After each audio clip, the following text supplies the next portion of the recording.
Don't miss the awesome Naruto stories my sister creates.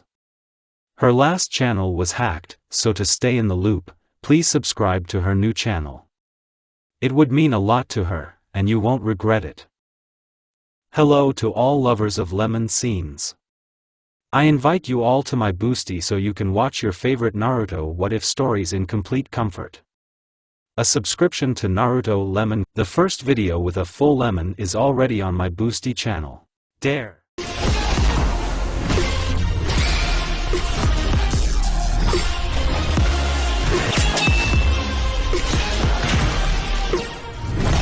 Sasuke-kun. Sasuke-kun.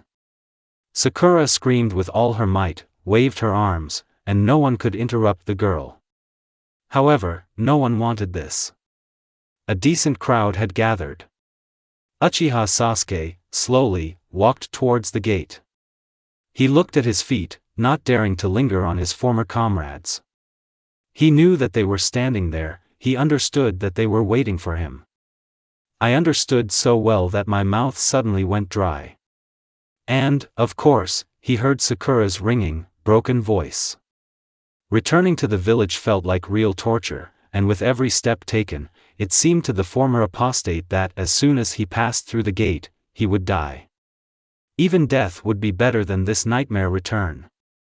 But still, gathering all his will into a fist, the Uchiha looked longer at the people.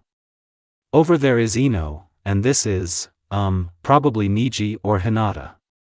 In truth, Sasuke often confused the Hyuga's names.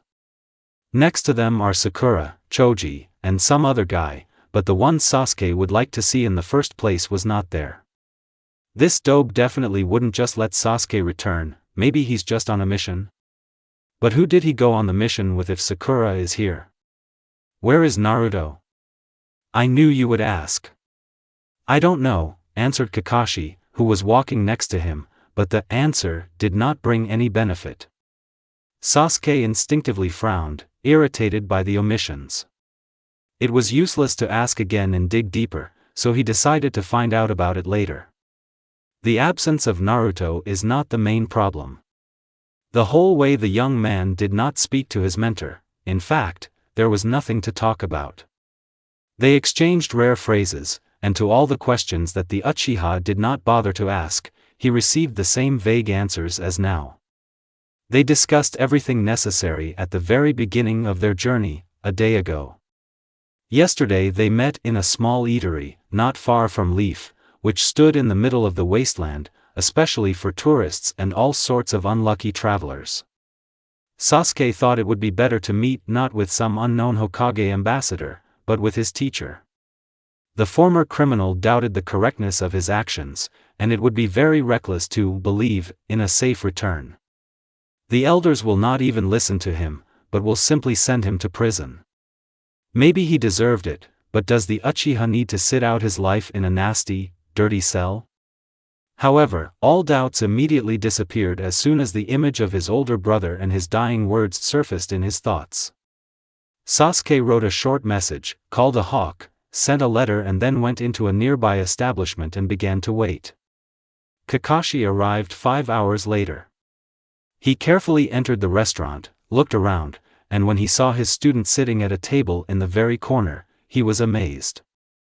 I thought until recently that you wouldn't come back, Kakashi said, to which Sasuke involuntarily grinned.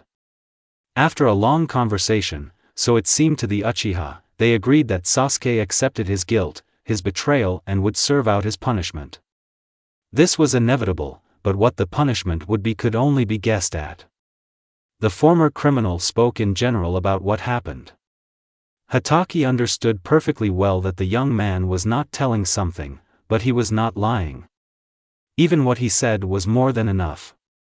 Not for the Hokage, of course, but at least Kakashi stopped holding his hand next to his belt pouch filled with kunai and shuriken.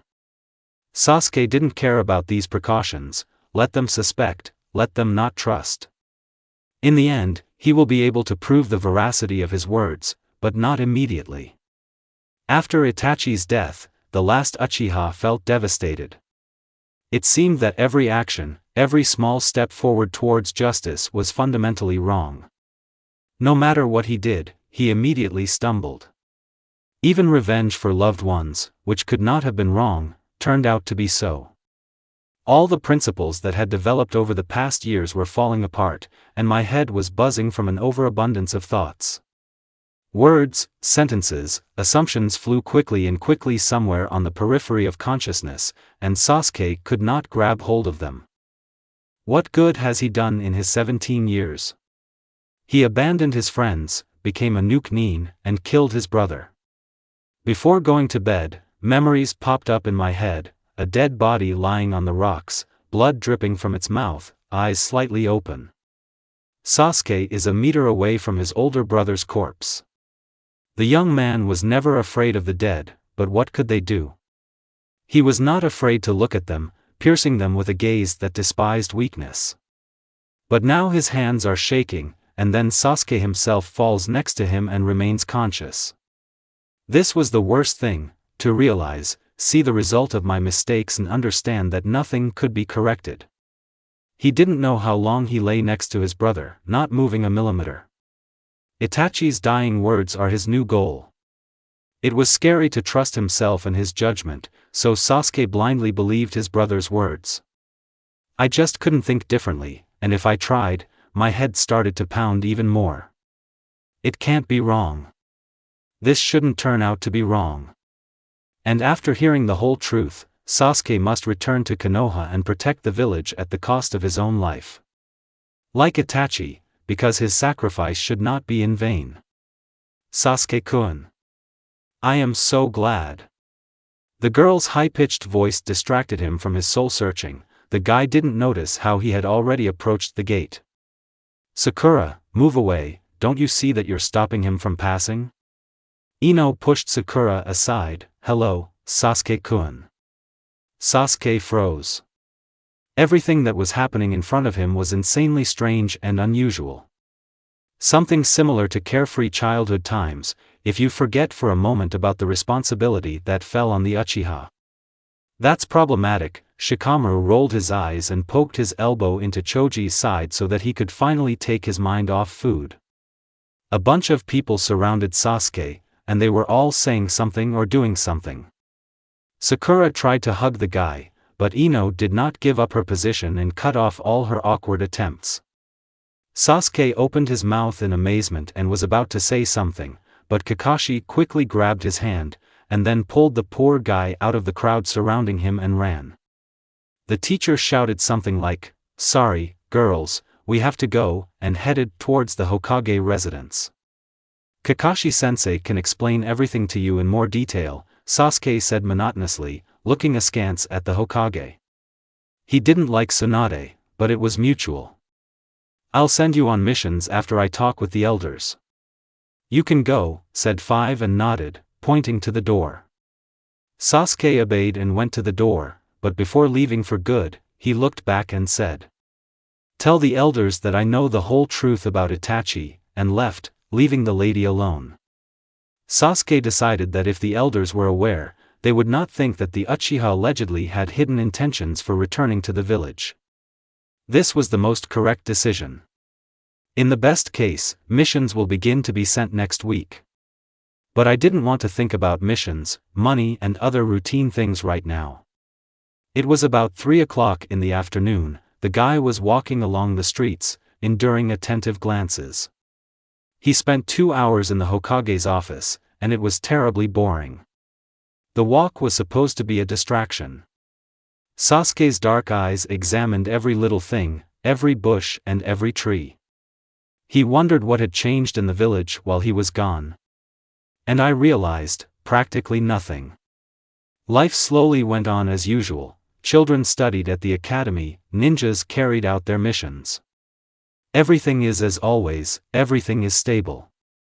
A familiar house caught my eye. The hostess would probably be delighted to have a guest, so Sasuke, without much hesitation, knocked on the bright door.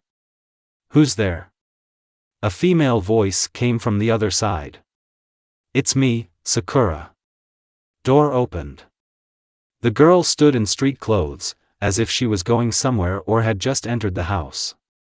Sakura opened her eyes wide. she never expected to see her former teammate on the threshold of the house. She quickly straightened her hair and stood up more or less steadily. "Sasuke-kun? Come in," the mistress of the house said, smiling and putting her hand on the guy's forearm. "Come on, maybe we'd better take a walk." "Show me what's new here," Sasuke said, removing the other person's hand from his forearm as delicately as possible. "Oh, yes, of course." Sasuke took a step back. Sakura followed him, hastily closing the front door. It was terribly hot, so smart people preferred to stay at home in the company of fans and cool drinks. Sasuke knew what to talk about with his ex-girlfriend, but remained silent, thinking about what happened in the Hokage's office. No matter how much the Uchiha wanted to protect himself from these thoughts, they returned again. The tension was justified, the first day in the village after all. "Would you like to sit and eat dango?" Sasuke asked, because Sakura seemed to like sweets. "I want to," the girl said and turned left to the nearest cafe, and the Uchiha followed her. It was much cooler indoors than outside under the scorching sun. Nothing unusual, midsummer. Sasuke glanced at the ceiling. The young man wanted to sit closer to the air conditioner. It was located in the very corner and the table next to it was free.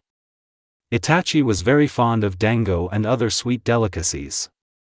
Previously, the brothers often went to this cafe and sat at this table, right in the corner.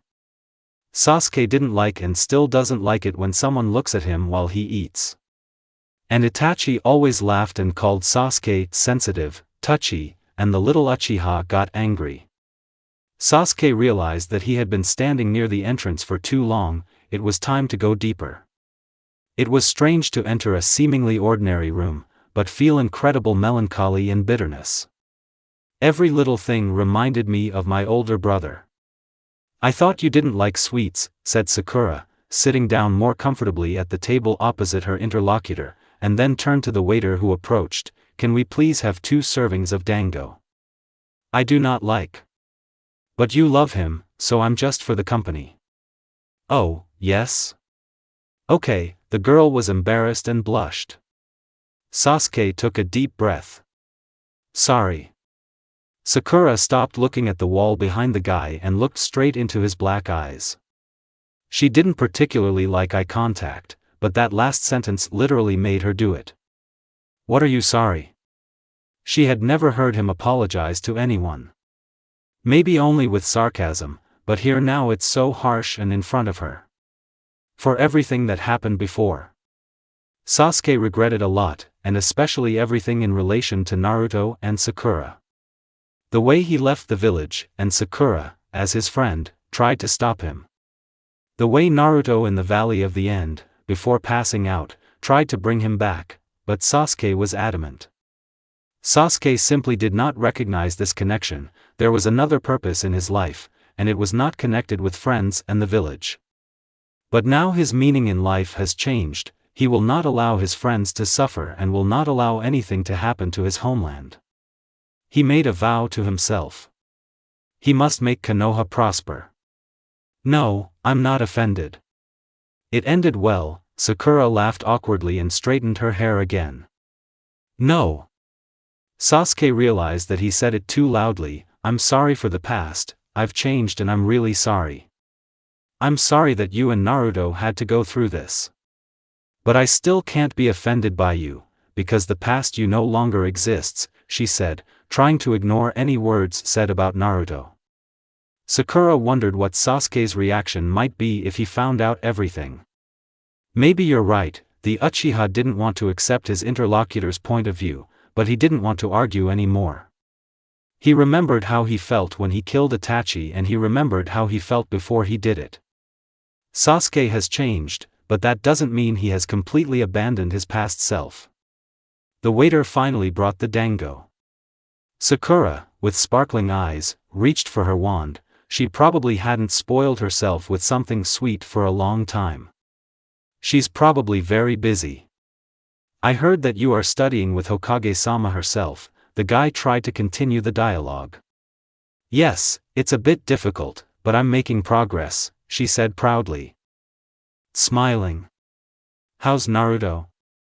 Sakura's face instantly changed. The smile disappeared from his face, as if it had never been there. She put the dango stick back on the plate and then clasped her hands. She had two options: she could lie and everything would be fine. Or she could tell the whole truth at once. However, Sasuke can accurately recognize a lie, and then their relationship, hanging on by strings, will finally deteriorate. Besides, Sasuke is Naruto's friend, he deserves honesty. But he also deserves peace, and Sakura knew how much pain the truth would bring him. My thoughts were confused. For every reason to tell everything, there were two more reasons to remain silent. The girl looked down, looking at her plate of half-eaten dango. Tell it like it is. If Sasuke had not said this phrase, most likely Haruno would have laughed it off, lied, and remained silent, but it was these words that pushed her. We need to stop delaying the inevitable. He has changed too, Sasuke-kun, but in a different way, the girl said chaotically, looking up at her interlocutor. The guy looked puzzled. What influenced him so much? You. Sasuke sat in the cafe with Sakura for several more hours. All the subsequent time he tried to get information about Naruto out of the girl, but she didn't want the guy to worry. Then forcing her to tell everything with the help of a Sharingan genjutsu was a good idea, but it was too rude.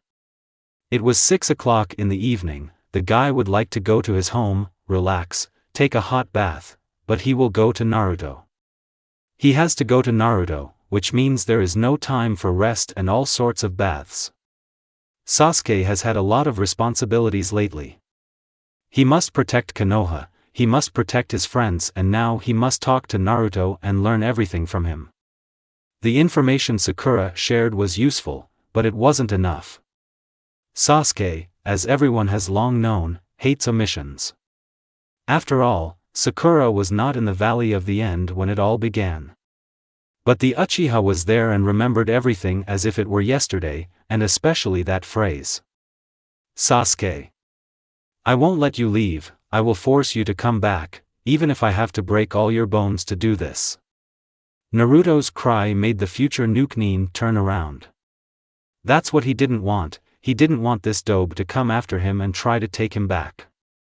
All attempts were in vain, and everyone understood this. Sasuke is weak and can't stay here. He wants to leave and he can leave, because there is no benefit from these friendly ties. In response to Naruto's scream, the guy laughed.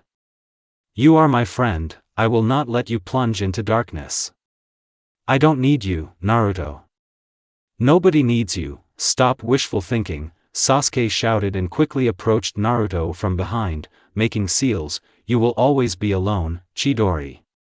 If he had been asked, where does Naruto Uzumaki live, Sasuke would have said that he didn't know and wasn't lying. Now he relied only on intuition and visual memory. He looked around for a familiar 3-story building and, after 15 minutes of searching, finally found it. If he had fiddled around a little longer, the task would have become more complicated, because it was starting to get dark, and looking for something in the darkness was a dubious pleasure. Sasuke quickly climbed the stairs and, once in front of the door, did not lose his resolve. When he was still on the street, he saw that the lights were on in the windows. That meant Naruto was definitely home. The Uchiha confidently knocked on the door. Slow steps were heard. Who's there? This voice cannot be confused with anything. Open it. The door opened immediately. A stranger stood in front of Sasuke. It wasn't Naruto Uzumaki, it couldn't be him. Naruto wore a stupid orange tracksuit and was proud of his protector. Naruto constantly laughed. In every convenient and inconvenient occasion he said that he would become Hokage and force everyone to recognize him. Naruto loved ramen. He loved going to Ichiraku with the entire 7th team. Naruto ran after Sakura, begging her to go on a date with him. Naruto rushed past people like a whirlwind. He was like the sun illuminating the routine days of the inhabitants of Konoha. Naruto loved to show off, loved to show off his strength and courage and the rest of his good goddess. Naruto made people believe in him. Naruto smiled. The man standing in front of him in the doorway leaned his hand on the doorframe. Naruto's blue eyes used to be compared to the sky, but now they can only be compared to an iceberg. The guy was wearing a black turtleneck and dark blue pants. The protector hung casually from the waistband of his pants.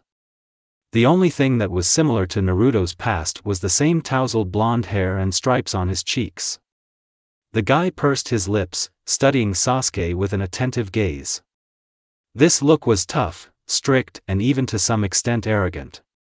The coldness of the blue eyes chilled to the bones, but Sasuke was able to withstand that too. "What did you want?" Naruto asked, throwing away the greetings. There was no surprise on his face, although he was not expecting a guest. Just flat indifference. "I wanted to talk to you. If this is about missions, go ahead." "No, the conversation is over." The guy immediately dotted the eyes, which made Sasuke horrified, but he didn't show it. Sakura turned out to be right, he doesn't understand anything other than missions. "I won't leave until I talk to you." This situation was starting to stress Sasuke. Naruto wanted to close the door back, but the Uchiha quickly intercepted it and opened it completely, causing it to slam loudly against the wall. Naruto raised an eyebrow questioningly. "Do you want to fight?" At the same time, "We'll check whether your campaign for power to Orochimaru was successful," said Uzumaki. His words cut like a blade. "I wanted to apologize. It seems like it will snow tomorrow, since Uchiha Sasuke is apologizing. Stop turning my words into a joke. I wanted to seriously apologize." Sasuke involuntarily clenched his hands into fists and frowned. "I wanted to seriously send you away as soon as I heard your filthy voice. I won't back down until you accept my apology. I'll help you, because it's all because of me." The Uchiha realized that it sounded too pathetic, but it was too late to retreat. "I don't need help, do you hear? Help yourself, since you have begun to humiliate yourself before mere mortals." "No. You were different before, do you remember at all? You wanted to become Hokage." Dead blue eyes indifferently contemplated the formidable Uchiha. There was no longer a spark of mischief and frivolity in them, which used to be annoying, but now it was not enough. "As it is, I don't want to see you anywhere except on missions." It seems that Naruto's voice also changed. But Sasuke was not going to listen and accept these false phrases and jokes. Instead of answering, he swung his hand and slapped her resoundingly in the face. Naruto could have easily dodged the slap, but for some reason he didn't. His black eyes sparkled with anger. In just a few minutes the dobe had driven him away like that. There was a reddish mark left on Naruto's cheek with clear marks on his palm. "If you really want a fight, then we can arrange it as soon as possible, say, tomorrow. You're not going on missions anyway," Naruto said calmly, as if he was talking about ordinary matters, and not about a battle with his childhood friend. "No, I want it now." Sasuke didn't want a fight, he didn't want it at all. He didn't even take his favorite katana, which he almost never parted with. He planned to just talk, but every just talk most often turned into a conversation with fists. But it's too late to retreat, there is no turning back and never has been. To retreat means to admit your weakness. And the Uchiha has not been weak for a long time. "Promise me, if you lose, you will disappear from my life." "I promise." Determination sparkled in the Uchiha's eyes. He felt a certain jitteriness, but this little nervousness only gave him strength. "Where do you want to do it?" Naruto, without thinking twice, left the apartment. Sasuke had a few ideas in his head, but if the guy was planning to fight Naruto, it definitely had to be during the day. Now they won't be allowed outside the village, it's already evening, which means the gates will close soon. There was only one place left, so Sasuke told Naruto, "Follow me," and then jumped out of the open window nearby. Naruto immediately followed him. The guys ran for a long time, every now and then jumping from one building to another. They didn't talk on the way. The Uchiha looked around a couple of times to check if Naruto had thrown him. He didn't give up, he kept running. Sasuke doubted the correctness of his actions, but if words did not work, then he would correct Naruto by force. The Uchiha furrowed his eyebrows. If not him, then who will help Naruto? A recent conversation with Sakura surfaced in my thoughts. Naruto is different now, he's unlikely to change. It's too late, Sakura said sadly, having long ago gotten used to the stern Uzumaki. I can change it. No, Sasuke-kun, it's useless, he closed himself off very much, then. You need to accept people as they already are, and Naruto is like that now. What do you know about Naruto? He wasn't always like this, he was just confused. Sasuke said this and pushed the plate away without even touching the sweetness. You need to accept reality, not dreams. Sakura doesn't even care about her friend. Nobody cares about him, but then, after the Chunin exam, he was practically recognized. Now everyone is used to seeing the cold Naruto Uzumaki, who will not even blink after killing a person. One that puts mission success first. Sasuke sometimes also puts the mission first, but his mission is to bring back the past Naruto and teach him to smile again. The first training ground of team number 7 appeared in the distance. Here? Seriously? Naruto landed near wooden pillars, and only 4 years ago he was tied to one of them. Is there something you're not happy with? Everything suits me. Sasuke threw away his black cloak, standing in a stable position. Attack, Naruto, and Uzumaki rushed forward. He threw a pair of shuriken, which the enemy dodged with ease. Sasuke deftly took out a kunai from his bag and quickly ran towards Naruto. The opponent did the same, the fair-haired man had a point in his hands. A second, a metallic grinding sound is heard. Naruto and Sasuke stood extremely close. If someone's hand slipped or weakened even for a moment, they would cut each other's throats. Dull blue eyes looked straight into black ones. The Uchiha blinked, and now his blue eyes looked into bright red ones. Naruto immediately looked away. In taijutsu, the guys were equal in strength. Therefore, speed remained the decisive factor in close combat. The Uchiha quickly jumped back, not allowing himself to be hit by the blade. The owner of the Sharingan blocked all attacks, but one cannot completely rely on dojutsu. Naruto knew the weaknesses of red eyes, so he tried to attack unpredictably. The Uzumaki's face was casually calm or even emotionless. During their last battle, Naruto screamed, got angry, insulted the enemy, and now he is silent. It would be better if he said some stupid phrase. All his movements were practiced, as if they had been performed 1,000 times. He really became strong. These thoughts did not leave the Uchiha's head. And he got distracted. And Naruto missed the blow. Pain washed over his entire body, but Sasuke would endure it. The blow to the solar plexus made him fly back several meters. Susanoo. After hesitating for a second, he would have felt the hard tree trunk on his back. Kage Bunshin no Jutsu. Your clones are useless against me. Not a single muscle moved on Uzumaki's face. The chakra samurai pulled the bowstring and then destroyed all the clones with one arrow. Only Naruto remained on the sidelines. Susanoo was again preparing to shoot, but suddenly another Naruto flew out of the ground with his outstretched arm holding a kunai. Sasuke reacted in time, and the kunai left a slit only on the sleeve of his shirt. Susanoo fired a shot, the clone standing to the side disappeared. Naruto, who jumped out of the ground, received a powerful blow to the jaw and disappeared. A clone again, the Uchiha said irritably. The real Naruto, who stood in the distance, finished forming the Rasengan and ran towards Sasuke. The Uchiha dispelled Susanoo. Quickly formed the seals and ran towards Naruto. There is no chance that the armor will withstand the blow of the Rasengan, because the guy has not mastered the Mangekyo techniques so much. What are you doing? Rasengan. But the two types of chakra did not touch in any way. Sasuke felt someone's strong hand grab his wrist and turn him in the opposite direction. Naruto felt the same. What are you doing here?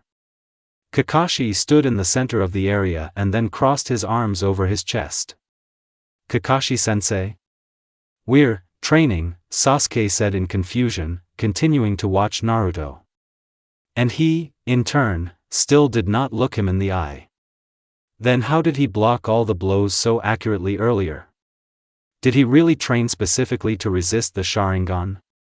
So he was waiting for this fight. Do you train at night? Hatake looked doubtfully at his students. Yes, is something wrong? You're training for the wrong purpose. I've been here from the very beginning of your fight, Sasuke grunted displeasedly. Your training is over today, continue tomorrow. And we will talk to you, Sasuke, alone later. Kakashi-sensei, leave us alone, and the Uchiha deactivated his Sharingan. So that you continue your training? We want to talk. No problem, the teacher disappeared from sight, but Sasuke knew that they wouldn't just be left alone. Naruto came closer and leaned his elbows on the horizontal bar. Sasuke stood straight. Just like that time, on the roof of the hospital, the Uchiha summed up. What else did you want to say? Hurry up, I plan to sleep at night, Naruto said again unceremoniously and directly. I don't want to fight with you anymore, I want to talk to you and find out everything personally from you, and not from rumors. Wasn't it you who broke into my house an hour ago and dragged me to the training ground for the sake of a fight? Sasuke was silent, it was a stupid question. This is all, what happened to you? It's because of me? Do not flatter yourself. My priorities just changed. Then why did they change? Naruto rolled his eyes in response. I don't have to answer, Sasuke again felt the blood boil in his veins and his fists itched treacherously. Did you think that you would leave us, and when you return, everyone will rush into your arms? I'm not Sakura. I have goals in life. Communication with you is not included in them. During a conversation in a cafe, my friend did not answer anything specific. Missions, mission success, death of comrades, all this was mixed together and confused. Of course, Sakura knew more than she told the guy, and the Uchiha was terribly annoyed by this. Is the goal simply completing missions? The questions are getting stupider and stupider. Naruto raised his head and looked at the cloudless sky. My goal is to support the village. And by killing your comrades you are helping Konoha? I do what I have to do. If the mission requires me to kill you, I will do it. Sasuke wasn't surprised. According to Naruto's logic, this statement should have stunned his interlocutor, but the Uchiha listened calmly. Everything was as he thought. You know how bad it is to be lonely, why did you come back to this again? I've always been lonely, and by throwing away these connections for good, I became stronger. You did the same thing then, Sasuke? Sasuke lay in a fresh bed. It's so unusual to feel your place, your home. Perfectly whitewashed ceiling, no paintings on the wall. There is only a lowered photo frame on the nightstand.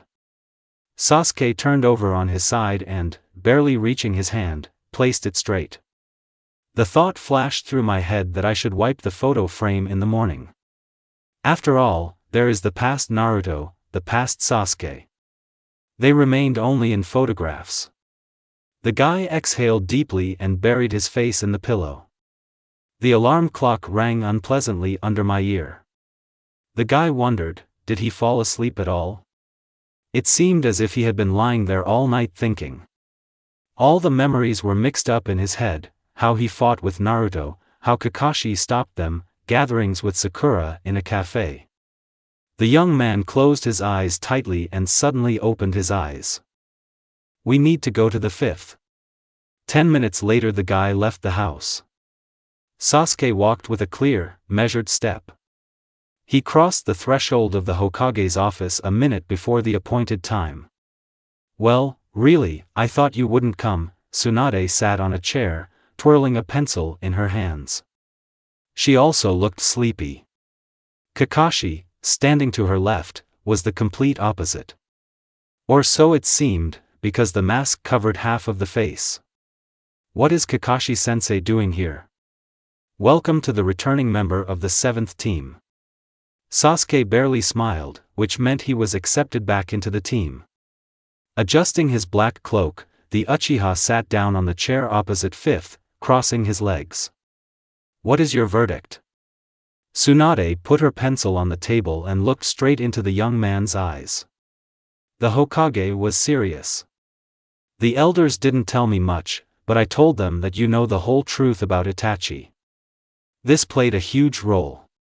Apparently, Itachi wanted to destroy Konoha, and he was already an S-rank criminal. In general, they believe that you have provided great help to the village, and therefore the punishment will be lenient. I wish I could take these old people, Tsunade said the end of the sentence quietly, but those present heard everything clearly. Am I returning to the 7th team? You carry out missions as usual, you pay 20% of the money for tasks within 6 months. Yes, you are again a member of Team Kakashi. Sasuke nodded politely and stood up from the table. Hokage-sama, may I go? I think so, Tsunade said hesitantly, and then Kakashi pointed to the door. As soon as the Uchiha left the office, the tension disappeared, as if it had never existed. The routine will soon begin, missions home missions. A pleasant feeling of relief appeared in my chest. Everything returns to normal. Sasuke. The guy turned around. Kakashi also left the office and quickly walked towards the student. What? I said yesterday that we need to talk. Right here? Sasuke was embarrassed, the only thing missing was moral teaching on behalf of his mentor. Let's take a walk down the street. The sun was not as hot as yesterday. Even sometimes there was a breeze, but it was warm and gave little pleasure.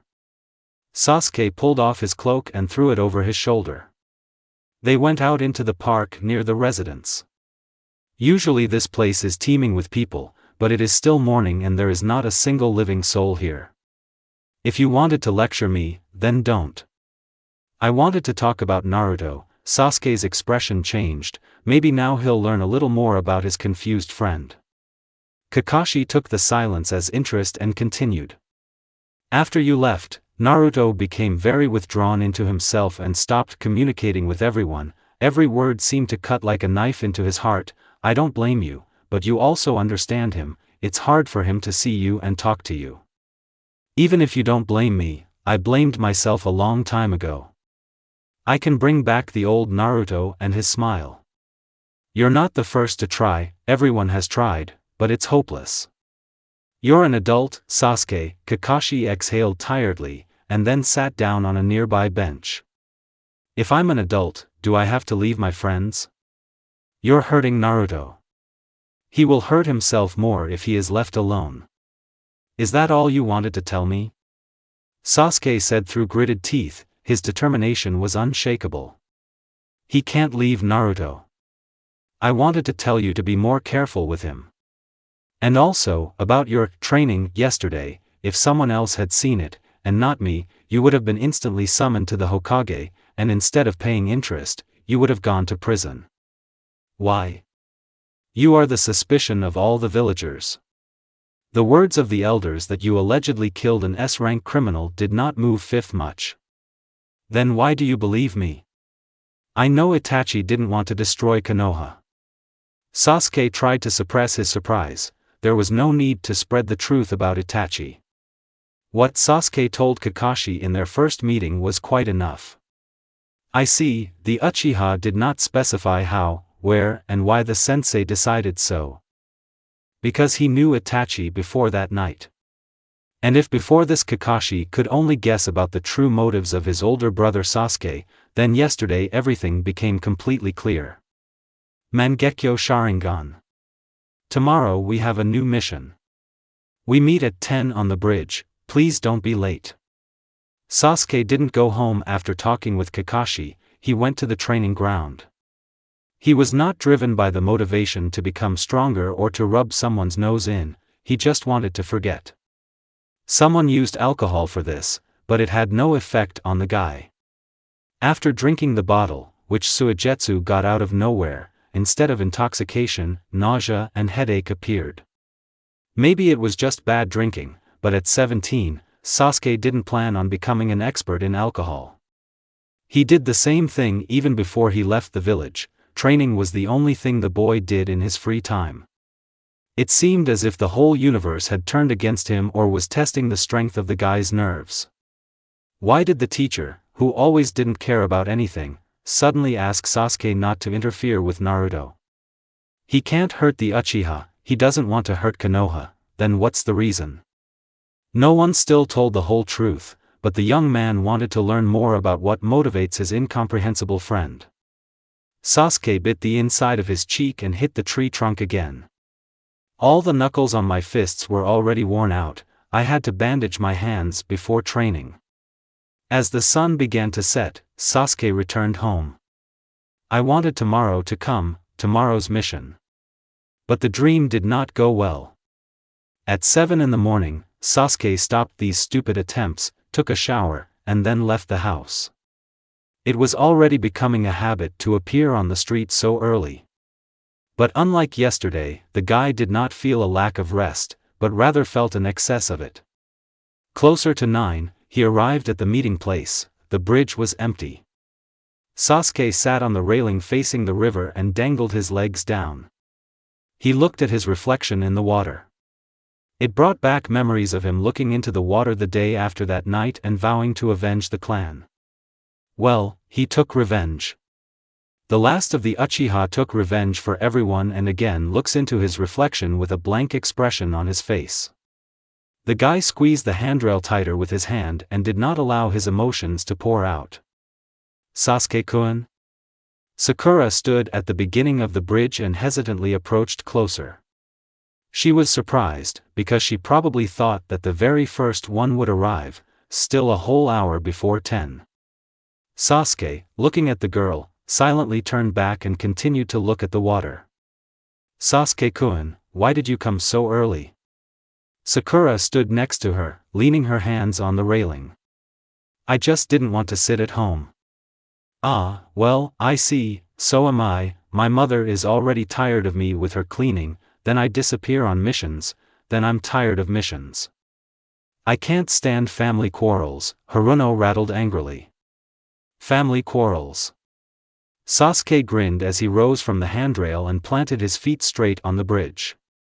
Sakura realized that she had said too much. She was confused, but did not apologize. She remembers that pity towards the Uchiha would infuriate him even more. Do you know what our mission will be? The Uchiha asked. Kakashi-sensei said that this is connected with Kyuzugaku no Sato. I don't know all the details.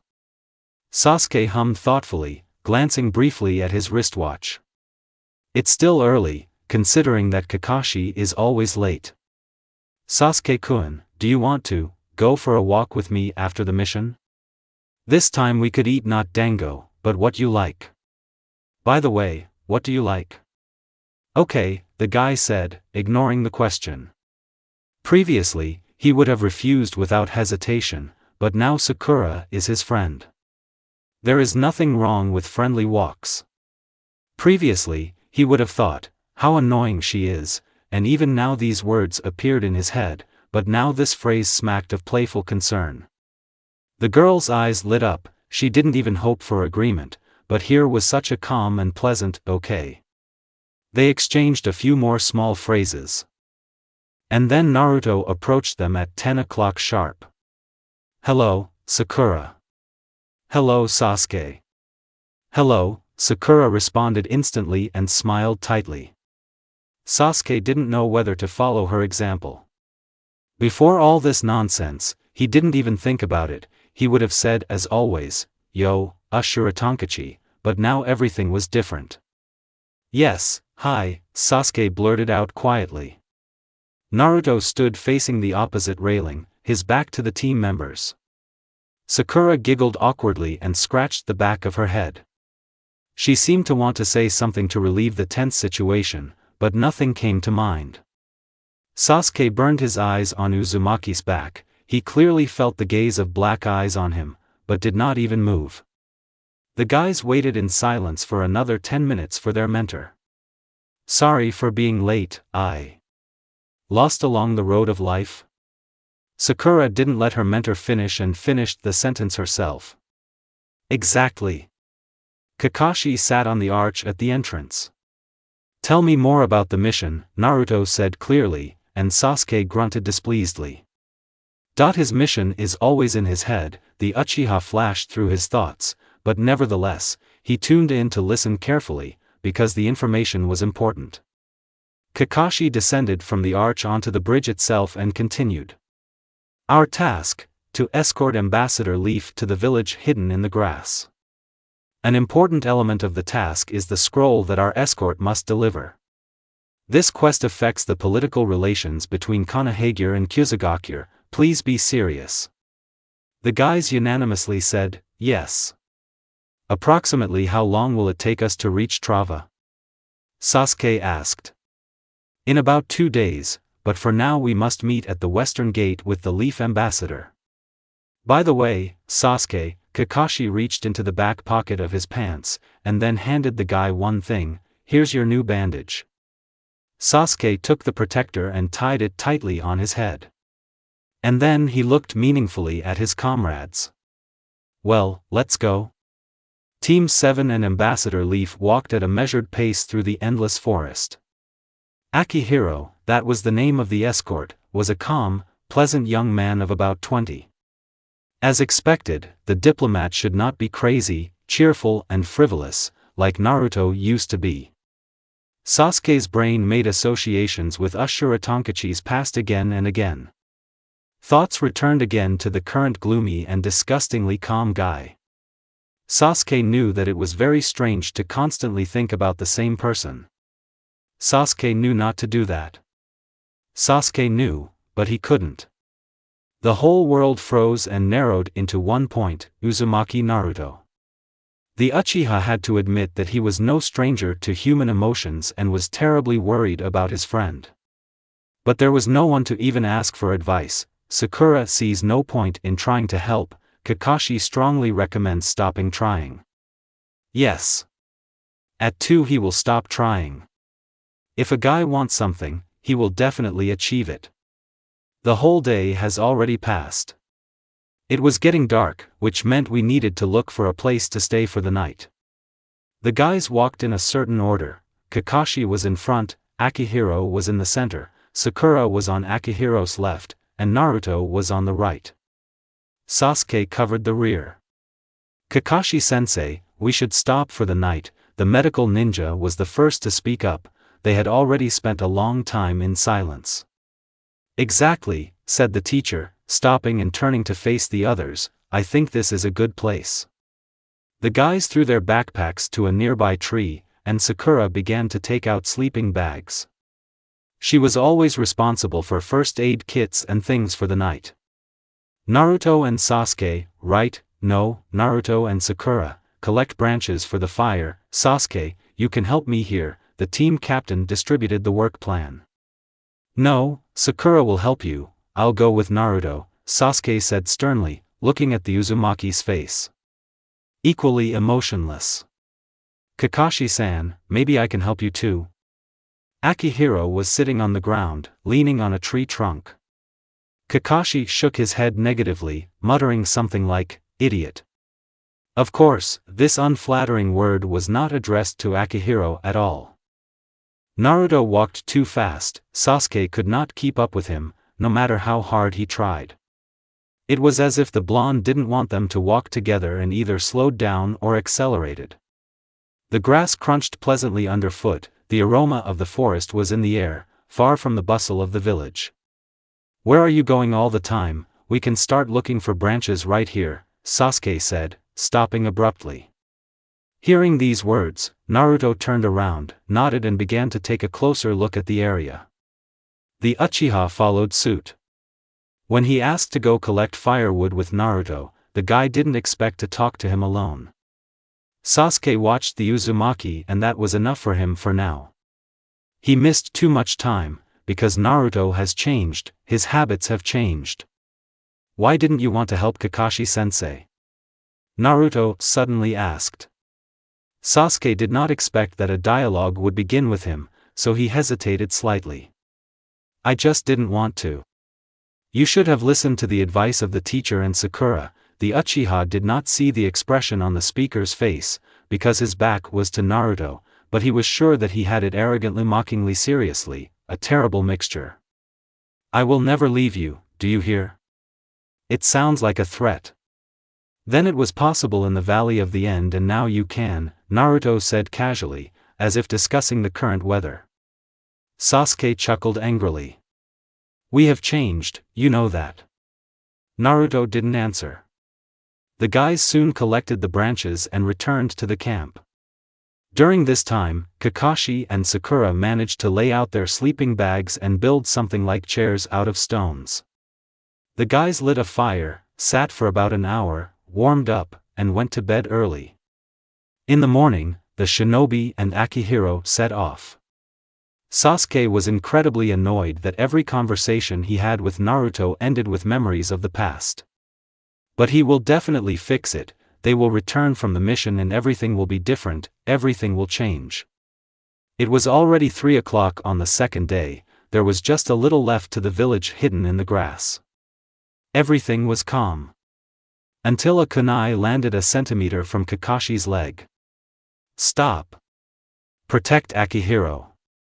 The captain responded, quickly looking around in search of the enemy. Naruto, Sakura, Kakashi armed themselves with a kunai and stood in full combat readiness, awaiting the attacker's further actions. Sasuke reached for his katana. Akihiro stood there looking upset, but he wasn't shocked. Sasuke noticed this and was going to ask some questions later.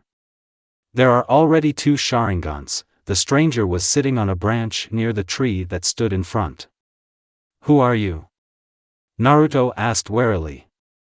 The enemy grinned, reaching into his belt pouch with his hand, and lowered himself to the ground. Devoted ninja of Kyuzugakyur. A protector with a grass sign proudly glittered on his forehead. Several shuriken flew at the guys, Uchiha jumped forward and repelled almost all of them with the Kusanagi blade. The rest were eliminated by Naruto. Sakura led Akihiro away from the battle, back into the bushes. Sasuke heard the conversation in the bushes out of the corner of his ear. Insurrection. Many are against the union of leaf and grass, remained, these were fragments of the diplomat's phrases, I'm responsible for this. What? We are not, in the grass? Sakura swore in a whisper. I negotiated, they wanted it quietly. Sasuke could not simultaneously listen to the conversation and fight with the shinobi of another village. He was sure that Sakura would tell everything later, and it was worth clarifying this in the report. Therefore, he stopped working half-heartedly and actively rushed into battle along with Naruto and Kakashi. The enemy continued to keep his distance. He must be bad with taijutsu, Uchiha thought when the Kyuzugakyur shinobi used suiton, water shots. Are you sure you can win 1 against 3? Kakashi said confidently, jumping away from the sharp drops. Who said he was alone? An unfamiliar girl appeared behind the first enemy, she also had a grass protector on her forehead. Naruto ran to attack to close the distance between the guy using suiton and him. The Uzumaki also realized that his opponent was a ranged fighter. Not so fast, said the guy. The girl standing behind wanted to run towards Naruto and attack, but the first opponent raised his hand up, stopping her, and continued, suiton, water spikes. Naruto dodged all the spikes, but didn't notice the ones coming from behind. 3 needles fixed the position of the guy's legs and arms, now he could not move. A second later, the guy's body turned into a log, and the real Naruto jumped out of the bushes. Teamwork, Ashura Tonkachi. Naruto clicked in displeasure. Now 2 for 3, guys, said the girl with shining blue eyes, I don't care about the Uchiha. Yes, I'll gladly punch you in the face, Sasuke hissed and stood in a fighting stance, holding the katana in front of him. The girl huffed arrogantly, and then smiled madly and ran head-on with her sword in her hand. Sasuke expected something smarter from his current opponent. Metal scraping. The girl was quite good at kenjutsu, but Sasuke, having activated his Sharingan, calmly parried her every attack. You can just give us the scroll and return to Konoha, it's that simple. Enough games, Sasuke said briefly, and then his gaze became more serious. Chidori flow. The Uchiha swung the Kusanagi click again. The girl tried to reflect it, but her usual sword turned out to be useless. The katana went right through. The girl, noticing this, was surprised and quickly jumped back. She escaped with only a scratch on her shoulder. The opponents turned out to be quite strong. The first one is familiar with water, a ninja sensor that has practically no blind spots.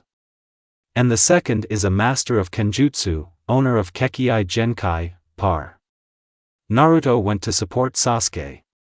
Kakashi could handle the first one himself, and the owner of the improved genome was dangerous.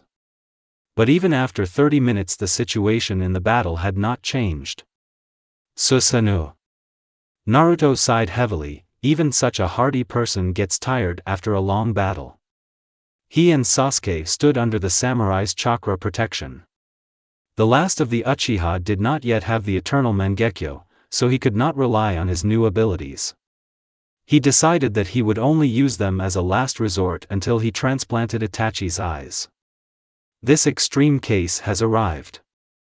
What beautiful eyes! Futon, acid fog. The opponent said this with genuine admiration. Steam began to come out of the girl's mouth, but his goal was not to reduce visibility. Sasuke. Susanoo is melting.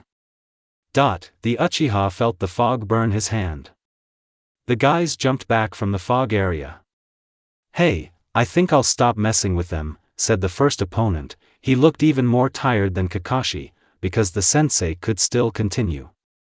Probably the mentor dragged out the battle, and the grass shinobi needed to finish quickly. Agree. So who has the message? The girl responded. I feel two unfamiliar chakras behind the bushes, to the left. The grass shinobi ran toward Sakura with Akihiro. Naruto and Sasuke did the same. Sakura could not cope alone against these two. You're not going anywhere. Sasuke shouted, blocking the enemy's path. Katan, Gakakyu no Jutsu. The owner of the Kekkei Genkai jumped away, and the guy standing next to him disappeared. Clone. Guys, go to Sakura, I'll deal with her myself, Kakashi said, already starting to make seals. The guys ran forward without a word. An unpleasant picture opened before their eyes. Sakura and Akihiro were in a water prison. The guy's clone was holding it, and the original was standing in front. I can kill them and pull out the scroll later, but if you tell me exactly who has it, one person will survive. Naruto and Sasuke looked at each other and were silent. No one was going to exchange one life for another. Sasuke thought that they would save everyone and did not know if his comrade thought the same. No. Suiton, water spikes. Water spikes fell from the sky over a vast area, but still Naruto dodged them all. He jumped from one place to another, creating clones to push him in the air. Sasuke again created Susanoo, but realized that he was running out of strength and the chakra around him began to dissipate.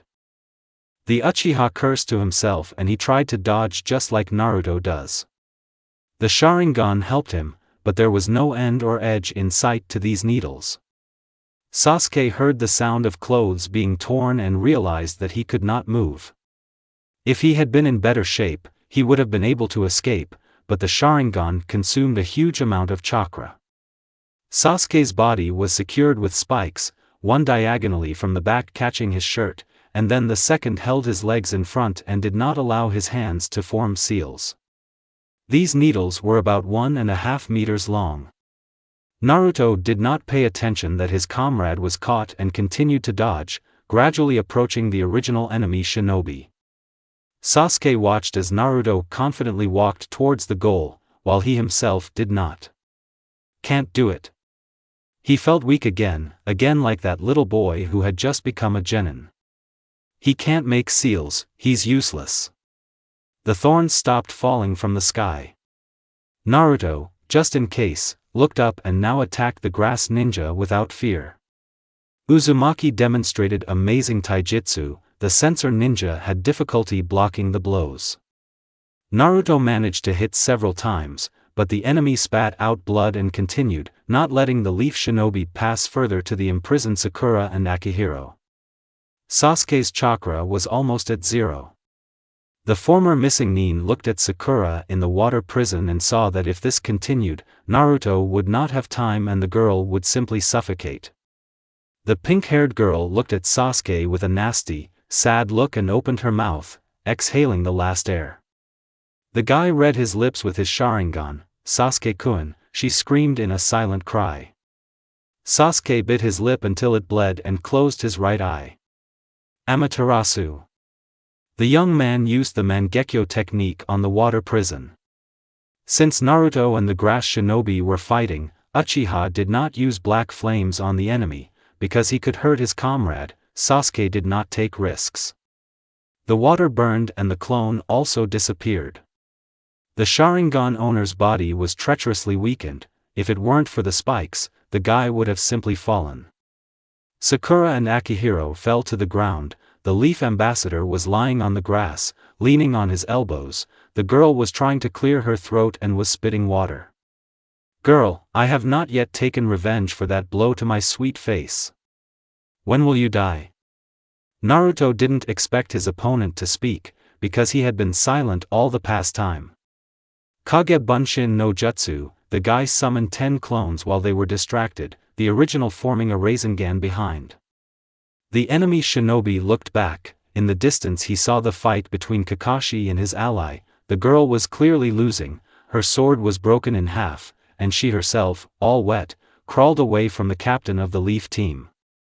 "Oh, Ku Suetun, water spikes," Sasuke thought, again?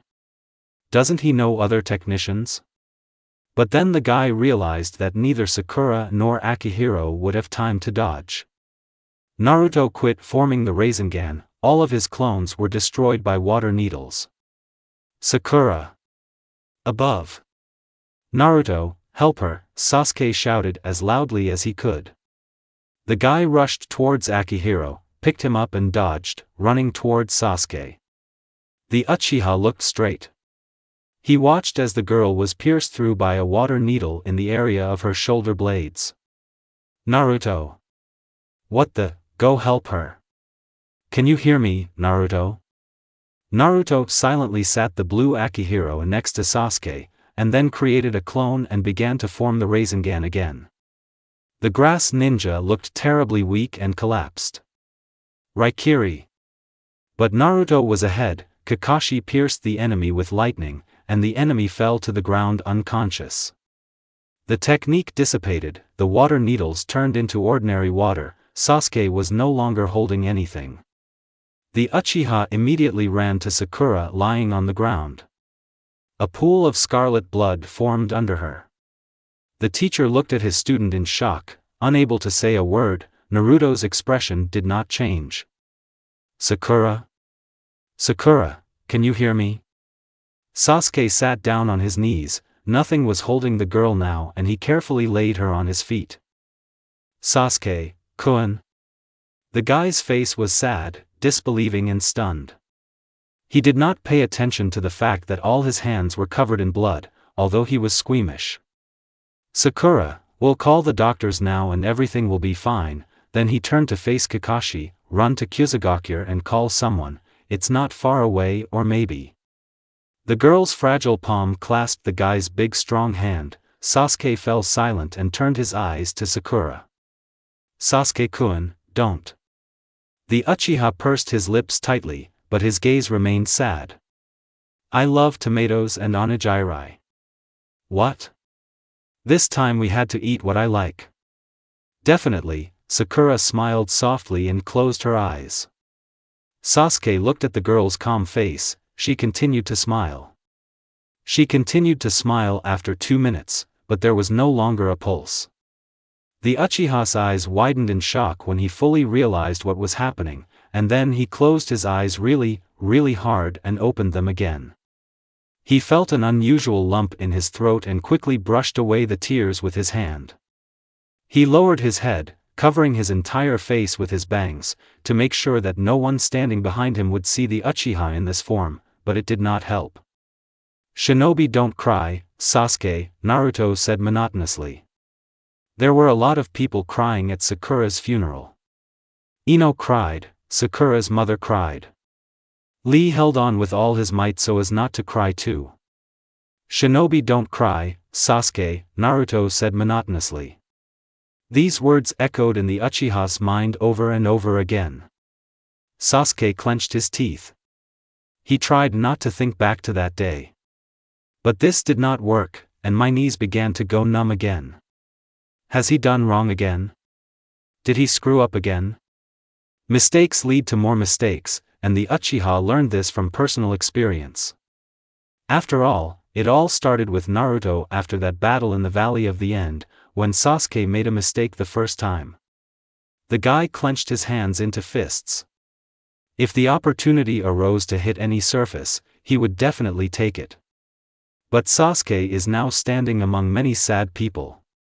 In front of him is a gravestone with Haruno Sakura clearly engraved on it.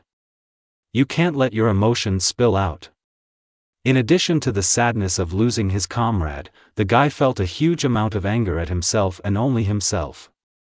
Definitely, if Sasuke had been smarter, more experienced, more reasonable, everything could have been completely different. He could have saved chakra in battle, he could have used his powers more sparingly, and then he would have been able to save Sakura. He understood that he could not blame Naruto for trading the success of the mission for a human life. Sasuke had been warned about this. Forewarned is forearmed. Yes, thanks to the remnants of the 7th team, the uprising in Kusagakure was suppressed and other villages did not know about it. Now an alliance has been concluded between the leaf and the grass. Sakura was a shinobi, she was always ready to sacrifice her life on a mission. But was Sasuke ready to say goodbye to her now? The young man felt a painful stabbing in his chest. Now he was definitely left alone. For Sakura's sake, he had to help Naruto. Sasuke was sure that if the girl saw her past friend, she would also become happy. "Sasuke, don't blame yourself," Kakashi called out to him. The guy turned to the call and looked at his mentor with a stern, sad look. Will a simple, "don't blame yourself," make him stop doing this? "I'm fine. We are all in such order." The Uchiha frowned and did not want to talk further. He wanted to go train and forget about everything. Clouds were beginning to gather in the sky, and if the guy went to train right now, he would get wet to the skin. Therefore, the young man continued to stand straight and look straight into the distance, not noticing his surroundings. "I understand how much it hurts you, but Sakura definitely wouldn't want you to kill her. I've experienced many deaths of people close to me and it's disgusting to feel like you can't change anything. But it has to." Kakashi gently placed his hand on someone else's shoulder and continued. "Circumstances are to blame for this, you could not influence them. These are just excuses." After such a naive phrase, Sasuke felt sick. People treat everything so simply. If something happens, you can throw all the blame on another person or circumstances. This false concern and attempt to console finally finished off. "This is the truth that you don't want to admit. You couldn't change the situation we found ourselves in back then," Kakashi finished, clumsily clapping his student on the shoulder and moving away. Sasuke will never admit the fact that he had nothing to do with it. He became guilty of everything a few years ago. The Uchiha walked closer to the gravestone and weightlessly ran his palm over the carved inscription. And he walked away. The guy wandered through the streets of his village. Here, you could see the same cafe where he and Sakura ate dango on their first day. More precisely, she was eating. Sasuke bit his lip and tried to push away those memories. Shikamaru, Choji, I just don't know what to do next. The trio of Ino Shikicho were sitting on the fence that fenced off the grocery store. The grocery store was on the other side of the road from the diner. Sasuke watched his friends in surprise. Ino covered her face with her hands, Shikamaru lightly hugged her shoulders, and Choji did the same, taking a break from his chips for the first time. One side of Sasuke wanted to quickly pass by and be home, but the other side understood that it was not good to leave his friends like that. Ino, it couldn't be changed, it just happened, pure accident? Ino interrupted Shikamaru, removing her hands from her face. Stop talking about your accidents. On every mission there is an opportunity to die, it's no one's fault that this happened, Choji said sadly. Sasuke stopped abruptly and looked at the trio. Ino noticed this and looked up. Red eyes from tears looked piercingly at the guy. I'm sorry that this happened, Ino. I cared about Sakura too, Sasuke said quietly, without breaking eye contact. Ino wiped away the tears that were forming again. It's not your fault, Sasuke-kun, it's just. Naruto traded everything for the mission again. It's not Naruto's fault either. The Uchiha said unexpectedly loudly, if I had saved more chakra, I could think of something. Sasuke was not angry with Naruto because of what happened with Sakura. Someone would say that this was only because he didn't feel anything for Sakura and she was no closer to him than he knew. But after his successful revenge, emotions such as anger and resentment ceased to make any sense. The only person he felt hate towards was himself. Why are you protecting him? Asked Shikamaru. The Uchiha straightened his black cloak and looked down. And really, why? Because Naruto is his friend, or is the Uchiha feeling guilty? He didn't know the answer to this question. But is there any need for an answer if the result is still the same? Sasuke will help Naruto. Whatever he is close to me. He is my friend. Close? When he indirectly killed our friend? Ino jumped up from the fence and stood as close to Sasuke as possible. The guy was scared by the girl's loud screams, but she, too, could be understood. Hey, Ino, be quiet, Choji pulled her hand, but Yamanaka didn't pay attention. Naruto didn't indirectly kill anyone, I saw everything with my own eyes. Sasuke took a step back. Naruto did what he had to do, he couldn't save Sakura in any way. Lies. Ino lowered her head so that no one could see her face. Sasuke himself understood that this was a lie, and even if Uzumaki could have saved Sakura, but did not, the Uchiha would still be guilty. If you blame him, blame me too. I fell into the enemy's trap and couldn't help. You couldn't, and Naruto didn't want to. He became completely different. Sasuke swallowed nervously. I know it. We tried to help him, I wanted everything to end well, and this leads to new victims, Yamanaka said, sobbing again. Maybe we shouldn't bring back the old Naruto, but try to come to terms with and improve the present one? Shikamaru said. Ino looked back at the guys sitting behind her. Do you think it will work out after all these years? I promise everything will work out, Sasuke said, smiling softly and out of character. The next week passed in a blur. Sasuke didn't want to see Naruto, didn't want to see Kakashi. There was a possibility that if Sasuke met Naruto, regardless of his principles and beliefs, he would lose his temper and might say unflattering words to the Uzumaki. Therefore, the guy understood that he should cool down and take a break. He still has so much time ahead and so much to do. All this week, Tsunade only called him on a mission once, alone. It was trivial considering Sasuke's abilities. Therefore, the young man devoted almost all his free time to training. He tried to read books, but saw little use in it. Interesting, informative, but difficult to read when your head is filled with completely different thoughts. That's why the guy tried to knock out these thoughts. On the first day of August, Sasuke decided to take a walk, stop training, and give his muscles a rest. He slowly walked along the outskirts of the village, later reached the embankment and stopped at the entrance to the bridge. The same bridge where his team gathers. Or were you going to? Who knows what will happen to it, because Hokage-sama could have already disbanded it. Sasuke saw that closer to the middle of the bridge, leaning his hands on the railing, stood a familiar figure. Naruto? Naruto didn't turn around when he heard his name. He definitely recognized that voice and just didn't want to turn around. Hey Naruto? After the second time, the guy slowly responded. The guy's face instantly became irritable and tired, the way people usually returned from a mission. But if Naruto had actually returned from a mission, he wouldn't have lain around in this place. Blue eyes looked straight into coal-black ones. Sasuke felt discomfort. But he did not break eye contact, stubbornly continuing to look.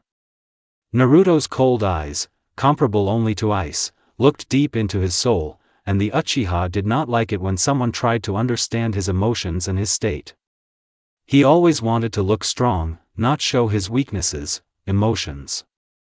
What? The blonde finally answered. What are you doing here? Sasuke said as friendly as possible, even if it didn't turn out very well. After so many years of unsociable adventures, it was difficult to win people over. But Naruto didn't pay attention to it.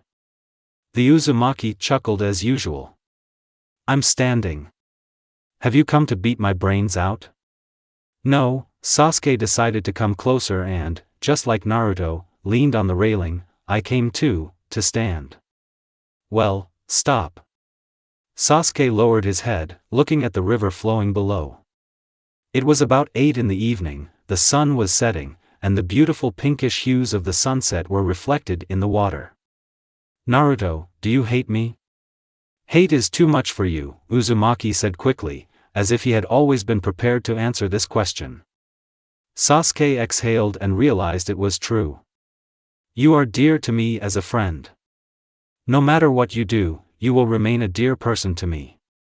It would be better if you didn't lie to yourself. I'm not lying. Sasuke tried not to raise his voice. He must remain calm. So you're lying to everyone else except yourself.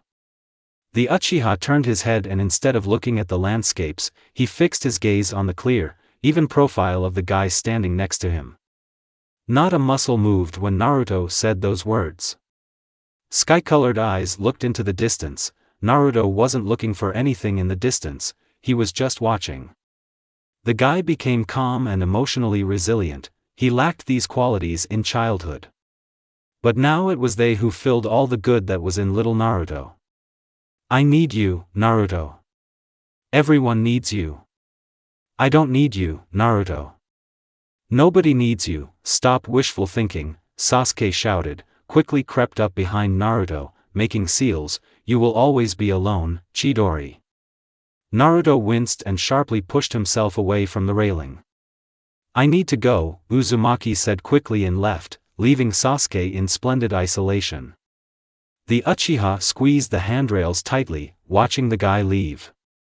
We had to go get something to eat. Sasuke went in the opposite direction. Konoha seemed like a completely different place in the twilight.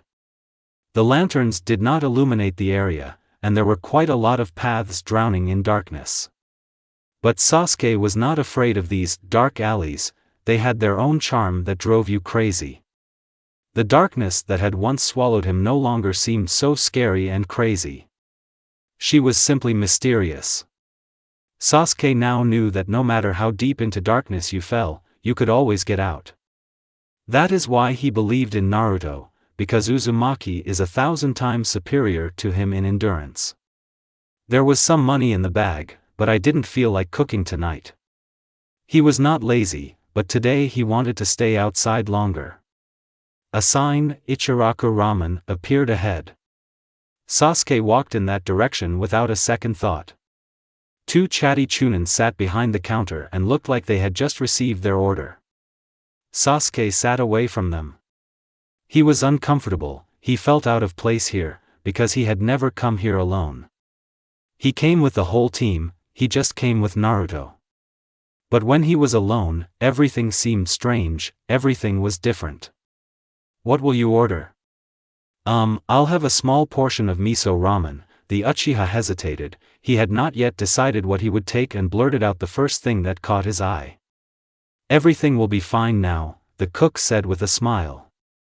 During Sasuke's absence from the village, this place had not changed at all. Everything is in the same red colors, as if the Uchiha never left, and only yesterday after the mission he dropped in with the team here. But when he was with company, the guy didn't really pay attention to the situation or the cooking process. Now Sasuke knew what to do with himself. 10 minutes later, the cook carefully placed a plate of ramen in front of the visitor and wished him bon appetit with his usual polite smile. Sasuke enjoyed delicious food, not the usual home-cooked food. He didn't shine with his culinary skills, but here he had noodles prepared by professionals.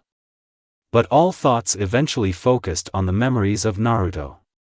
The Uchiha sighed tiredly and began to eat faster, because more people began to come to this eatery. Sasuke still didn't like people watching him eat.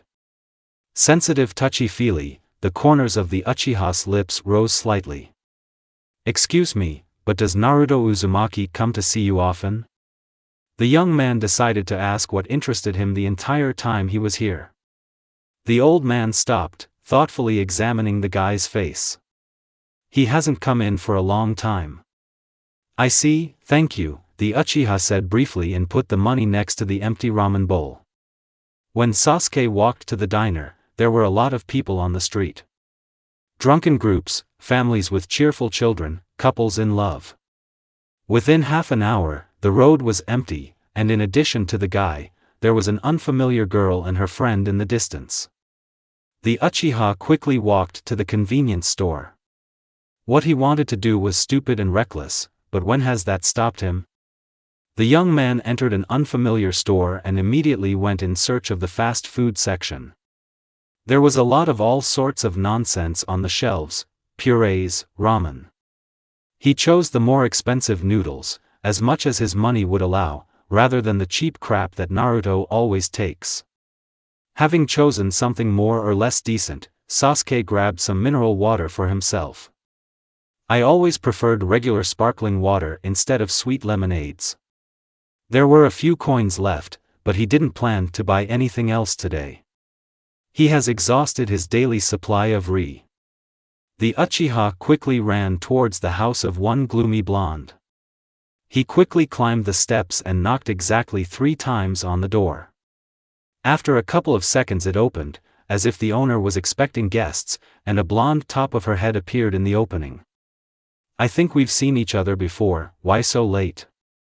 Naruto stood in his homemade white stretched t-shirt and black shorts that had slipped slightly down his left side. Would you like to eat some delicious ramen? What kind of bad habit is it, coming to my house late at night without a normal reason? They don't answer a question with a question, nah are you? Then I'd better not answer at all, what kind of nonsense is this? Naruto pointed his finger at the package of instant noodles. Sasuke could have regretted 1,000 times that he came late with such stupid intentions, but he didn't do it. Why regret if he simply followed his desires? Did he want to see Naruto more? After such an ambiguous ending to the dialogue on the bridge, definitely, yes. The owner of the Sharingan felt that even with one of the great 3 dojutsu, does not see. It's like he's blind or his eyes are always closed, no matter which of these options is true. He doesn't see what's happening to Naruto, why he left so abruptly. As if the Uchiha had said something wrong, but he didn't even insult his friend as a joke. Everything was restrained, calm and honest. Naruto always liked honesty and revelations, young Sasuke could not afford this. But now, when Sasuke faces the truth without fear, and does not look for easy ways, has honesty ceased to interest anyone? The Uchiha awkwardly scratched the back of his head, and it dawned on him what he had done only after this action. Determination and confidence were bursting at the seams against such a penetrating gaze of blue eyes. Sasuke fell silent for a second, went to Ichiraku and found out that you haven't visited him for a long time, eat all your cheap nonsense that looks like ramen, the young man continued in his thoughts, but did not say it out loud. It would be too harsh for their barely hanging on relationship. Naruto lazily leaned his elbows on the door frame, waiting for the continuation, but his interlocutor could not immediately find the right words. I thought that you haven't eaten tasty things for a long time and so I bought this tasty thing. Sasuke raised the package of ramen at Naruto's eye level, a gift. The Uzumaki raised an eyebrow questioningly. I don't need your handouts, have you decided to bribe me with food? No. Sasuke frowned as usual for his old self. He spent his money on this must be very tasty ramen, but this dobe refuses to accept it. This is just a polite friendly gesture, what kind of handouts are there? I just wanted to please you, Sasuke said with emphasis. It didn't sound at all pitiful, as it should have been. I would feel better if you stopped hanging around my house, Naruto said with a casual, neutral expression. But these sharp words no longer affected Sasuke as they did when they first met. The wooden door slammed shut, the unexpected guest didn't even have time to object. The Uchiha stood with his back to the cold wall and began to look at the packaging of the gift. Why did Sasuke decide to go to the evil Naruto at night? What reaction did he expect? As if Naruto, upon seeing the ramen, would immediately forgive the former Nukenin all his sins and the two of them would happily run off into the sunset. Such nonsense. Or the Uchiha wanted to do at least something good towards Naruto. He did not know. Sasuke simply did not know the answer to this question. He was lost in his own desires and responsibilities. Did he just want it, and is there really a need for a logical explanation? He wanted to help Uzumaki, and this benefactor is a high feeling that Sasuke has not yet realized. The Uchiha slid down the wall, sitting on the same cold floor, only it was also dirty. Sasuke didn't know how long he sat on the dusty concrete. The landscape outside the window did not change, the sky was as dark as 10 minutes ago, the stars were just as bright. The guy didn't bother anyone, no one bothered him and everything was great. He didn't think about the fact that it was time to leave. He continued to sit near the old wooden entrance door to Naruto's house. The young man did not expect anything, he was simply too lazy to do anything. The muscles in his legs and arms ached disgustingly from training, but that was the least of his worries. There was an unexpected sound of a latch, and the guy's head peeked out from behind the doorway. I was hoping you had left, you look like an abandoned puppy, you're just as pathetic, Naruto said. Sasuke turned his head and looked at the owner of the house in bewilderment. Although it was Naruto who should have been perplexed. I'll leave now. Then you'll leave with my gift, you're worse than I imagined, Sasuke. Sasuke was completely confused about what they wanted from him.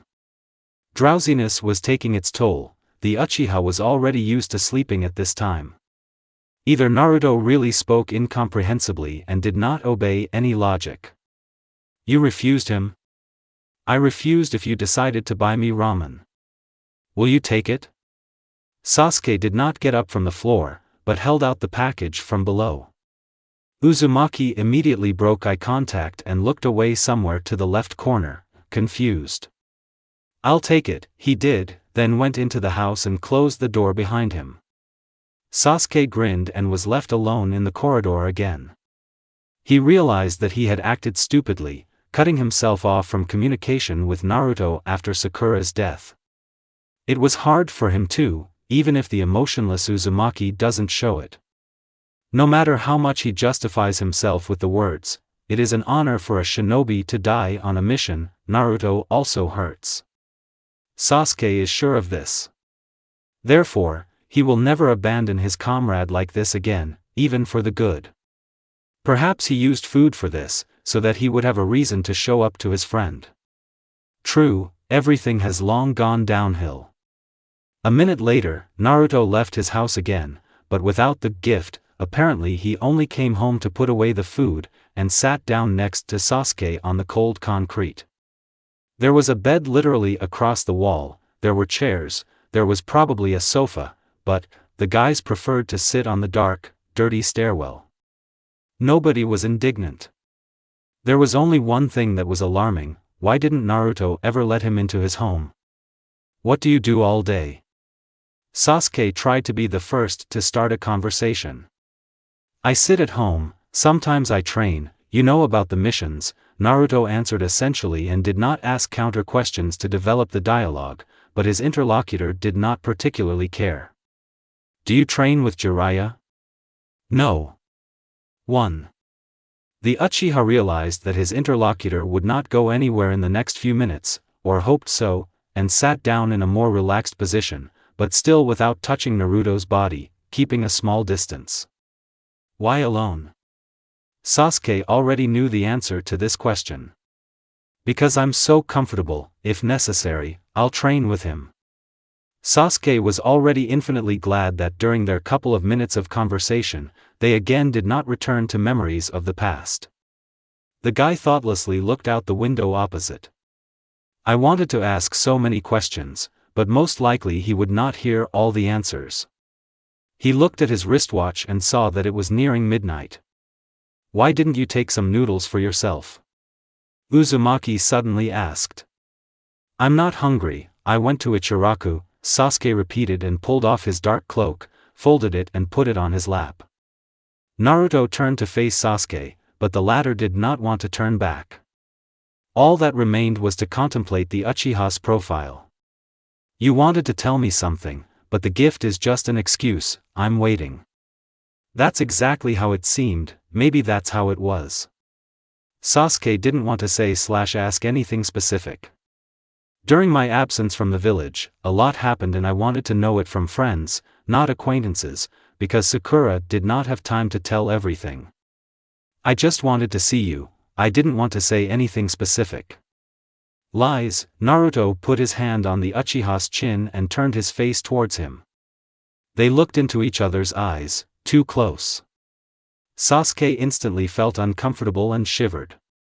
"I'm not lying," the guy tried to say confidently, and Naruto let him go, but Sasuke still continued to look at the guy sitting next to him. "Apparently you have absolutely nothing to do." He took a deep breath and turned away. "I sympathize." The Uchiha thought this situation was insanely stupid. And it wasn't just the surroundings and the way the guys were sitting carelessly that looked stupid, but the whole situation. Something hit the young man's head and he decided to show up at night to someone who definitely didn't want to see him. Without a purpose, just like that. It's not Uchiha style to do something without a purpose. "Do you always stay up this late?" "I'm sleeping, but I'm just not today." Sasuke regretted that he had not paid attention to whether the light was on in the Uzumaki window before his arrival. Sasuke had always been able to read people like an open book. This worked especially well with people they knew from other teams, with Sakura, and previously with Naruto. And now, he has ceased to be understandable from the word at all. His behavior could not be described in one word or even 2 words. Sasuke didn't understand how they treated him. At first Naruto ignored him, kicked him out, responded sharply, then he became more or less in the mood for dialogue, then in the middle of the conversation he breaks down and leaves, and now he almost kicked him out, but after a few minutes he calmly sits next to him on the floor. Uzumaki said that he hated him, although he could very well be deceiving. The thoughtful young man deep down hoped that this was so, because hatred is much better than complete ignorance. You need to at least have an idea of what you're dealing with. The ambiguity in the character of the new Naruto was frightening and at the same time enticing.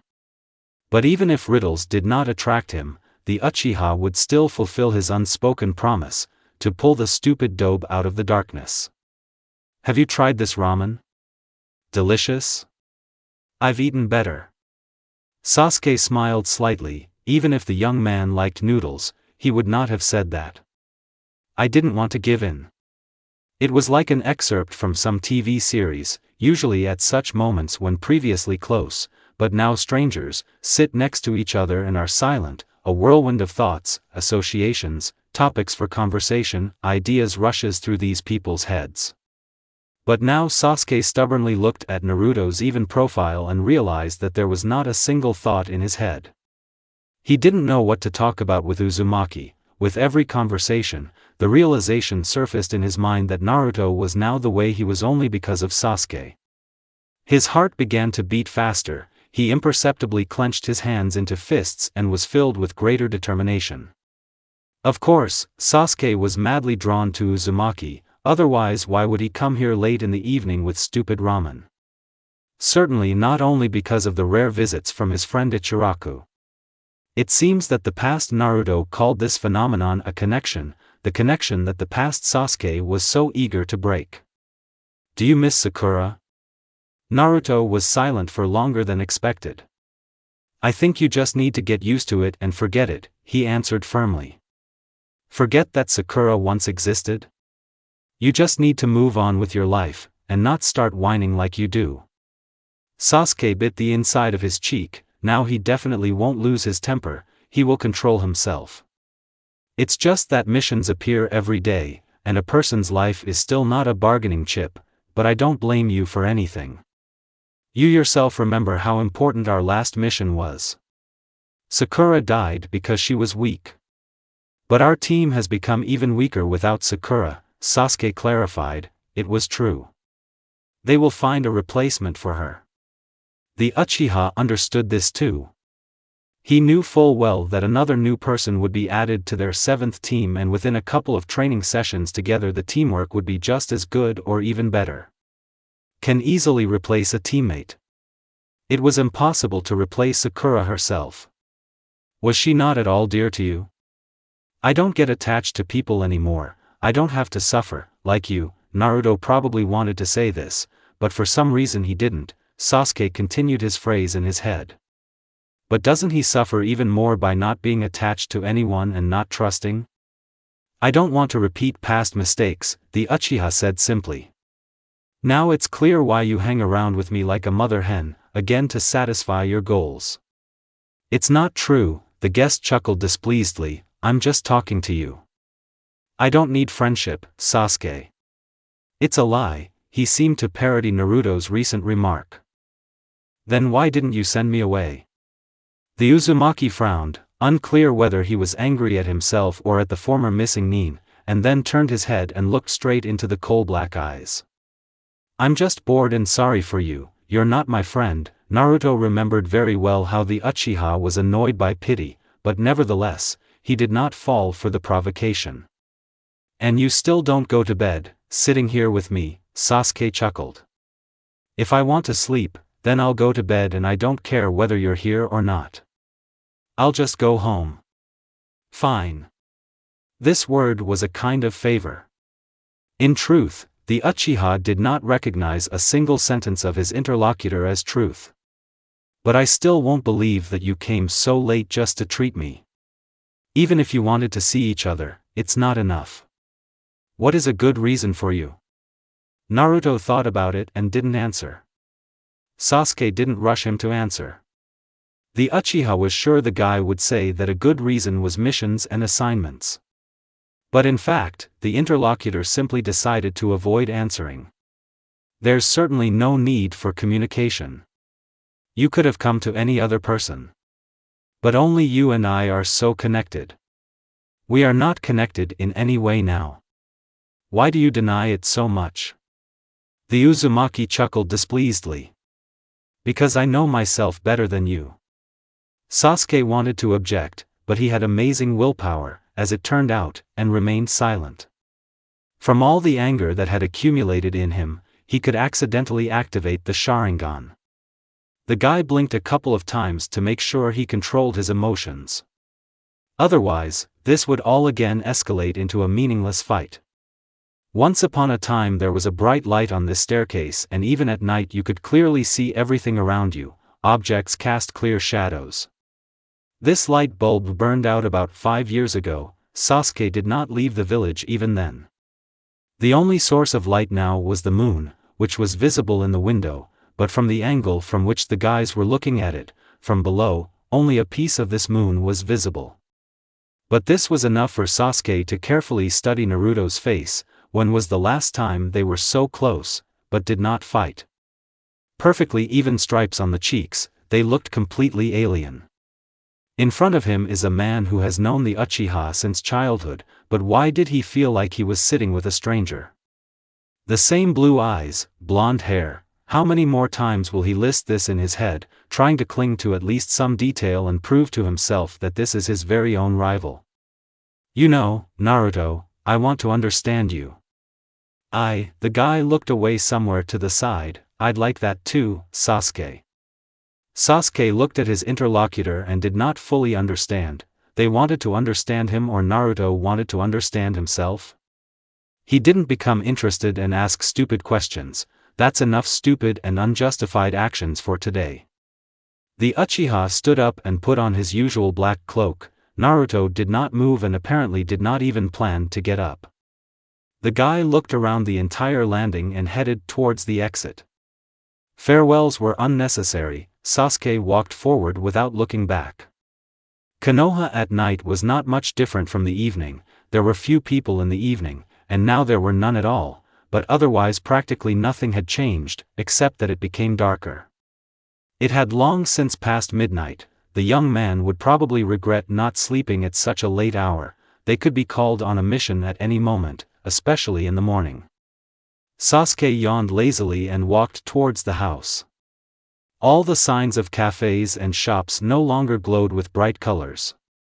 There was only one lamp for the entire road, and even then it was blinking and almost extinguished. The moon disappeared behind the clouds.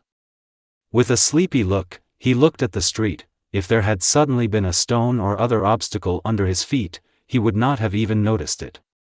But in no case did he fall. Is he a shinobi or what? Somehow he would have dodged, stumbled and continued on his way. One pebble cannot break Uchiha Sasuke. Sasuke didn't change his clothes when he came home. He went straight to bed in his street clothes. There was no time to waste on all sorts of changing from street clothes to pajamas, because time for sleep was limited. As soon as his head touched the soft pillow, the guy fell asleep. Morning came suddenly. The windows in his house faced the sunny side and therefore he had to wake up from the unpleasant sensation of the sun's rays on his face. Sasuke closed his eyes and rubbed his eyes as if that would help. As expected, it didn't help. He slowly got out of bed, went to the shower and then changed his clothes to fresh ones, throwing his old ones in the wash. It was only 8 in the morning and Sasuke could still lie in a blissful bed, but this is a luxury that cannot be afforded. You need to clean up, wash things, cook food and a bunch of other routine tasks that Sasuke abandoned. He was a neat person and the current state of the apartment could be called order, but for the Uchiha this order was not clean enough. Slowly, at a calm pace, Sasuke finished cleaning and exhaled blissfully in a clean house. He sat down on the sofa and planned to take a little more nap and go to training. I still couldn't get the last conversation with Naruto and his phrase out of my head. Maybe he said it then out of stupidity or by accident, but since it was stupidity, does it mean it's true? Does he really want to understand the Uchiha? He will ask later someday. They will meet again on a mission, but for now sleep and training. But all his intentions were interrupted by a nasty knock on the door. The guy frowned and decided to see who he brought in the morning. "Hello, Sasuke-kun," Ino said with a slight smile. Sasuke didn't even ask who, but immediately opened the door. Ino was surprisingly cheerful. She was probably following a routine and not visiting guests at midnight. The blonde was no longer swollen from crying like a week ago. Her appearance had definitely improved. But she was still not cheerful as before, lively and bitchy at times. All her caustic character traits faded away and began to stand out less. The death of her best friend greatly affected her. "Well, hello," the Uchiha yawned and straightened his hair with his hand. "What did you want?" "We are called on a mission at 12, but in the meantime, would you like to take a walk?" Sasuke hoped that this would not end with more tackles and hopes for something more than friendship. Previously, this was all it ended with, but before everyone was different, Sasuke changed and nothing stopped someone from doing the same. "Only with you?" The guy decided to clarify. If. Shikamaru's voice came from somewhere off to the side. Then he himself walked out from behind the door, which was held by Sasuke's hand. I'll be out in 5 to 7 minutes, wait here, apparently, training will be postponed. Sasuke quickly ran around the apartment and turned off the lights everywhere, then finally left the house. What kind of mission? Who else is with us? The Uchiha was still lethargic, unlike the guys walking next to him. A little later, Choji joined them. The Ino Shikacho team was assembled, but the owner of the Sharingan did not understand why he was still on this mission. After all, there is already an assembled team. Your team, Hokage-sama, should introduce someone new to you, said Shikamaru. I don't really want to catch Naruto's eye, maybe you can go and call him later? Sasuke looked askance at the strategist. Why don't you want to catch his eye? We're on bad terms now, and you communicate with him better than anyone else. Why are you on bad terms with him? Shikamaru tried to say, but Ino interrupted him. Naruto is not on good terms with everyone, it's been like that for a long time. He keeps everyone at a distance and in general we can have a cocktail. The girl pointed to a stall with flashy signs about a discount on milkshakes. Sasuke nodded and turned with the guys towards this stall, but he was not going to waste money on unnecessary sweets and drinks. Ino clearly wanted to direct the conversation in a different direction, but the Uchiha set himself a goal in these initially meaningless conversations with former classmates. Find out more about Naruto, because he himself does not prefer to say much. The guys sat down at the picnic table. Ino sat next to Sasuke, and opposite them were Shikamaru and Choji. Why are there two teams for one mission? Is it difficult?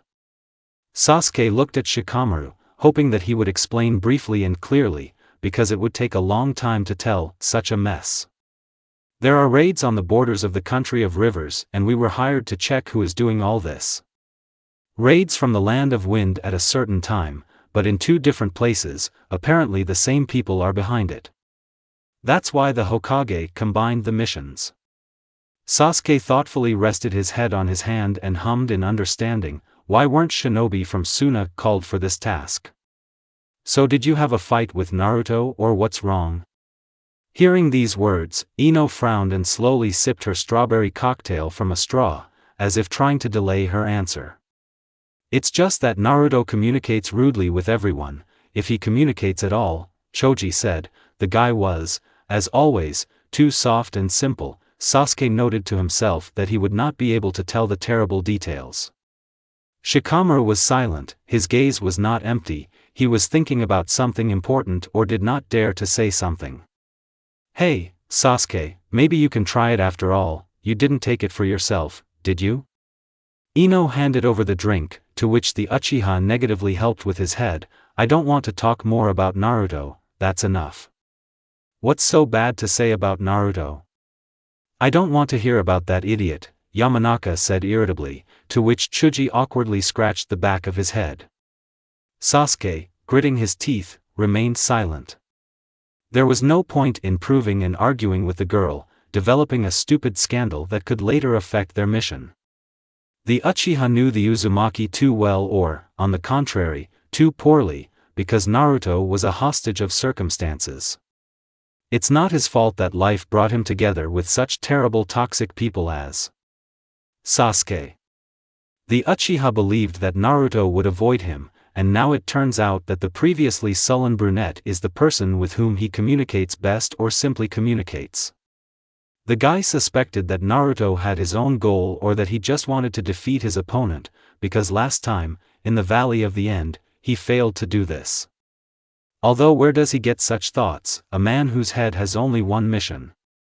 The girl put the empty pink glass on the table. Ino, would you like another cocktail? At my expense, Shikamaru said quickly, and then looked at his friend and continued, and you too, Choji.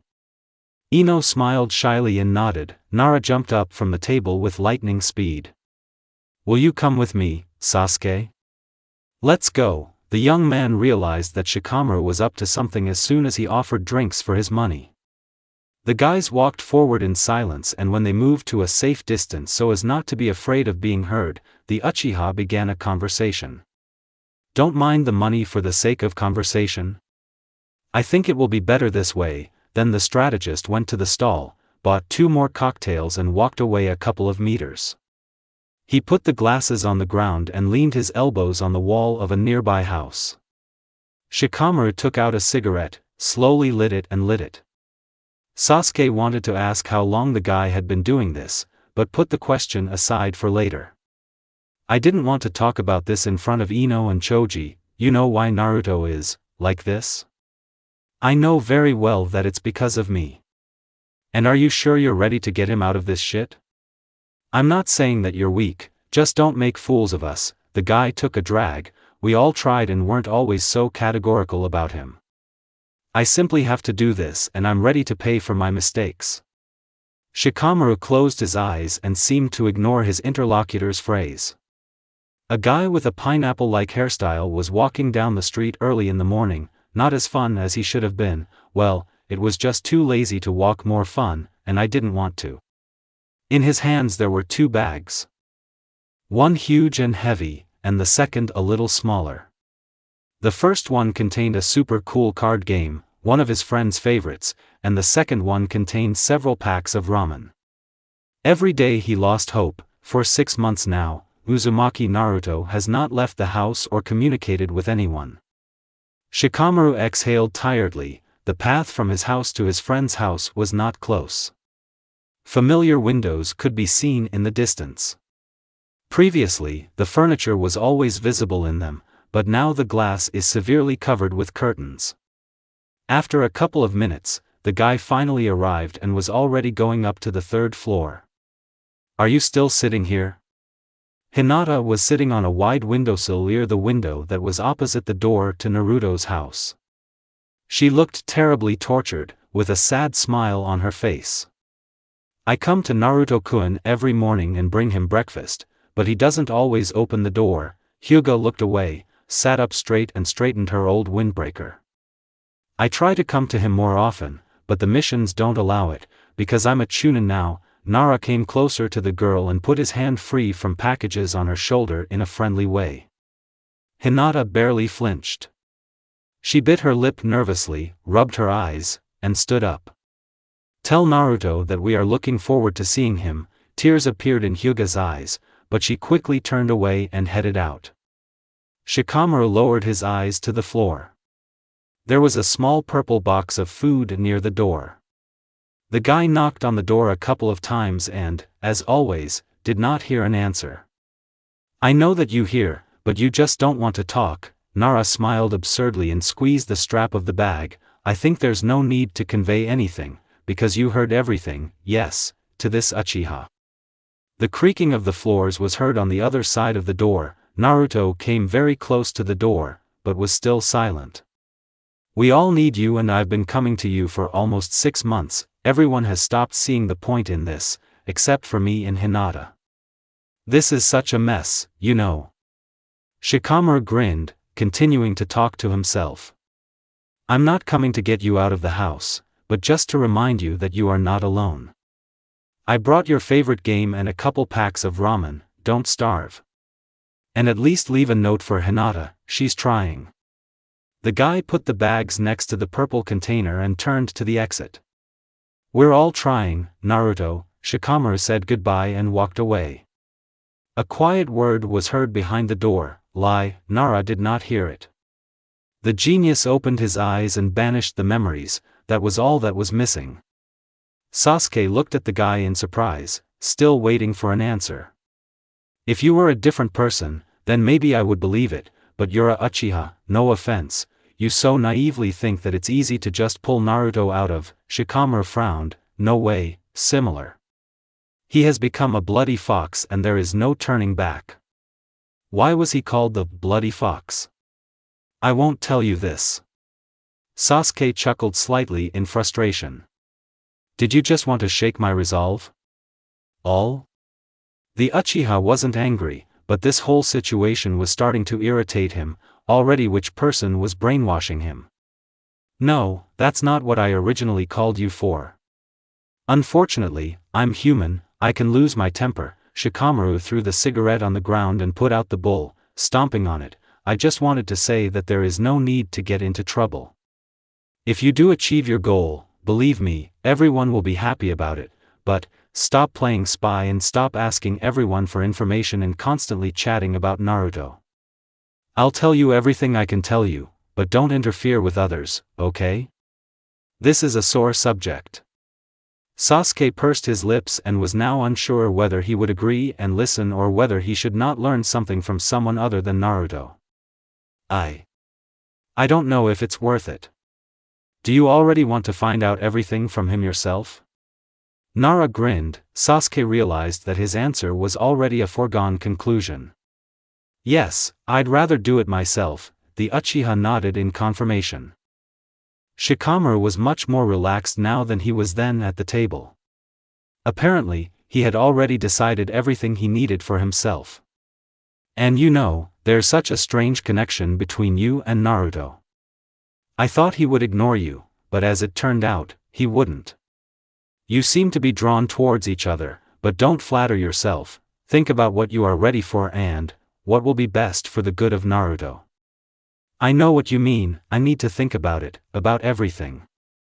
Well, think about whether you decide to take responsibility for his state of mind. Sasuke remained silent. He turned around and walked towards Ino and Choji. Shikamaru took the cups from the ground and followed him. Tsunade sat at the table in her usual position, with her hands clasped. She looked at everyone present with a menacing gaze. In front of her desk stood Kakashi, Sasuke, Naruto, an unfamiliar guy who looked like Sasuke, Ino Shikacho, and Asuma.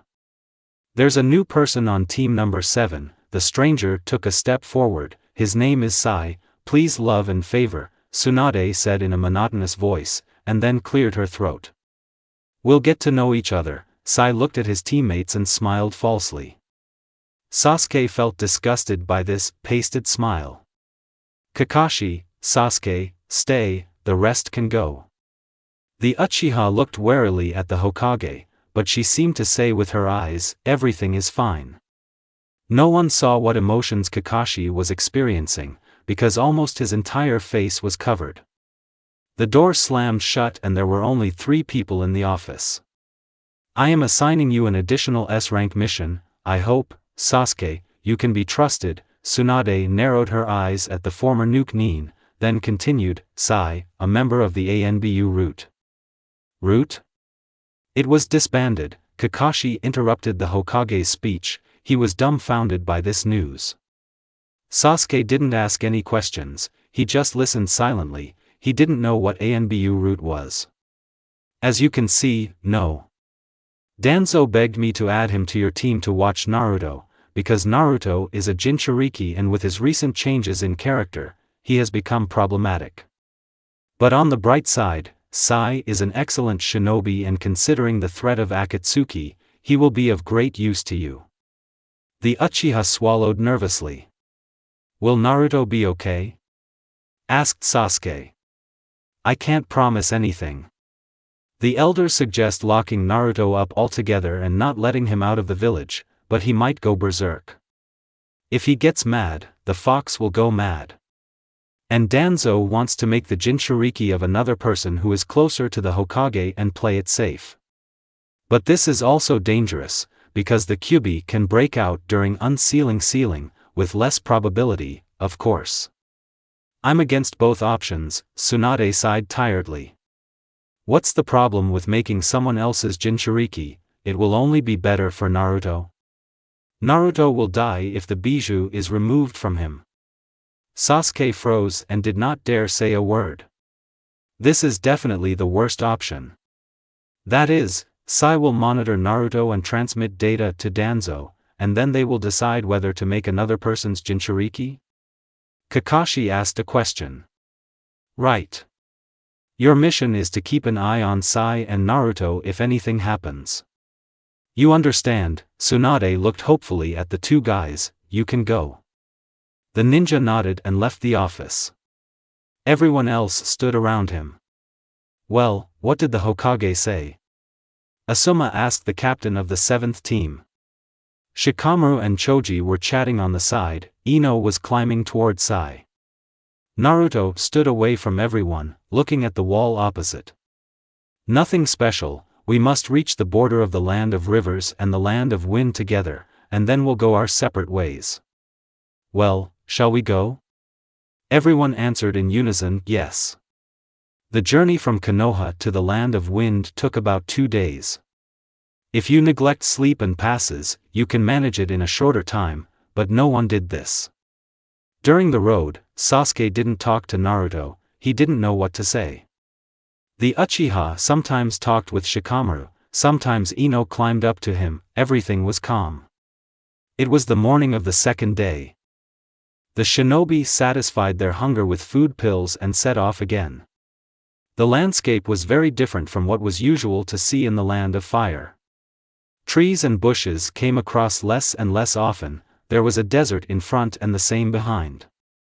Water supplies were running out, it was necessary to get to some village or other point as quickly as possible. We've probably already passed the border of the land of wind, when will we disperse and go on a mission? Naruto spoke for the first time, strictly to the point. We'll walk together until the evening, and then we'll go our separate ways, Asuma said, without slowing down. The usual silence fell, the shinobi walked another couple of 100 meters until this silence was interrupted by Ino's cry. Hey, is there a person lying there? The girl pointed her finger at 10 o'clock, the silhouette of a man could be seen, only it seemed his feet were covered with sand. There was still an incomprehensible thing lying next to him, it was impossible to understand what exactly it was. What is this, a fan? It's Temari. Shikamaru fought off the squad and ran faster than anyone else towards the lying sand kunoichi. The girl's hair lay haphazardly on the sand, from the usual 4 sticking ponytails there were only 3 left, and even then they were disheveled. The rubber band was most likely blown away by the wind. There was a fan next to the girl, and Temari herself was unconscious. A lot of thoughts were swarming in Sasuke's head, this is the one from the Chunin exam, she was strong and over the pastime should have become even stronger, so who knocked her out? And why here? Because it's still half a day's walk to Sunagakure. The mission has already gone wrong, they cannot abandon Temari, they need to figure out what is happening in the land of wind. Temari! Wake up! Shikamaru lightly hit her on the cheeks, squatting. It seems she just ran out of chakra or was very tired, Asuma summed up, checking her pulse on his hand. Temari's body had minor abrasions and scratches, but it didn't look like she had been wounded in battle, so the 10th team captain's theory was correct. Well, we still can't leave her here, we'll wait until she wakes up, Kakashi said, turning his gaze to Ino. You know a little about medical techniques, right? Can you speed up the process? Yamanaka hesitated slightly and struggled with her answer. I'm not as good at them as Sakura. Can you pour in some chakra? Shikamaru asked hopefully. I'll try, she squatted down next to her teammate and folded her hands over Temari's chest. Kakashi motioned for the guys to move away and not disturb Ino. The ninja obeyed and moved away. The sun was terribly hot at noon, Sasuke felt some weakness, but most likely it was just due to fatigue and the long journey. The others probably felt the same. The Uchiha watched Naruto and Sai, but neither one nor the other did anything out of the ordinary. One could already get used to the new Naruto, but Sasuke did not know what abilities a shinobi of Anbu root had.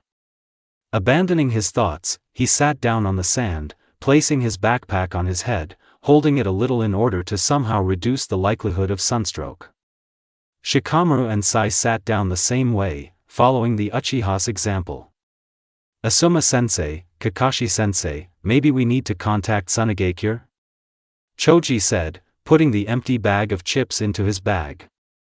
I think we need to first bring her to consciousness, Sarutobi pointed with his gaze at the lying sand shinobi, and then decide what to do. We can make things worse. Choji hummed thoughtfully and didn't answer. Shikamaru did not take his eyes off the girls, Sasuke did not understand what Temari meant to him, but this was clearly something more than ordinary rivals. Perhaps they communicate well after that exam, but it was impossible to know for sure, because the Uchiha missed a lot during his absence from Konohagakure. The green glow under Ino's hands disappeared. She sighed tiredly and placed her bag with equipment under the head of the kunoichi Suna. Nara, noticing this, stood up and approached the girls. Did not work out? It worked out. She should wake up now, Ino said with dissatisfaction in response to Shikamaru, as if he doubted her abilities.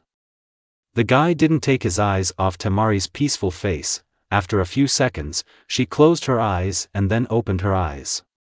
She said something incomprehensible, and then looked at the strategist and said more clearly, but just as quietly. Crying? Shikamaru frowned, his face quickly changed from worried to a neutral frown. Sasuke, watching this, grinned, wondering why she called him a crybaby. He didn't ask Temari questions first. Perhaps the team captains should deal with this. Nara moved away from the others. He sat back down closer to Sasuke and Choji. Naruto's expression didn't change at all, either before Temari woke up or after. I wonder what his thoughts are doing. Sasuke recognized that thoughtful look in his blue eyes. Oh, these problematic women, said Shikamaru, to which Choji chuckled. The Uchiha didn't see anything funny in this. Why did she call you a crybaby? Sasuke asked. Probably because it's true, said Akimichi, and the crybaby elbowed him in the side, or rather, it can't be true. The guys continued to talk, discussing the current situation, but Sasuke had long ago lost the thread of the conversation. He looked at Naruto, the latter casting annoying, emotionless glances at him, reflecting a silent question, "What do you want?" The young man did not know what he needed and awkwardly tried to distract himself. In the end, the main thing now is not the relationship between Naruto and Sasuke. He decided to approach the teachers and listen to about the situation in the Land of Wind. Temari looked around with a dull gaze for about a minute and, as if a switch had been flipped in her head, she opened her eyes wide and jumped to her feet.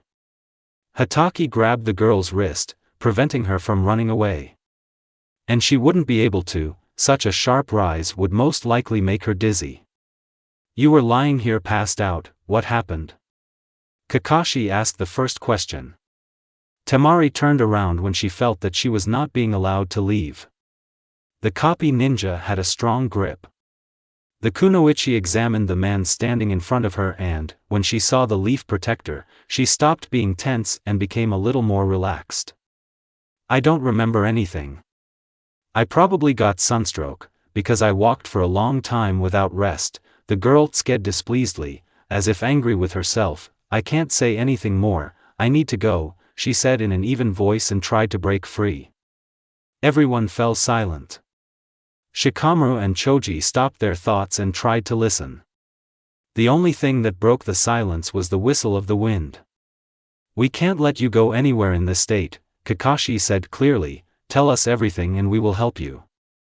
Gaara. Akatsuki captured the Kazekage, Temari whispered, hanging her head. Akatsuki. The organization Itachi belonged to. Sasuke looked at the sand resident in shock. He knew that those in this organization were insanely strong. Gaara is the Kazekage, the head of Tsunegakure, a man with absolute protection, the Jinchuriki of the One-Tails, and was captured anyway. It is difficult to imagine how much power the enemy has. Thoughts again returned to his older brother, the memories were choking, but the guy steadfastly accepted this and tried to look directly at the problem that had arisen. They have a completely different mission and showdowns with Akatsuki are not in their competence, but they can't just abandon their comrades like that? When it was? Why didn't you ask for help from the neighboring villages, from Leaf? Kakashi asked questions clearly. About 2 weeks ago. People are panicking, crime has increased and all civilians are not in a better situation. The elders decided not to ask for help so that the sand could cope on its own. Now Suna is controlled by the council, I cannot trust it. There is a contender for the role of the 6th Kazekage, and he really will become one if the fifth does not return in 3 days, but Kankuro and I. The girl's speech was confused and chaotic. She clenched her hand into a fist. Kankuro and I cannot allow Gaara to be removed from his place as Kage so easily. Do you have any information about Akatsuki and the attackers then? Asuma was twirling the lighter in his hands, nervous. Kakashi let go of Temari. He was sure that she would not run away. I left my brother in the village so that he could report to me about the situation there, and I myself went in search of their shelter. There are approximate coordinates. It was a missing nin from Iwagakure. He has explosive clay, and I didn't see his partner. Ino picked up her bag and placed it back on her belt before asking. Wait, why didn't you take anyone with you? Going alone against Akatsuki is very reckless. The village is closed and it's forbidden to leave it. Temari tiredly rubbed her temples, but I left and am now considered a deserter. If I really find the Akatsuki hideout, I will give a signal to Kankuro and we, together with the other guys, will save Gaara. Sasuke couldn't believe his ears when he learned that such a mess was going on in the Sand Village. In fact, the country of wind is without decent protection, without a standing army. Everything has fallen into place, crime has increased, and so people from the outskirts of the country are raiding neighboring villages. But the mission has become less important. She will need to request reinforcements from the Hokage, or should she not be told about this? But everything related to Akatsuki is not just a matter of one village. The goals of the organization are to capture tailed animals. They've already captured the one-tailed Jinchuriki, which means Naruto is in danger too? Yeah, there's no point in going to Sunagakure. Asuma lit a cigarette. It'll be hard for you without the Kazekage. We must notify the Hokage that our mission did not go according to plan and await further orders. Sai and Ino, go back to Konoha, tell Fifth everything, request reinforcements.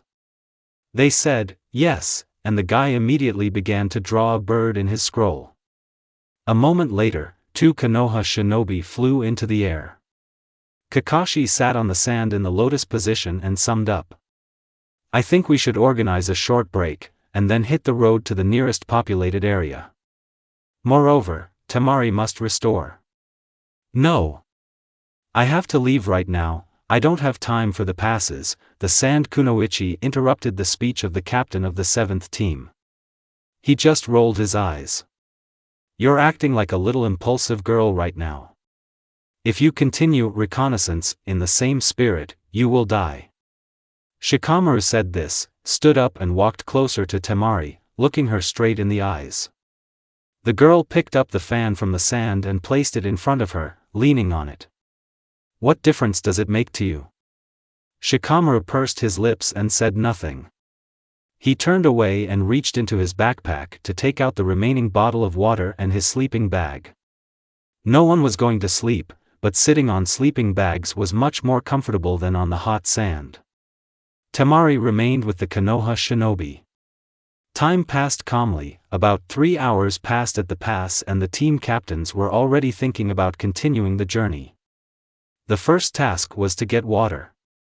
And the next one is to wait for the return of Ino and Sai, then decide what to do. During these 3 hours, Sasuke continued to look at Naruto, and this clearly went beyond the scope of the S-rank mission. Besides, Sai had not been around for a long time. But the Uchiha no longer thought about it. He watched as his comrade cleaned his weapon, looking mysteriously at the sky. Enough. It's impossible for Sasuke to have only one dobe on his mind. More precisely, he is not alone, but their incomprehensibly friendly enemy relationship. We should continue on our way. In which direction is the nearest village? Asuma turned to Temari, then he got up from his sleeping bag and began to put it back into his backpack. The girl took out a small pocket card. In the southwest, 3 or 4 kilometers from us, although it may already be abandoned. There's still some kind of well there. Let's move out, Kakashi commanded and secured the backpack on his back. No one confirmed anything, everyone just silently began to pack their things at an accelerated pace. The guys got to the place an hour later and the village was really abandoned. Several houses burned down, most likely there was a large fire. One, with broken windows and completely empty inside, everything was stolen. Shops with dirty cardboard signs, long empty shelves, benches broken in half. I wonder how old the Temari map is. But this is even good. You don't need to find a common language with the residents, you don't need to worry about who is bad and who is good. There is simply no one here, and this is a great place to spend the night. One well has already been passed by, it is completely dry and there is no use from it. The probability of finding the second one is extremely low, but it must be done, so the guys split up and searched. If they hadn't found it, they would have had to go to another village, but it's unlikely that the shinobi would have arrived alive. Thirst will break anyone, no matter whether you're a ninja or a civilian. Found! Choji shouted and everyone ran to his call. There was very little water, almost all of it was already overgrown or dried out, but it was enough to fill 3 bottles. All that remains is to filter it and everything will be great. Meanwhile it was getting dark. It's already 8 o'clock and the sun is starting to set. It was decided to build a pass near the destroyed houses, and not on a sandy wasteland. Kakashi took out 2 tents from the second backpack. Shikamaru and Choji began to set them up. Sasuke and Kakashi were looking for something like wood for a fire. There were dry trees near the village, so the branches broke easily. The firewood was collected, the fire was lit and the tents were set up. Tonight we will be on duty in turns, me, Temari, Choji, Kakashi, Shikamaru, Sasuke, Naruto. Any objections? Asuma said, sitting down on a folded sleeping bag by the fire. Someone answered, no, and then everyone went to their tents. Hey, Shikamaru, get up, Kakashi's voice sounded in the tent. Instead of Shikamaru, Sasuke opened his eyes. The Uchiha was lying with his back to everyone else, in the corner. It was calmer when there was a person lying next to you on only one side. No one saw that he woke up, and Sasuke actually planned to continue sleeping. There was very little time left to rest. The strategist mumbled something sleepily, and then reluctantly stood up and the one on duty earlier fell in his place. Finally, the noise stopped, only quiet breathing could be heard in the tent. Sasuke enjoyed this almost silence. But 5 minutes passed, 20 minutes passed, 40 minutes passed, sleep still did not come. The guy was lost in his thoughts. Sometimes he opened his eyes and looked at the dark fabric of the tent. The sleeping bag became hot and uncomfortable. Sasuke sat up and looked around at the guys lying next to him. His face was not visible in the darkness, only O.N.ia. There was nothing to do. The young man unzipped his zipper and got out of the sleeping bag as quietly as possible. He still had to get up soon. Why did you get up so early? Shikamaru threw a couple of twigs into the fire and turned to face Sasuke. The Uchiha awkwardly straightened his hair with his hand and came closer to the fire, sat down on the sleeping bag next to the man on duty. I don't know, I just can't sleep, I still need to wake up soon. It was incredibly cold at night in the desert, but the warmth from the fire was pleasantly warming. Sparks from the fire flew in different directions.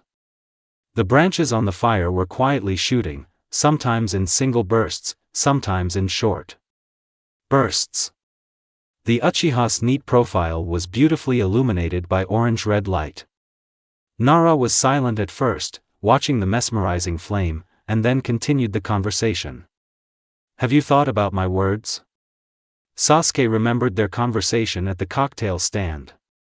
He thought about this for a long time, about this responsibility. Sasuke hated responsibility. He did not like to promise anything and give hope, because at any moment everything could change.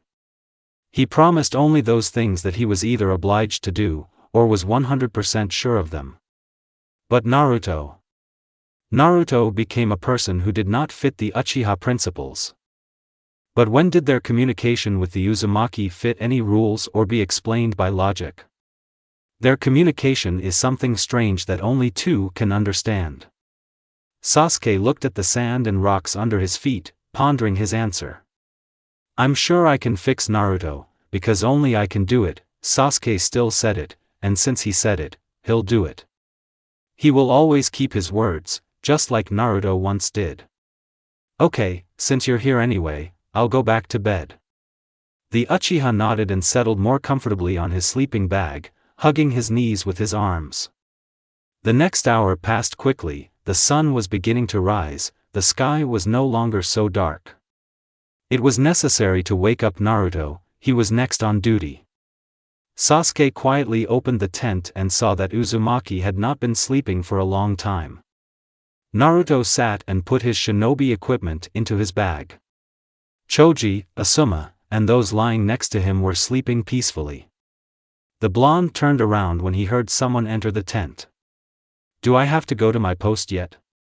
Sasuke nodded and did not go any further, walking back to the fire. It was stupid to go to bed, he had already slept. It was more pleasant to sit by the fire listening to the crackling of twigs. The guy sat down on his usual sleeping bag. "Why don't you go to bed?" Naruto asked, sitting down next to him. "I do not want to sleep." The Uzumaki chuckled indifferently. "Then sit with your back to me so that I don't see your face." It was disgusting to hear these words. Sasuke frowned, but did not argue. This is again a typical Naruto endurance test.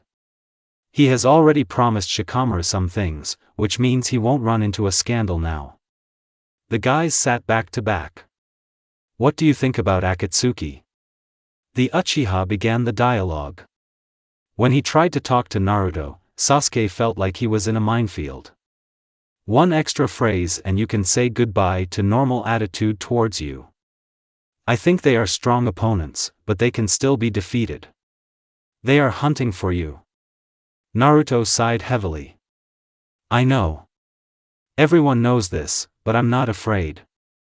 Every person has weaknesses, Akatsuki members have them too." That was true, but at what cost could one find out the weaknesses of mercenaries?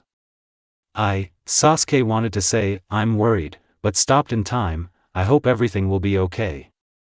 The guys touched each other with their backs, and now also with the backs of their heads. The Uchiha tried not to move so that Naruto would not change position. It was quite comfortable. "You know, I was thinking about our communication, and I don't understand what's happening. At first we communicate well, then again poorly, then well," Sasuke said after a long silence. The interlocutor did not answer anything. "But I'm not saying that I don't like it. It's enough for me that you are my rival and comrade. I value you." Sasuke bit his lip, no longer hoping to hear an answer, and what did he want to hear? Ridicule? "But I will never leave you like this." "Now I can't," the young man finished his speech. In response there was a barely audible snoring. Sasuke didn't know what he was feeling more, relief or anger. It is unknown what Naruto heard and what he slept through, but it was for the best. Sasuke will have time to talk 1,000 more times with Uzumaki about their friendship, but for now let him sleep. The Uchiha felt the sleeping body begin to crawl. The guy turned 90 degrees, holding the blonde's back, and then carefully placed his head in his lap. The sleeping Naruto did not frown or look with a cold gaze. Sleeping Naruto was the same as before. Soft faces, childishly plump lips and sometimes trembling eyelashes. "I wonder what he's dreaming about." Sasuke looked at the young man's face and did not see any bloody fox in him. Well, or only this fox was not visible in the sleeping Naruto. The Uchiha moved closer and there was a maximum of 10 centimeters between their faces. He would never have allowed himself this if Uzumaki had not been sleeping, but now he could enjoy the quiet moments and take a closer look at everything.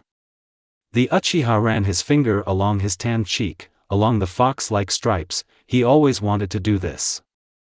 But suddenly the owner of the Sharingan quickly pulled his hand away. "What?" And he touches Naruto's face and what? Is he staring that close? Another millimeter and their noses would have collided, but Sasuke sharply straightened his back and looked no longer at the pretty face, but at the flaring flame. "What an idiot," he said, swearing either at himself or at the sleeping Naruto. "Is black color cool or warm?" The youngest Uchiha, and now the only one, loved to read books as a child, and still loves them now, but there is not enough time. And not just any fairy tales for children, but quite serious literary works. It's beautiful epithets, incredible comparisons that he himself would never have thought of. Most of all, the boy liked to read descriptions of people and portraits. People look alike, the same pair of eyes, nose, ears, mouth, but in the description everything looked completely different, completely different. In our routine and ordinary world, no one pays attention to the little things anymore, and no one will say, copper-colored hair, because this color has long become ordinary red. Sasuke sighed in disappointment, closing the book and putting it away in the far corner of the bookshelf, among the others he had read. In books, special attention was most often paid to the eyes, because the eyes are the mirror of the soul. And they can be of a wide variety of colors, warm brown, cool blue. Little Sasuke went to the mirror and looked at his face. His eyes are just boring black. This was very frustrating. I wanted something unusual, maybe they were different colors or bright purple, or acid yellow, but in the end they were pitch black. And how would these eyes be described in a book? They are simply black, so much so that the pupil is not visible. One day Sasuke asked his mother, "Is black a cold color or warm?" At first Mikoto didn't understand why such questions were asked, but just looking at the sweet, sad face of her 5-year-old son, she guessed. It is no secret to anyone in the Uchiha family that he is partial to fiction, not fiction. The last of the Uchihas forever remembered his mother's words, her soft, quiet voice and weightless strokes on the head. Black is a universal color. Depending on how you present it, it can be either cold or warm. Now Sasuke was sitting by the fire, and why these words came to mind is unclear. But he knew for sure that he was looking at Naruto with the warm gaze of his black eyes, which reflected the flying sparks from the fire. He will be very embarrassed if he wakes up, lying on my lap, thought the former Nuke-nin, and moved to the side, carefully laying the Uzumaki completely on the sleeping bag.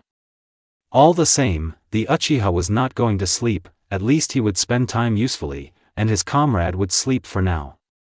After all, it's not difficult for him to help others now. Hey, what are these gatherings here? Kakashi looked out of the tent and said this. It was clear from his voice that he was yawning. I tried to look cheerful. Sasuke turned around sharply, but was not at all afraid. It's time for everyone to get up, we need to wait for Sai and Ino, and then decide what to do. At best, they should be here by lunchtime. From a bird's eye view they could be seen, the only moving objects in the midst of abandoned, dilapidated houses. In addition, this is the closest populated area from their last meeting place. Sasuke didn't get up, still sitting up, and brushed off his pants. He didn't answer the teacher, and most likely the question was rhetorical. The guy cast a thoughtful glance at his dozing friend. It's worth waking him up too. The Uchiha lightly pushed Naruto on the shoulder, but he did not move. Sleeps too soundly. Kakashi entered the second tent and you could hear him slowly waking everyone up. Hey, Naruto, stop sleeping, Sasuke continued to shake the sleeping shinobi. Perhaps he is no longer sleeping, but is simply lazy. No, this cannot be. The young man snorted displeasedly and muttered bad words to himself. Are you? Uzumaki mumbled, finally opening his eyes. At the same second he stood up and moved away on his elbows in the opposite direction from the fire and Sasuke. Good morning. There were notes of sarcasm in the Uchiha's voice. Naruto, of course, noticed this. He looked suspiciously at the one who woke him. Sasuke did not wait for his friend to realize everything. He stood up, brushed himself off and threw on his favorite black cloak. It made him look more handsome. What does it mean? Should I be protected as a weakling, meaning I can't stand up for myself? Kakashi closed his eyes, either trying to calm down, or not wanting to look at this whole situation. And everyone is pretty tired of this conversation. Akatsuki is a strong opponent and it is our duty to protect you, Sai said, smiling a nasty smile. Sasuke wanted to punch him in the face, maybe this way his new comrade would stop annoying him so much. But he definitely annoyed Naruto more. I can defend myself. This was the unconditional phrase of the Uzumaki, which could not be blocked in any way or answered with dignity. A strict clear fact and no one wanted to dispute it. I don't care that he's a Jinchuriki. Never mind that Akatsuki is most likely stronger than a teenager. Naruto didn't care about anything, there were only two tasks in his head, the mission and protecting the village. He must defend the village himself. At least this is how Sasuke tried to understand his comrade's train of thought, but it turned out to be problematic. He had similar tasks to the Uchiha's tasks, but why did their outlook on life change so much? The guy knew perfectly well why, but tried to stop thinking about it. Ino stood next to Sai, pulling her tail tighter and looking at Naruto with an annoyed, but at the same time worried, look. Together with Ino and Sai, the 10th team and Niji and Tenten arrived. Guy and Lee were on another mission. You can protect yourself, but now we want to help you, so please don't complicate things, Kakashi said, repeating himself once again, simply changing the wording. Naruto-kun, we are worried, Hinata added. Naruto chuckled disdainfully. Sasuke did not dare to say anything, it was unlikely that his words would help, because the harmful Uzumaki could do everything in defiance. The Uchiha continued to look first at his sensei, then at his friend. One of the few things that remained of the old Naruto was his unwillingness to be the weak link. Extra fighting strength won't hurt you. Okay, I give you a new mission, you go to Konoha and protect it, Akatsuki will come for you to Konoha anyway.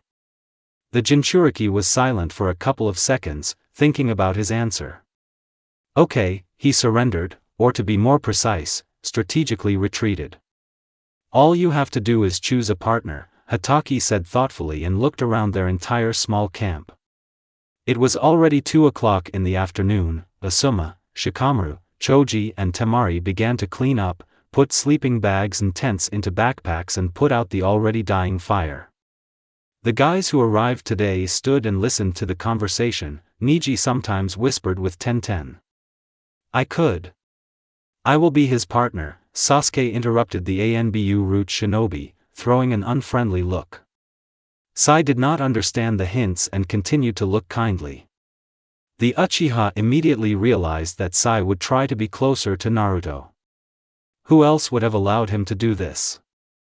Okay, then there will be a team of 3 people. Sai, Naruto, Sasuke go back to the village. The team captain will be Sasuke.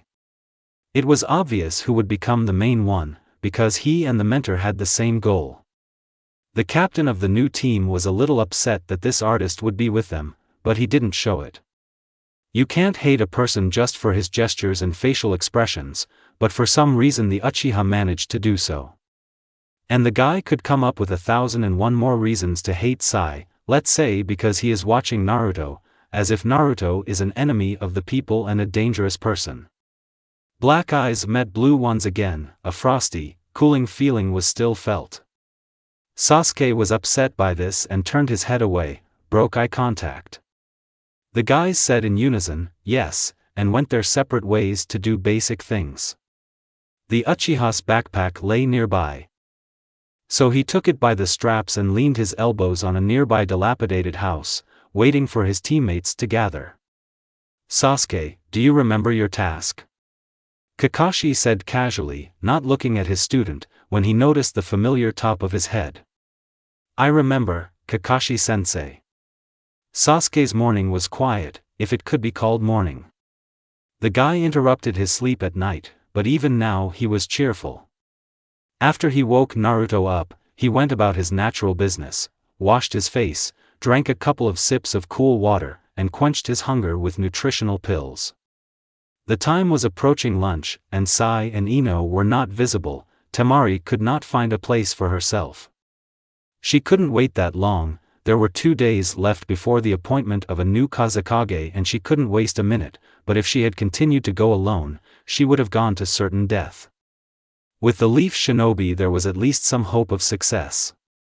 Sasuke liked to be an observer and not interfere. He lives calmly without other people's problems, but the Akatsuki problem will definitely affect both Konoha and Naruto. The Uchiha swore to himself to protect both items. Exactly 1 minute before noon, a huge painted bird became visible in the sky. The sand kunoichi breathed a sigh of relief and counted the seconds until they landed. Shikamaru also became calmer. When the guys landed, the bird flew into Sai's scroll and Ino began to tell everything. This was the Hokage's decree, not to interfere in Tsuna's affairs, to interrupt the current mission, and everyone except Naruto would go to save the Kazekage. Of course, Uzumaki was furious and was against such a decree, as was to be expected. Sasuke knew that the fifth would not allow the Jinchuriki to participate in this brawl. Naruto with a backpack on his back came closer and also leaned his elbows on the house, pulling the Uchiha out of his thoughts. The dark-haired man considered words unnecessary and therefore remained silent. Silence is comfortable. We're leaving, Sai came up and said. Sasuke didn't understand whether this was a question or a statement, but nevertheless he unstuck from the house and waved his head towards the old road, almost completely covered with sand. The Uchiha wondered why they didn't use Sai's birds on the way here. It would have been more convenient, and besides, they would have saved time. Can you draw 2 birds? It's faster to fly with them, asked the captain. I used Chuji Giga when I was returning to Konoha, since we needed to find out the Hokage's new order urgently. More to the point, Naruto intervened in the conversation. Sasuke smirked. What a stupid habit they have of constantly interrupting Sai. I have to support my drawings with chakra, which means if someone attacks us on the road, I won't be able to fight. The captain hummed thoughtfully and said nothing more, just set off. They have to walk for a long time. But shinobi are no strangers, are they? Sasuke consoled himself that it could have been much worse. Sai could have turned out to be a chatterbox or an arrogant mischief maker, but fortunately he, too, simply remained silent. The only attempts to communicate by the trio were only on everyday topics like, shall we arrange a halt here, how much longer to go? The journey back took a little less time, instead of 2 whole days, only a day and a half, without incident. The next morning they were already approaching the village. The gates of Konoha were visible. Naruto, when we arrive in Konoha, will you come with me to Danzo-sama? Again the incomprehensible intonation of the root shinobi. Sasuke frowned. The same Danzo who wants to make another person the Kyuubi Jinchuriki, that is, kill Naruto. Why is this? Sasuke asked instead of Naruto. It seemed that Uzumaki didn't care at all. He walked forward with a carefree neutral expression on his face and didn't even notice that they were addressing him. This doesn't concern you, Sasuke. Sasuke stopped and turned to face his comrades. Sai smiles too often, how you want to charge your fist into that smile. Naruto and the artist stopped too. It was only a short distance to the village. They walked the whole way without any clashes, but right now Sai had to blurt out. Now the Uchiha will tell him everything. What you said? The young man felt like he accidentally activated his Sharingan. Let it be. What did I hear? Sai was still smiling, slightly narrowing his eyes. Sasuke has good hearing, which is why he reached for the Kusanagi blade. The artist, of course, noticed this and took out a scroll from behind his back and began to draw. Naruto stood next to Sai, but he did not look interested in the fight, or he wanted to deal an unexpected blow to one of the two. Sasuke did not know which side his comrade would take, and whether he would be for anyone at all. He could remain in splendid isolation and be an ordinary observer. Naruto moved a little to the side. Chuji Giga. Sai still used this technique. Sasuke easily turned all the animals into blobs using his katana. But suddenly another drawn lion jumped on top of the Uchiha. This would be a good strategy against a weak opponent, but not a shinobi with dojutsu. Sasuke dodged and the lion fell into the ground, turning into a puddle. Katan, Gakukyu no Jutsu. The guy quickly folded the seals and used the technique. The artist jumped back. While Sai was moving back, the Uchiha almost instantly approached him from behind. Chidori flow. Sasuke put his katana to the throat of the arrogant artist. It must be unpleasant to feel electric charges so close to the skin. Sai was breathing heavily, but he was clearly not afraid. I just need to bring Naruto to Danzo-sama. Stop talking like I'm a thing. Naruto said, we need to get to Konoha quickly, finish it. Sasuke chuckled and ran his katana over the artist's shoulder instead of his throat. But Sai suddenly turned into ink. All of the Uchiha's hands were covered in black paint. Clone flashed through the young man's thoughts. Behind. It was Naruto's voice. Sasuke only had time to turn around and see Sai flying from above with a kunai in his hand and one drawn animal on his sides.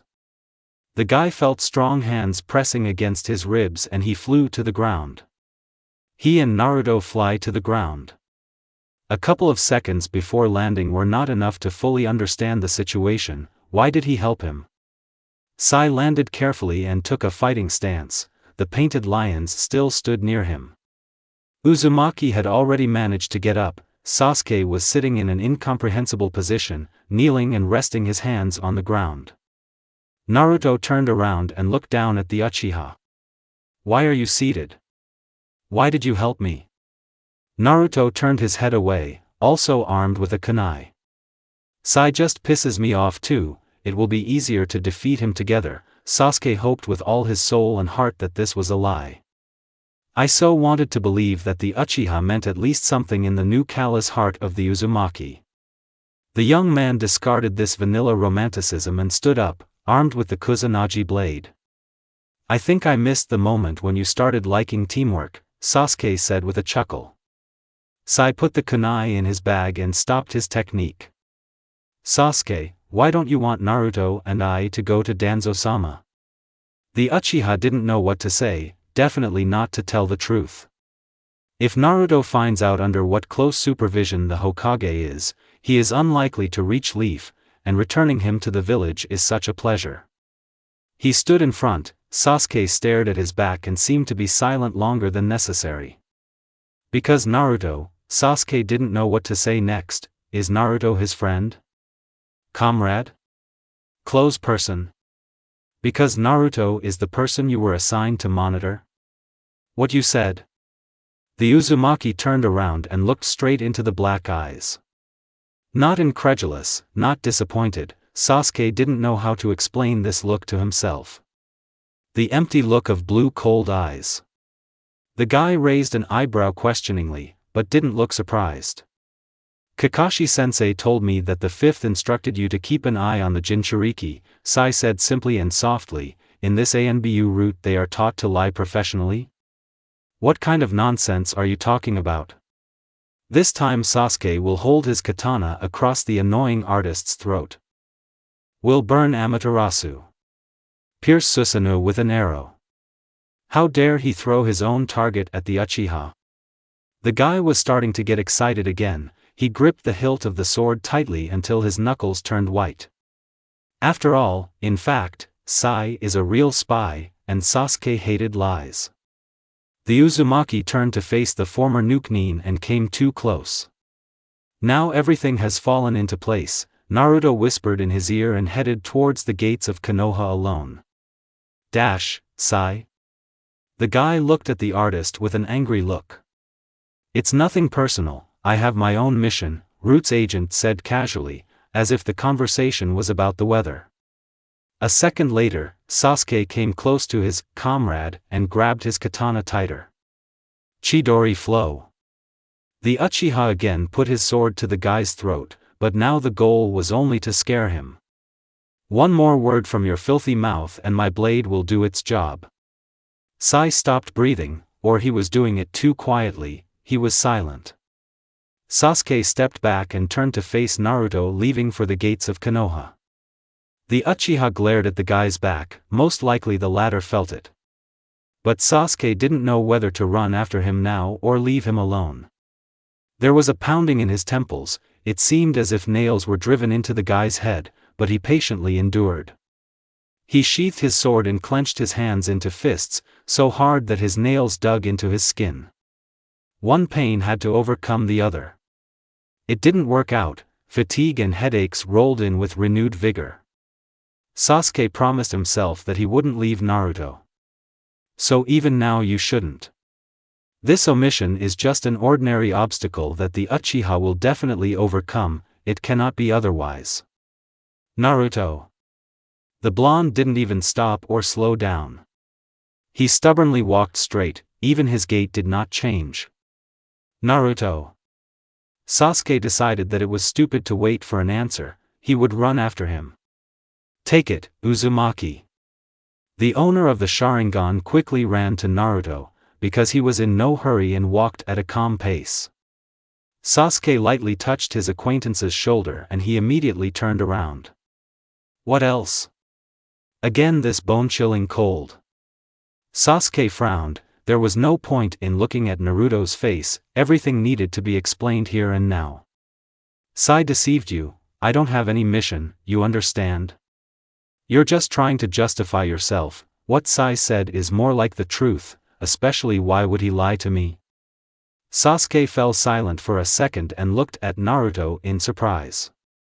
The former Nuke Nin cannot tell him everything now, about Danzo, about the fact that he can be locked up in the village, because the Jinchuriki will go crazy. But if you say something else, the guy will immediately understand that he is being blatantly deceived, despite the fact that Sasuke is a good liar. How do I know his motives? I only know my goals and I would not spy on you and adjust to someone. Even under the Hokage. I practically don't know you. How can I prove the truth to you? Naruto simply shrugged. No way. I'll prove it to you anyway, do you hear? Sasuke was on the edge, he hadn't been pushed like this in a long time.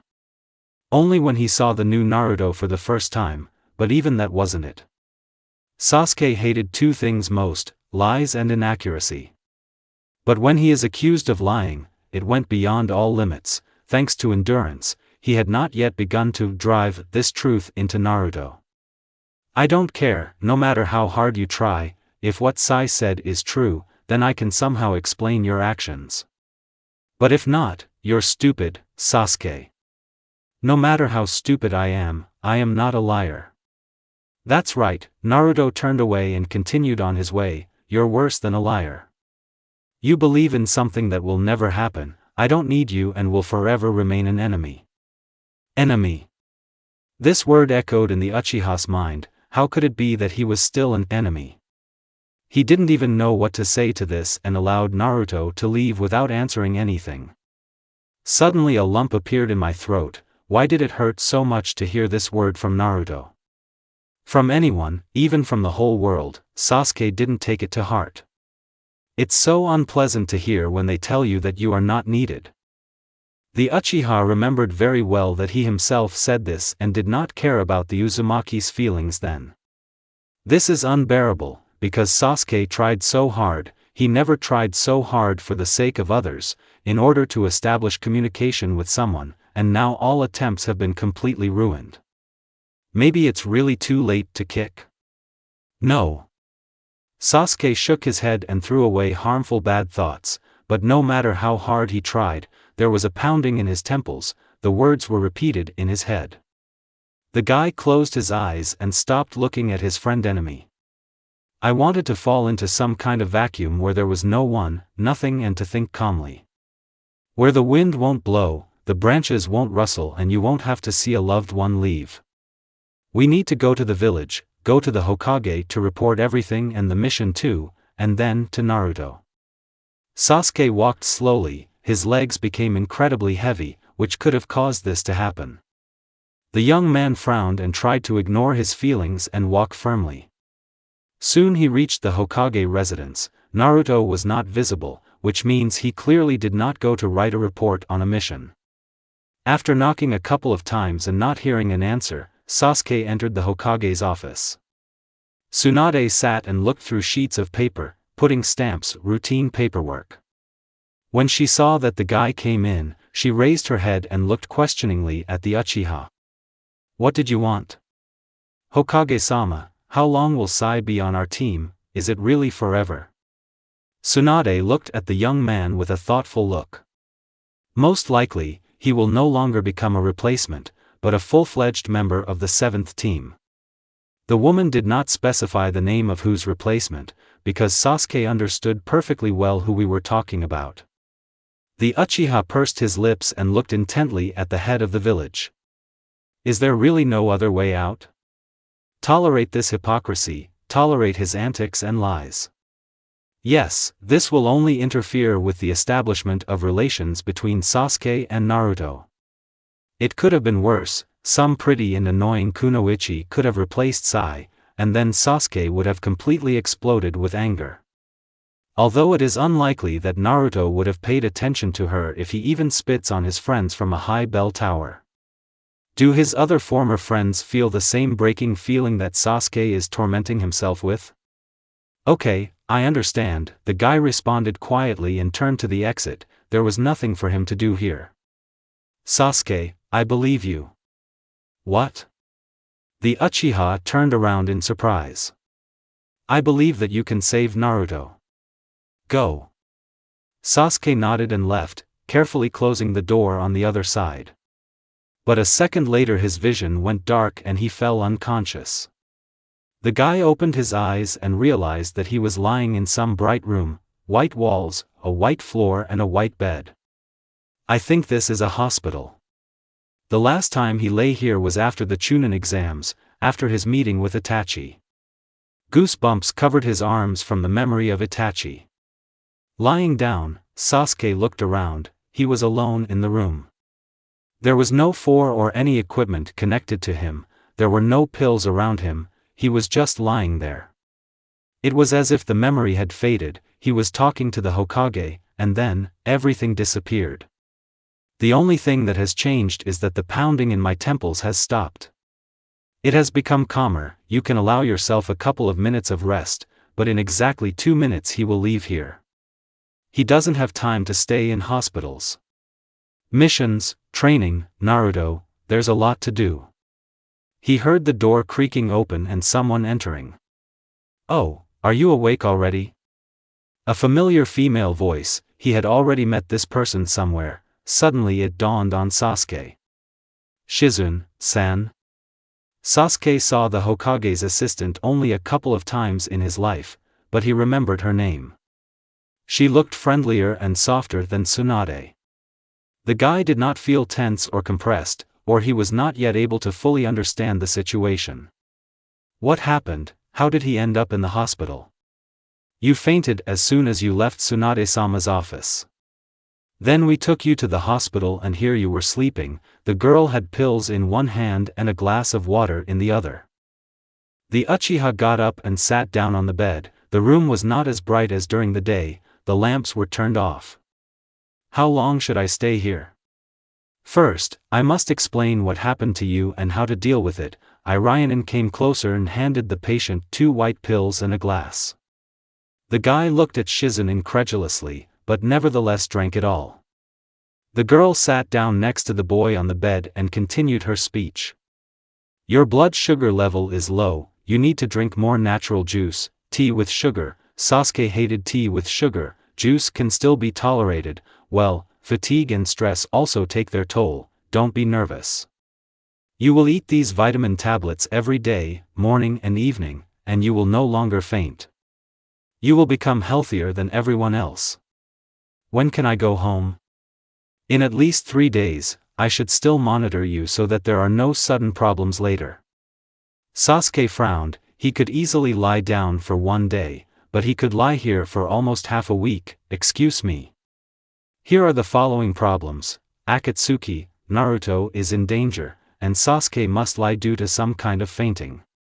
Everyone is working hard. Almost all of his friends are on a mission in sand, and he can't even protect his friend in Konoha.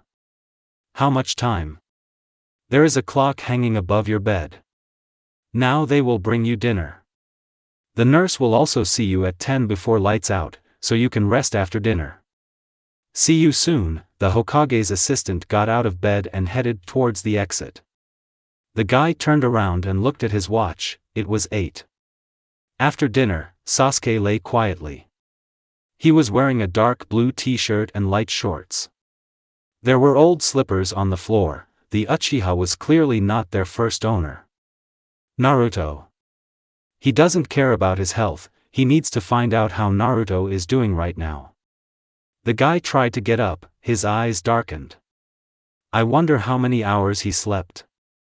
After a couple of moments, the unpleasant effect passed and Sasuke, in slippers too small for his feet, took a couple of steps around the room. An hour and a half before 10 he will have time to return back and forth. The village is not so big that it takes several hours to walk from one end to the other. Sasuke went to the window and tried to open it quietly, but the handle wouldn't budge.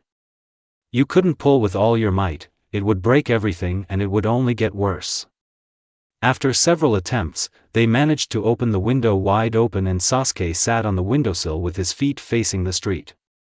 It seems that Naruto's house is somewhere ahead, but in principle he can figure it out along the way, so the Uchiha thought and stood with his feet on the surface, pushed off and jumped onto the neighboring building, which was just standing close.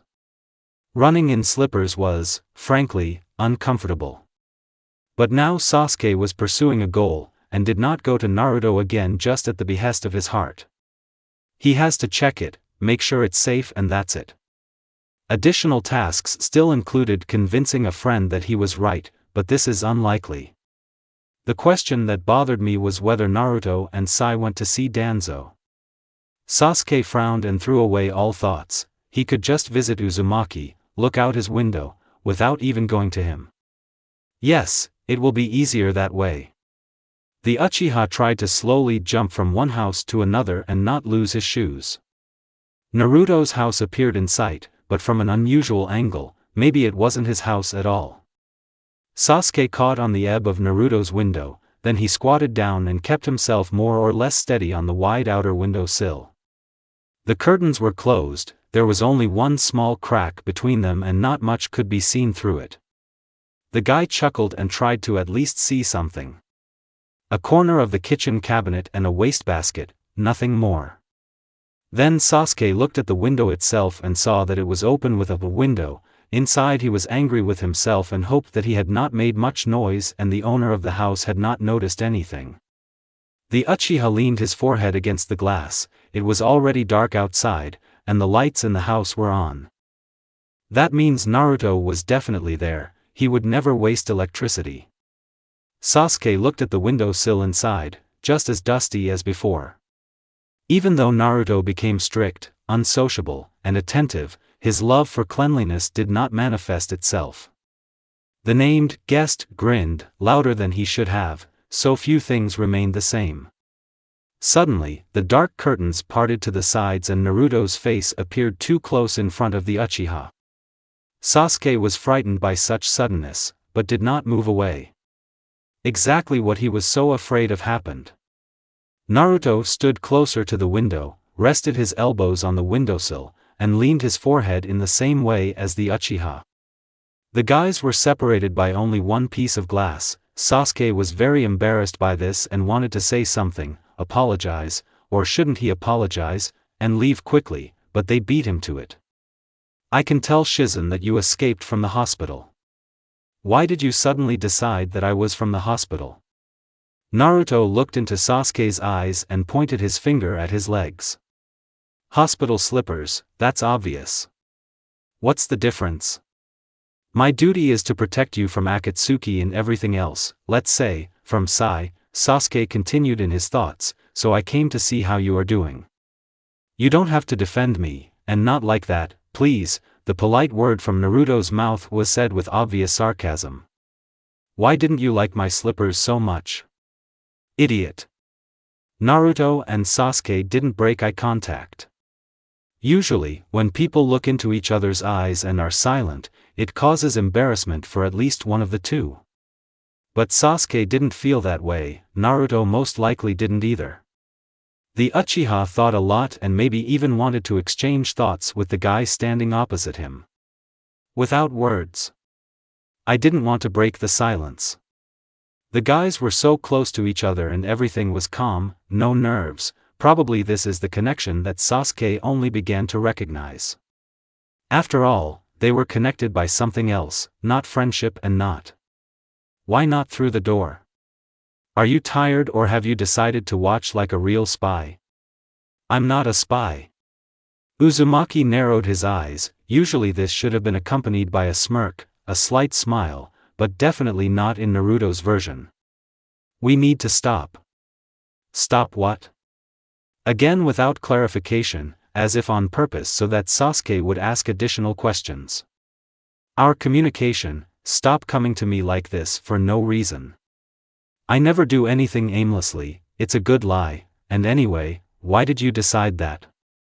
Naruto did not try to prove that all his past visits were not vital. Nothing will be the same as before, I don't care about you, and you're torturing yourself with false hopes. Do you care that I'm torturing myself? Sasuke raised an eyebrow questioningly. The Uzumaki frowned and turned his head away. No, you're pathetic. So I will continue to communicate with you. But I don't care about you. Naruto repeated himself again. The number of times Sasuke hears this word from Naruto, it no longer causes pain, it sounds so everyday and ordinary. An Uchiha will never get angry or offended by such words. So, I'll make sure that you don't care. Sasuke tried to copy Naruto's intonation, but it didn't turn out very reliably. Even if you die, I won't care. So I'll die and check. The Uzumaki moved away from the glass and looked into the black eyes again. There was not a drop of joke in them. Sasuke spoke seriously, even if it did not look like the reasoning of an adult. An adult will not die for the sake of some kind of evidence. You're annoying, go back to your hospital. I can manage without your orders, Sasuke smiled slyly. Naruto chuckled indifferently, walked away, and then closed the curtains back. Sit further, I'm going to bed, because it's already 10. 10. Sasuke opened his eyes wide and, as if scalded, jumped from the windowsill and ran towards the hospital. He shouted, "Bye," but it was unlikely that Naruto heard it. I don't care, then he'll say goodbye 100 more times, but now we need to run to the city. Hospital. If the nurse does not find the patient in the room, then he will definitely no longer be able to get out through the window. They will hang bars, take the window handle with them, or even use some kind of fuinjutsu. No, Sasuke is being too dramatic. The hospital had already appeared on the horizon, the lights were not on in his room, which meant no one had entered yet. The window was still wide open. Sasuke quickly flew through the window, but did not close it, turned on the light and sat down on the bed, insanely out of breath. After a minute, breathing more or less leveled out, but still not like that of a typical patient who had not gotten out of bed all day. The door opened with a creak. Uchiha Sasuke? A young nurse, about 25 years old, entered the room, holding a pen and a couple of sheets of paper. When she saw the young man, she scribbled something on the paper. That's right, Sasuke wiped away the beads of sweat that appeared on his face with his hand. We know you are such shinobi, you like to escape from the chambers, the girl said thoughtfully, thinking out loud. Yes, some kind of horror. Why are you so tired? You've been lying there all day. I trained, I did squats, push-ups there. The nurse looked at the patient with suspicion and Sasuke realized that he had to continue. A shinobi should always keep himself in shape. Okay. Lights out, the girl put her pen in her pocket, turned off the light and left the room. Sasuke sighed with relief and lay down on the bed. He looked at the ceiling and couldn't sleep, thinking about Naruto's words. Why, if he doesn't care, is he trying so hard to get Sasuke to stop trying? I need to sleep. After much thought, the Uchiha finally closed his eyes and fell asleep. The rise and rounds began at 8 in the morning, but Sasuke woke up earlier. He looked at the wall clock. It was about 7, and what could he do for an hour in an empty white room? There was a nightstand next to the bed. Yesterday it was empty, and so today he didn't even pay attention to it. But now, when he stood up, straightened his t-shirt and shorts, he noticed that the bedside table was not at all empty. There was a small plate with chopped tomatoes. 2 of them were definitely chopped there. Breakfast is only at 9. Only a few people know about Sasuke's love for tomatoes. Sakura knew. The mentor and Naruto know now. But Kakashi is not in the village now. The Uchiha smiled contentedly and looked out the fully open window. Sasuke knew that he would never admit anything. Instead of the promised 3 days, Sasuke spent a week in the hospital. After the examination results, Shizune wanted to detain the shinobi in the hospital for 10 days. But Sasuke was so angry, he was simply beside himself, and the Irionin had mercy and discharged the patient a week later. Problems with blood vessels, lack of glucose, fatigue. The Uchiha didn't really listen to all the clever terms the doctor was saying, and the only thing he remembered was, you don't need to take a lot of painkillers. Eat more fruits and vegetables, and don't just rely on nutritional pills. However, after that fainting spell at the Hokage residence, I didn't suffer from headaches in the hospital. And since they didn't torture me, then everything returned to normal. The doctors are just being dramatic. After all, the Uchiha is not some weakling. To all the doctor's instructions, the young man rolled his eyes and turned away. All his life he lived calmly, but after, something happened. Today is the day of discharge, around 8 in the morning. Sasuke was sitting on a bench in front of the hospital and will soon go home. It was cold outside, it was morning after all.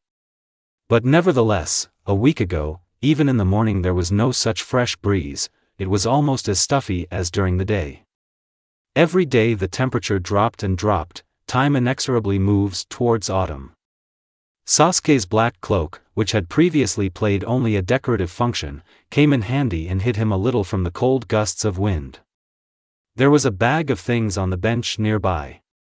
On top of these things lay a plate wrapped in a napkin. The guy had not yet thought whether it was worth returning her, and whether his stubborn acquaintance would accept her. Sasuke was 100% sure that these were Uzumaki dishes. 2 things bothered me. First point, Naruto wants to cut off all ties. Previously, the Uchiha had rarely taken his words to heart. But fragments of phrases, "you will remain an enemy, you need to stop," surfaced in my memory. Sasuke clenched his hands into fists and frowned. Let this Naruto think what he wants. Let's fix it. Even if their relationship is irreparable, Sasuke will still fix everything. Doesn't matter. But this does not mean that the young man did not care about all the words of his comrade, by no means. I just didn't want to focus on the bad things. There was something good. Their communication definitely moved to a new level, at least unlike the first meeting. This means that tomorrow or today he will go to Naruto again and spend time with him. Will he buy more ramen, because that's how you make friends? Second point, Akatsuki. During his lazy life in the hospital, the situation with sand was never far from Sasuke's mind. The guy often went to the window and watched everything that was happening outside. Quiet, peaceful. But this was even more annoying, because this is the unknown. The Uchiha sighed tiredly and got up from the bench. It was time to go home. Shizune-san said that you need to get rid of stress and lead a healthy lifestyle. Don't kill yourself with training, as if the guy will listen to her. Sasuke thought about his rebellious behavior as he placed the white pills into small containers. It's not difficult to take medicine, so be it, he'll do it. In the 2 hours that the brunette stayed at home, he managed to have breakfast, clean the house, and work off his 2-week absence. It wasn't difficult, but it was boring. The Uchiha tried to occupy his thoughts with others, for example, humming that same annoying song that was playing on the radio at the counter in the hospital. Then he tried to read, and, in principle, it worked, but later, when reading the text, his thoughts began to get confused, flying in a completely different direction. He decided to postpone this matter until later. How can he stop thinking and panicking like the Hokage's assistant advised him? This is simply impossible. Sasuke furrowed his eyebrows again. He was always a panicky and nervous person, but he never showed it. And now he won't show it, he will only frown and make indifferent grimaces. Keeping everything inside is harmful, and this constraint began to bear fruit. The third option for distracting yourself from thoughts is training. Sasuke didn't forget to take his morning pills. He put on a white t-shirt and old pants, wrapped his knuckles with bandages so as not to break everything into blood, as always. I didn't put on a raincoat, it would only get in the way, and if it was cold, would train more intensely and not freeze. It was cloudy. Sasuke loved the weather, when the sun did not burn unpleasantly, but simply did not shine brightly because of the clouds. The training ground was close to home, so the guy got there in 7 minutes, or maybe a little more. I don't feel it, a heavy sigh, I shouldn't. The Uchiha stopped and hid behind a nearby tree. Someone was already studying, and this familiar voice. Sasuke looked out, seeing the blonde head that he knew as well as the back of his hand. Should not. I shouldn't and won't. Naruto, with obvious rage in his voice, struck at the tree trunk. What shouldn't you feel?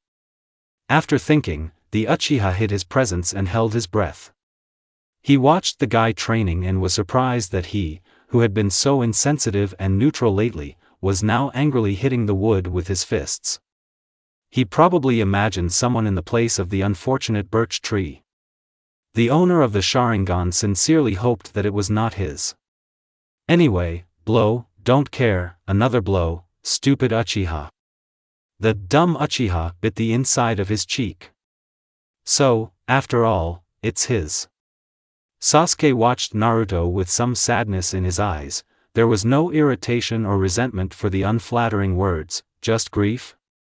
Instead of getting closer, they only move away, and Sasuke is unable to change this. After all, you should have thought earlier. In order not to correct mistakes, you just need to not make them. But how can you understand immediately that you have made a mistake, and not several years later? Wow, Sasuke. This is a meeting, Rock Lee shouted enthusiastically and too loudly, which made Sasuke turn his head to the right in horror and quickly cover the guy's mouth with his palm. The bushy-browed man mumbled something unintelligible, but the Uchiha did not remove his palm, and Lee understood what was required of him. Sasuke carefully removed it, immediately giving the guy a quiet gesture. In response, the guy nodded, and the former Nuke Nin, on instinct, rested his back against the tree trunk behind which he had previously been hiding. What are you doing here? Are you following Naruto? Lee whispered in concern and surprise. No, I just came to practice, and here the Uchiha looked away. I just decided not to distract him, I was about to leave. You know, I kind of trust you, but I kind of don't really trust you, but I saw that you were upset when Naruto said that you were stupid. Sasuke frowned and looked straight into the dark eyes of his interlocutor. I'm not upset and I'm not stupid, listen to what he said there, I don't care at all, the guy said confidently, but quietly. You don't have to be shy, I understand that it probably hurts. I have nothing to be ashamed of. I know that he hates me and has come to terms with it. The Uchiha began to speak louder, no longer in a whisper. Then why were you standing there with such a sad face? I'm not the least bit upset, I'm fine. Lee narrowed his eyes, looking closely at Sasuke. It felt like this guy was looking for something in him, reaching into the most secret corners of his mind. The Uchiha realized that he had forgotten how to keep a mask on his face, hiding his emotions from others. A strong person is one who admits his weaknesses, and if your weakness, Lee stared at something that was behind the brunette's back. Yes, my weakness is Naruto. Sasuke started screaming. And he fell silent. Only a second later did the essence of what was said reach him. He wanted to express himself differently, but in the end he simply told a person whom he had only seen a couple of times in his life about something that he himself did not want to admit. "I need to go," Sasuke said briefly, quickly walking towards the path without turning around. "Bye," said the thick-browed man, continuing to look straight into the eyes of Uzumaki, who stood a few meters from the tree itself. Sasuke realized that he was no longer in the mood to devote himself entirely to training. Not to say that the guy always worked on something according to his mood. When it was necessary, he worked then, but now he had a goal that he could not achieve on his own. A penny is the price for his strength, which he has achieved over the years. The guy sighed heavily, continuing to lie and look at the ceiling. Ninjutsu, taijutsu, genjutsu, in an instant it all became so useless. Sasuke would trade all his skills and all his strength for the ability to understand people, and especially the incomprehensible Naruto. I wonder what Itachi would do in this situation. After all, the older brother always did the right thing. At least in the eyes of the younger Uchiha. He would probably be completely immersed in the matter and interested in what Naruto is interested in, what he does in his free time. Hates Sasuke, that's what he does in his free time. The guy turned over on his stomach and buried his face in the pillow. The weather just suited the mood of the thoughtful and sad young man. The older brother would have done the right thing anyway. But Sasuke is not Itachi. Sasuke's way is to make mistakes and correct his mistakes.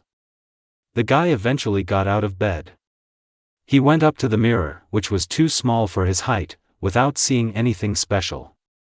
As if the brunette, looking in the mirror, would immediately understand what he was doing wrong. He straightened his sticking hair with his hand and began to closely study his own face. How pathetic he is. He cannot protect and save the village if he cannot even save his own comrade. The Uchiha approached the package, simultaneously pulling out all the things from there, leaving only a plate wrapped in napkins, which he decided to take to the owner, as if this was the reason for showing up to Uzumaki, and not the necessary desire to see him right now before his eyes.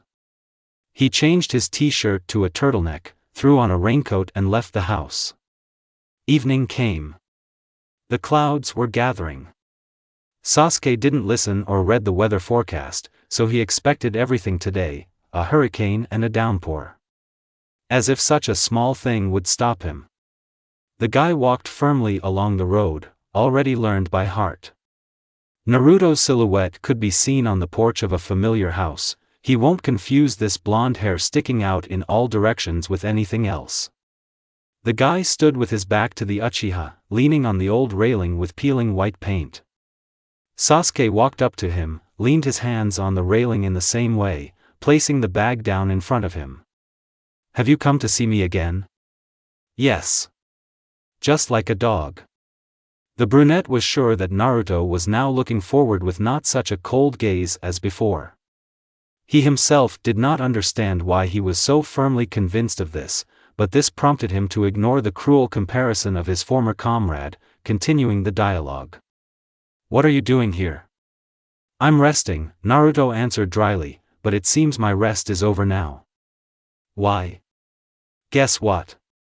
Why didn't I please you so much?" Naruto looked at the Uchiha like he was an idiot. He chuckled despicably, without answering anything in the hope that the interlocutor would guess himself. "When do you think Kakashi-sensei and the guys will be back?" Sasuke began a normal conversation. "I'm not sure that they will all return. These are Akatsuki, the strongest missing nin. Do you think they won't cope?" Perhaps the Uchiha thought so too, but did not want to admit it. "I wanted to believe in the best." "I don't know, I'm not a psychic," Naruto summed up. And Sasuke understood this too. It's stupid to ask him for an answer. Uzumaki knows no more than he does. But if we were there, then the chances of success would be 100%, right? The owner of the Sharingan smiled softly, but Naruto's trademark smile a la "everything is fine, my friends are with me, and I, in fact, believe in them." There was no response. I'm not sure about you, but if I were there, then yes. Come on. Stop bragging, or do you want to fight? I don't want to fight with you, there's no point. It started to rain. The drops beat on the roof with a clear rhythm. Strong gusts of wind were annoying. Such dreary weather, but Sasuke felt calm next to Naruto, on the porch under the thin metal roof. Naruto did not chase him away, and they stood serenely, looking first forward at the changes in the weather, then at each other, and then again somewhere into the distance. Sasuke still could not understand Uzumaki, but this riddle attracted him. He wanted to solve it, to finally find it. Answer. The former Nuke-nin himself did not know what he wanted more, to return the old Naruto or to improve relations with his former comrade, but the Uchiha knew one thing for sure. He wanted him to finally smile. Every day the secret was washed away, and it seems that the Uchiha is already beginning to comprehend a little all of Naruto's actions, because it's easier this way, to analyze other people, to know later what to expect from them. Sasuke already knows that his friend hates him, but he tolerates him. After all, the meaning is the mission, the dark-haired man quoted Naruto with feigned seriousness. Then what is meaning for you? Again they return to old topics of conversation. The owner of the Sharingan did not really like thinking about spiritual values, because sometimes he simply did not know why he continued to live. But it is in such conversations with Naruto, when he is not sarcastic or trying to kill with his gaze, that Sasuke feels comfortable. Not like before, when his friend was a cheerful ringleader, it was a completely different comfort. The Uchiha was beginning to get used to the unfeeling Uzumaki. Goals, achieving goals, Sasuke answered with a stock phrase, which was obvious. What is your goal? Sasuke realized he couldn't tell Naruto that. The Uzumaki would instantly laugh at him and drive him away, and it would look too pathetic. Is it so important? The Uchiha himself did not like it when a question was answered with a question. He usually reproached his interlocutor for this. You constantly ask me about everything, and I decided to ask a question that interests me too. I could have simply answered. But you don't care? Naruto turned gloomy, which means he doesn't like being caught in words. I do not care. And you don't feel anything? Sasuke remembered the morning attempt to train, what words Naruto repeated, hitting the wood with his fists again and again. And I don't feel anything, unlike some. Do you think feeling something is bad? The Uchiha tightened his grip on the railing he was leaning on. He was again beginning to be irritated by the Uzumaki's ostentatious indifference. It will be easier to live this way, you won't have to suffer. I don't think it's good to feel nothing at all. Sasuke looked at his interlocutor, at his clear profile. Naruto turned too, now looking straight into the Uchiha's dark coal eyes. If I don't trust and believe in no one, then no one will hurt me again, Sasuke continued, like you, in his thoughts, starting to blame himself again for everything that was happening. In addition to bad emotions, there is also happiness, and you are depriving yourself of everything. Isn't the absence of bad things happiness? For a moment everything was quiet, the wind stopped whistling, but only for a short moment. And a second later thunder roared frighteningly sharply. Sasuke visibly shuddered. Happiness always comes after misfortunes. I know better why and when I am happy. But you don't even smile. Sasuke finally drew attention to a detail that had long irritated him. This doesn't concern you. It's very concerning, the Uchiha objected, and then sighed heavily. Began. I won't allow myself to get attached again and you to control me. Sasuke looked at Naruto in surprise, hoping to see a stupid joke, but the latter was completely serious. I didn't mean to take advantage of you, I just wanted to make friends. Again. Everyone takes advantage of each other. Not all. I, too, will not allow myself to be manipulated, but this does not mean that I will isolate myself from everyone. Or shut everyone off from yourself? No, Naruto clearly did not think about the safety of everyone around him. he only wanted to save himself from worry and suffering. The new Naruto looked so strict, rude and insensitive, but in fact it turned out that he became even weaker than he was. A strong person overcomes difficulties, while a weak person avoids them, calling it a smart decision. By putting on an insensitive mask, not communicating with anyone and avoiding all people, Uzumaki only hurts himself and those around him, burying negative emotions deep inside himself, which he thinks will never come out. You can be easily deceived. You take everything too close to your heart, Naruto stated the fact, but the Uchiha did not agree with this at all, and I don't give false hopes to myself or you. I don't care about you. Stop talking to me like I'm a 5-year-old child. The former Nukenin didn't have time to finish. Naruto moved closer so that Sasuke could now even feel his cold breath. The younger Uchiha widened his eyes in amazement, trying to move away, but a rough male hand grabbed his chin, pushing him even closer to him. Naruto's lips weightlessly touched someone else's lips. Soft, unlike his character. Some hitherto unknown, suspicious feeling settled in my chest. Sasuke's body felt like it received an electric shock from the realization of this fact. His legs suddenly became weak, and a mess formed in his head. It was strange and frightening, but Sasuke could not even move, even mumble something as a sign of his indignation. Was it resentment? The guy didn't understand what was happening now. What Uzumaki is doing, the intense tension in his head and temples began to pulsate. After a few seconds, Naruto pulled away from someone else's lips, looking eye to eye with a calm and neutral expression on his face, as before. Do you see? Sasuke touched his fingers to his lips. Don't say a word. How wrong he was when he thought he was beginning to understand the blonde's actions. Nothing. Sasuke blushed deeply and felt his cheeks heat up. Do not feel. You are so easy to get emotional. No, Sasuke stepped back from the railing and turned around. In the bag is the plate that you brought me to the hospital.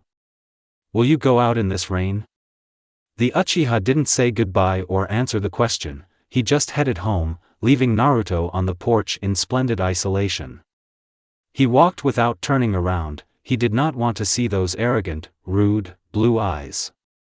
Naruto outplayed him again in his own stupidity.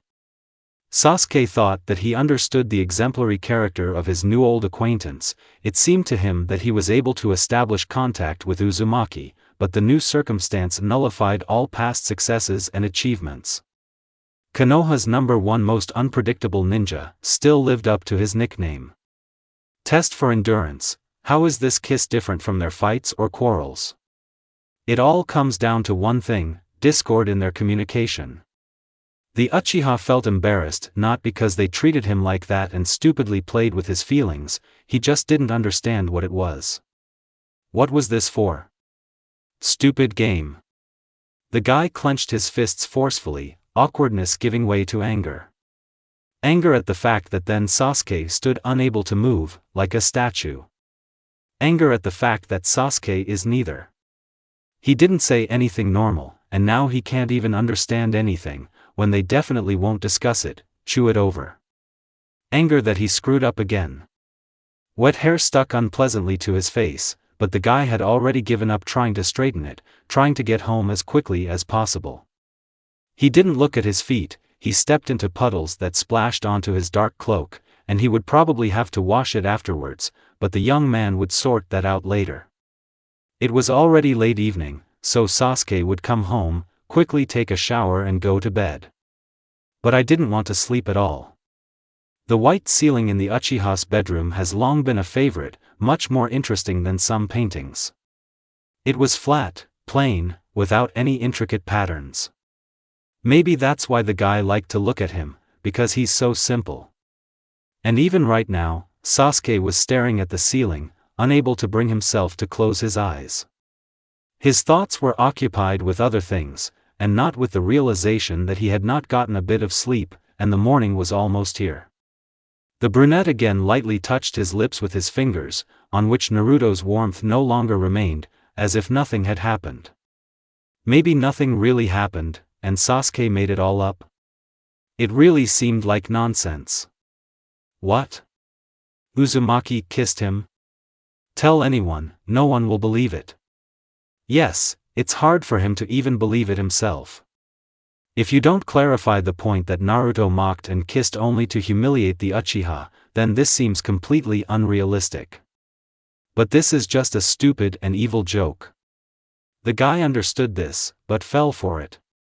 And he liked it. Yes, it was a good feeling, it was unusual and pleasant, but Sasuke wanted to experience these sensations with another person. After all, he and Naruto are incompatible people for several reasons. At a minimum, because they are guys and should be friends. So it was a kiss of friendship, an ordinary thing. Sasuke clarified for himself that he did not like the kiss with Naruto, but the very fact of touching lips. The Uchiha definitely liked this excuse better. The next couple of days passed without incident, getting up at 9, cleaning, training, observing the outside world through the window, everything. He often forgot to take his pills, despite the fact that he specially put everything in mini containers, putting it in a visible place.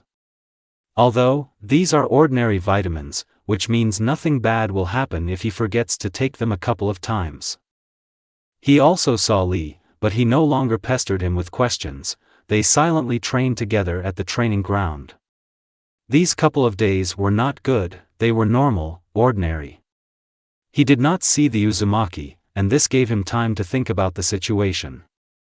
At night, when their awkward last meeting had already taken place, Sasuke still wanted to discuss everything, decide so that there were no questions left, but now he realized, is there any point in talking about this?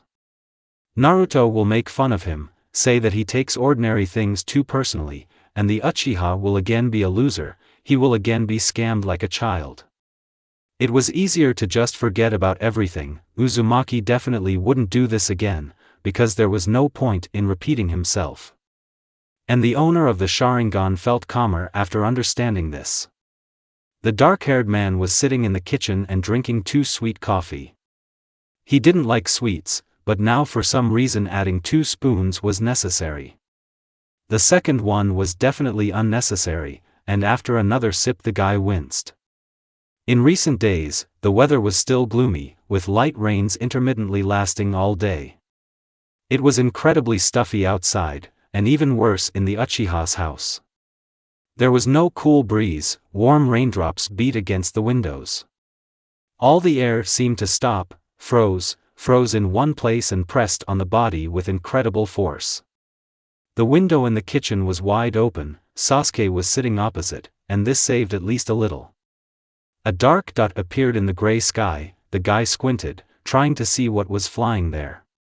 Bird. Hawk cry. A hawk seemed to be flying in the sky and it was flying in a circle over Konoha. This meant one thing, a gathering of shinobi in the Hokage's office. Sasuke jumped up, secured the Kusanagi blade on his back, threw on his cloak and ran out of the house. So, leaving oversweetened, unfinished coffee on the table. The mission was a failure, we didn't have time to save the one tail, Kakashi said clearly and sternly, as the situation required. Tsunade's brown eyes showed horror, anger, sadness, anger and determination. The Hokage looked around at the 15 Konoha shinobi standing in front of her, who felt guilty because of the Senju's gaze. Everyone who participated in this task, as well as Guy and Lee, gathered, but Shikamaru and Temari were not there. No one had yet said where the strategist had disappeared, and Sasuke hoped that everything was fine with him. He was not ready to lose again a person who believed in him and his goal to help Naruto even a little. He's not ready to lose another person, like Sakura. What about the Kazekage? Sandgara is dead. Deathly silence reigned in the room for several seconds. 'Cause of death? We didn't have time to save him, and when we found the Akatsuki hideout, his corpse was already lying there, at least a week old. Biju was extracted from it. This is what Naruto can expect in the near future if he doesn't get stronger and finish off the Akatsuki first. This angered Sasuke. If the organization doesn't pull the tailed one out of the Uzumaki, the top of Konoha will do it. And still the result is the same, death. Death at the hands of relatives or death at the hands of enemies. Excellent prospects. Itachi chose death from his younger brother, and did he regret his choice? What Sasuke was sure of was that Naruto would not choose death under any circumstances, and that was reassuring. But he is still not strong enough to fight Akatsuki members, and that cannot be denied. And the owner of the Sharingan still has not transplanted his brother's eyes and will soon go blind from excessive use of Mangekyo. The guy wanted to step over himself, using Itachi's eyes, and, probably, he would have wanted this himself. But he couldn't. Stupid morality and conscience did not allow me to make a decision. Sasuke clenched his hands into fists. Naruto looked askance at his comrade, placing his hand on his shoulder. "Calm down," he whispered to the Uchiha. The former Nukenin did not pay attention to the attempt to calm him down, but continued to listen carefully to Kakashi's report on the last failed mission. "What is the situation in Sunagakure?" Fifth continued to ask questions. "The 6th Kazekage was approved, but the people are against it. Perhaps everything is heading towards revolution."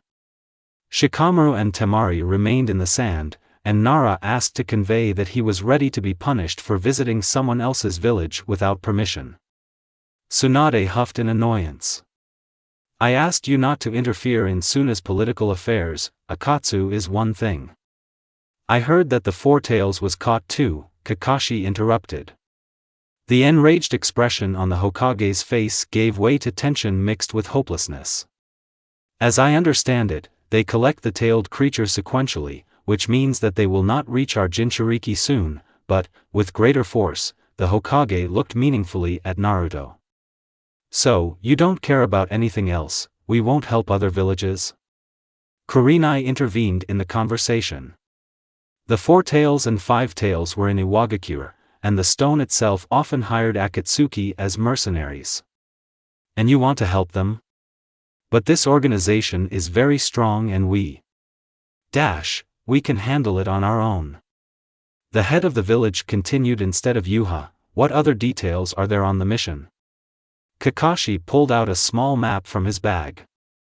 The Kazekage's body was in an abandoned Akatsuki hideout, but after studying it completely, I marked their other possible hiding places on this map. The captain of the 7th team put the piece of paper on the Hokage's table.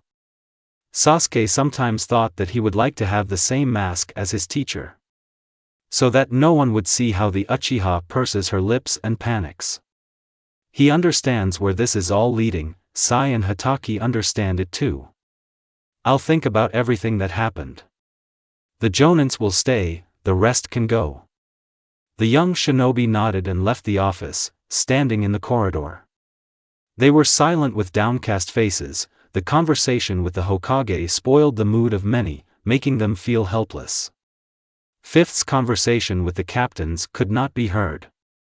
Maybe someone stayed here because they wanted to listen to him, but Sasuke just needed to stand, think about everything and not move. Naruto stood nearby and also did not leave, although he could have easily. I wonder what's going on in his head. What's keeping him here? I suggest now we go to the park and discuss everything ourselves without the Hokage, Niji said. Many nodded or hummed affirmatively, indicating their agreement. Uzumaki immediately stood up and obviously did not go to the park along with everyone else. Sasuke grabbed his hand, squeezing slightly, but enough to hold him. The guy turned around. Don't you want to know what will happen to you next? The Uchiha said in his teammate's ear as quietly as possible so that others would not hear. Naruto grunted in annoyance but remained where he was. The former Nukenin loosened his grip and then let him go. Yes, let's go, Sasuke said and walked ahead of everyone. Judging by the sound of footsteps behind him, everyone was following him. The nasty warm rain has ended. Another person would call him a pleasant summer, but definitely not an Uchiha.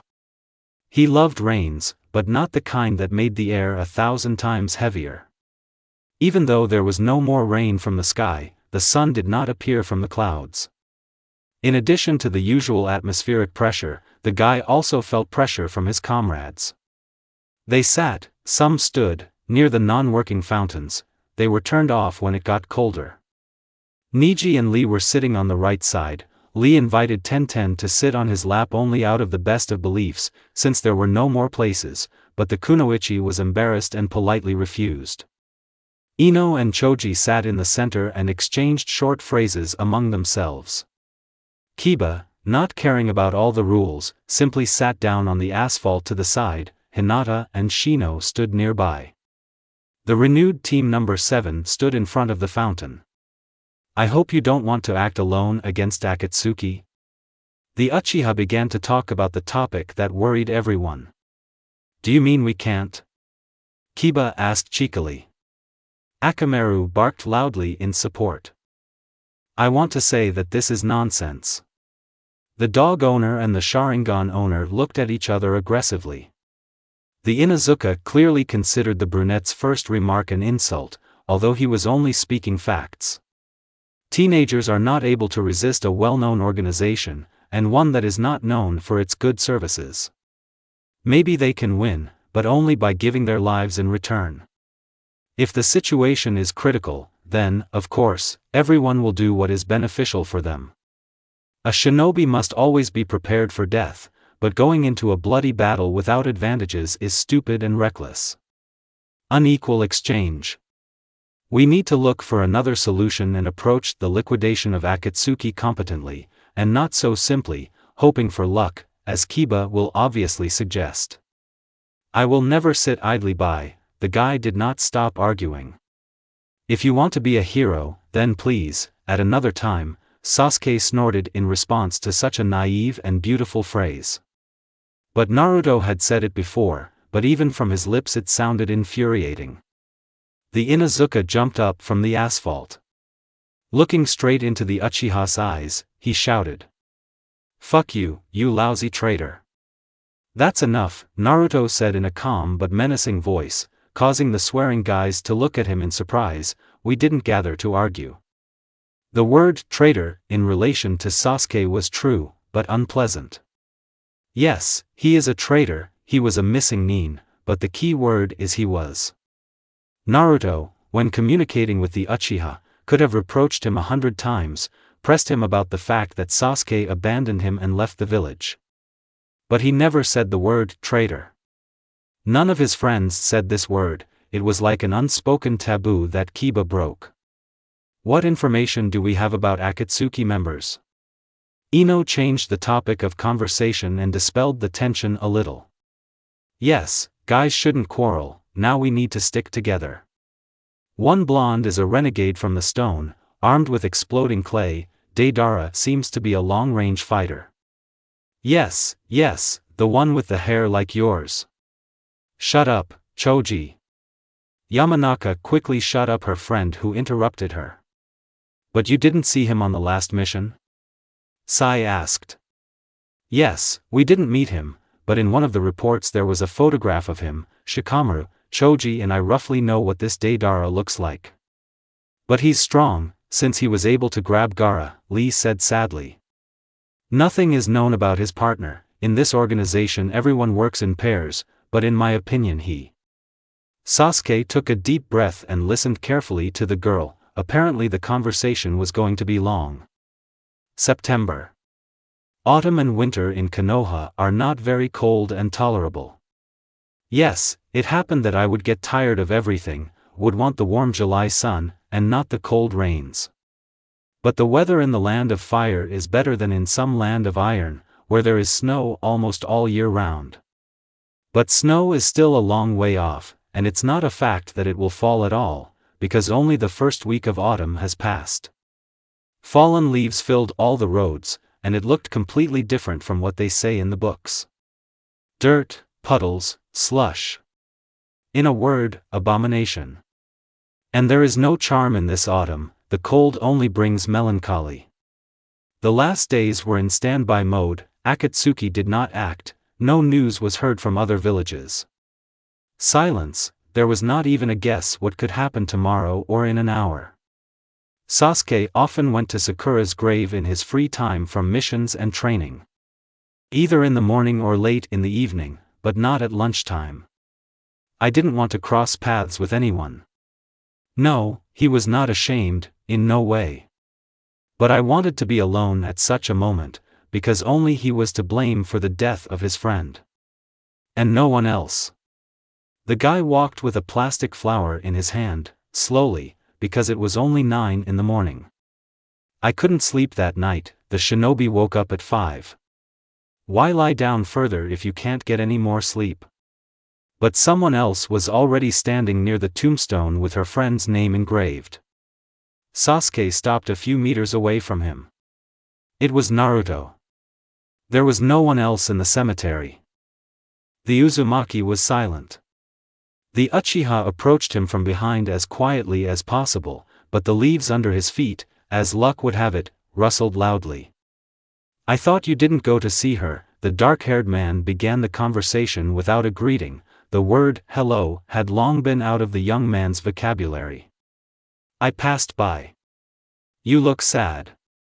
Sasuke came closer and stood almost on par with his friend. Naruto turned his face and looked at him questioningly. Seriously? He said it as if the interlocutor had said something unreal, although it was so. Quite. Stop acting like a proud, insensitive idiot. TCH, I have nothing else to do but pretend. Naruto pursed his lips and after a short pause continued, what are you forgetting here? Sasuke carefully placed the artificial flower in a small vase near the grave. I come here often. You won't get her back. The Uchiha wanted to ignore his partner's last phrase. Previously, when he was still little, he was often reproached with this phrase, that those who died cannot be brought back. People remain in our memories forever, and Sasuke wanted to believe that. A grave resentment lay in his heart, and later this resentment grew into a desire for revenge, and revenge grew into emptiness. The huge hole in the heart of the gloomy brunette seemed unfillable. Nothing could overshadow the loss of a loved one. Stupid people say that you can be cured of this pervasive emptiness through the love of others, but in reality this is a lie. Nothing can help you heal, not even time. You just need to get used to it. Get used to enduring pain, and maybe then the eternal grief, which you will stop noticing, will become a kind of comfort. Do you know what I promised Sakura? Stop being such an emotional idiot. Uzumaki asked jokingly. I promised to return your smile, Sasuke said and looked straight into the blue eyes. There was no bitter ice in Naruto's eyes, there was no rudeness. He, stunned, looked at his comrade as if he had seen him for the first time. But only for one moment. After a second he frowned. She's already dead, so forget your promise. Didn't you ever promise anything to the dead? This promise is stronger than what we make to the living. Naruto didn't answer this question and looked down. The guys looked at the gray tombstone. They had a lot to say. Naruto. I knew you would be here again. Sai's disgusting scream from afar made Sasuke turn away from his thoughts and turn around. Uzumaki did the same. Again. So the blonde guy definitely didn't just pass by. The Uchiha grinned as Sai walked closer and closer to them. What do you need? Naruto asked in his usual rude manner. The new member of the 7th team was already accustomed to such an unfriendly tone. The Hokage is calling you. Without him, the shinobi from the root pointed his finger at Sasuke. Uzumaki looked at Sai with suspicion, but nevertheless nodded and followed him. The dark-haired man watched the departing guys with his eyes. Of course, the Uchiha did not plan to leave everything to the mercy of fate. He waited until his teammates left the cemetery area and moved around. They have one destination, the Hokage residence, which means the young man will simply come there later. And he was driven not by curiosity, not by interest, but most likely by excitement. The very idea of letting Naruto go somewhere with this annoying artist seemed unpleasant, and not at all because Naruto would not be able to stand up for himself. I was just worried, afraid of the unknown.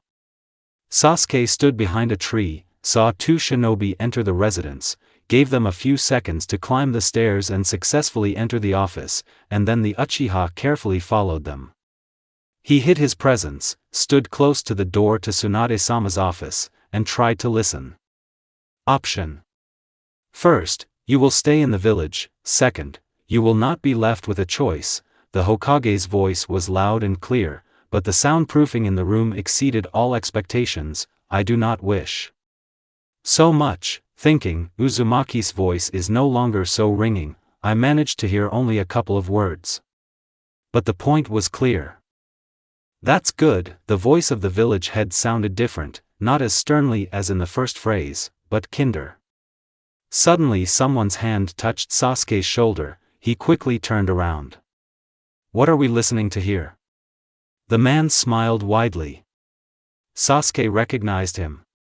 This is none other than Naruto's former teacher, one of the legendary Sanins, Jiraiya. You. What are you doing here? Want to ask. The Uchiha nodded.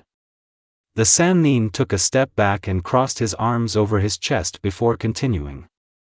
I'm here on important business, you know. Will you come into the office with me? I don't think I'll be welcome there, the young man said hesitantly and already wanted to step away to the side. Or go home completely. What difference does it make? You'll still hear everything, said the hermit and opened the door. Hello, Tsunade. Sasuke barely peeked out of the door, watching as the Hokage looked at the two in surprise. His teammates sat on chairs in front of the village leader's desk. Naruto rolled his eyes when he saw the familiar dark top of his head.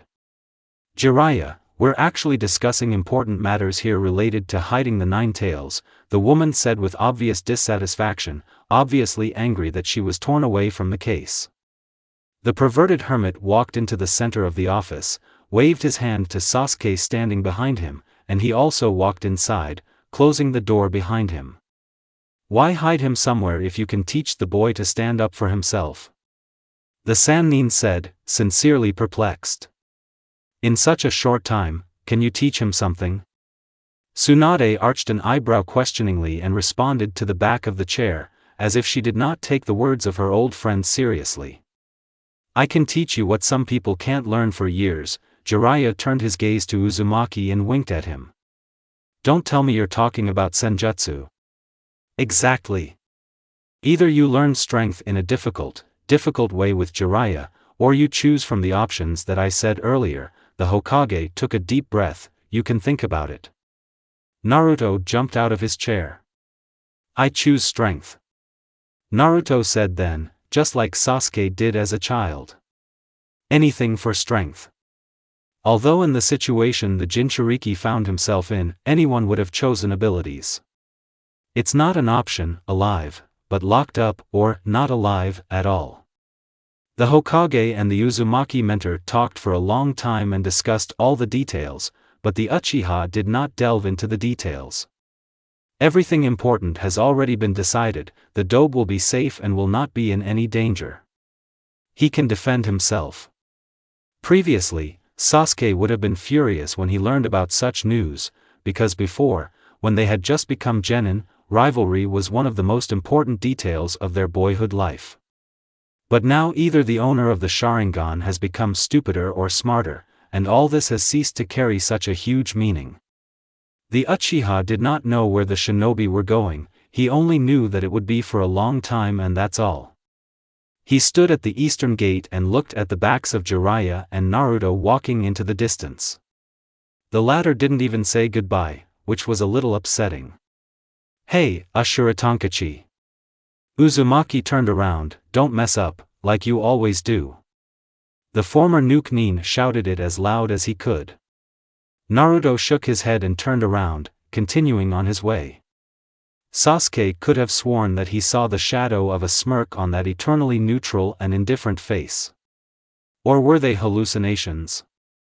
Before leaving Konohagakure, Naruto said that he would not return soon and his training would be long.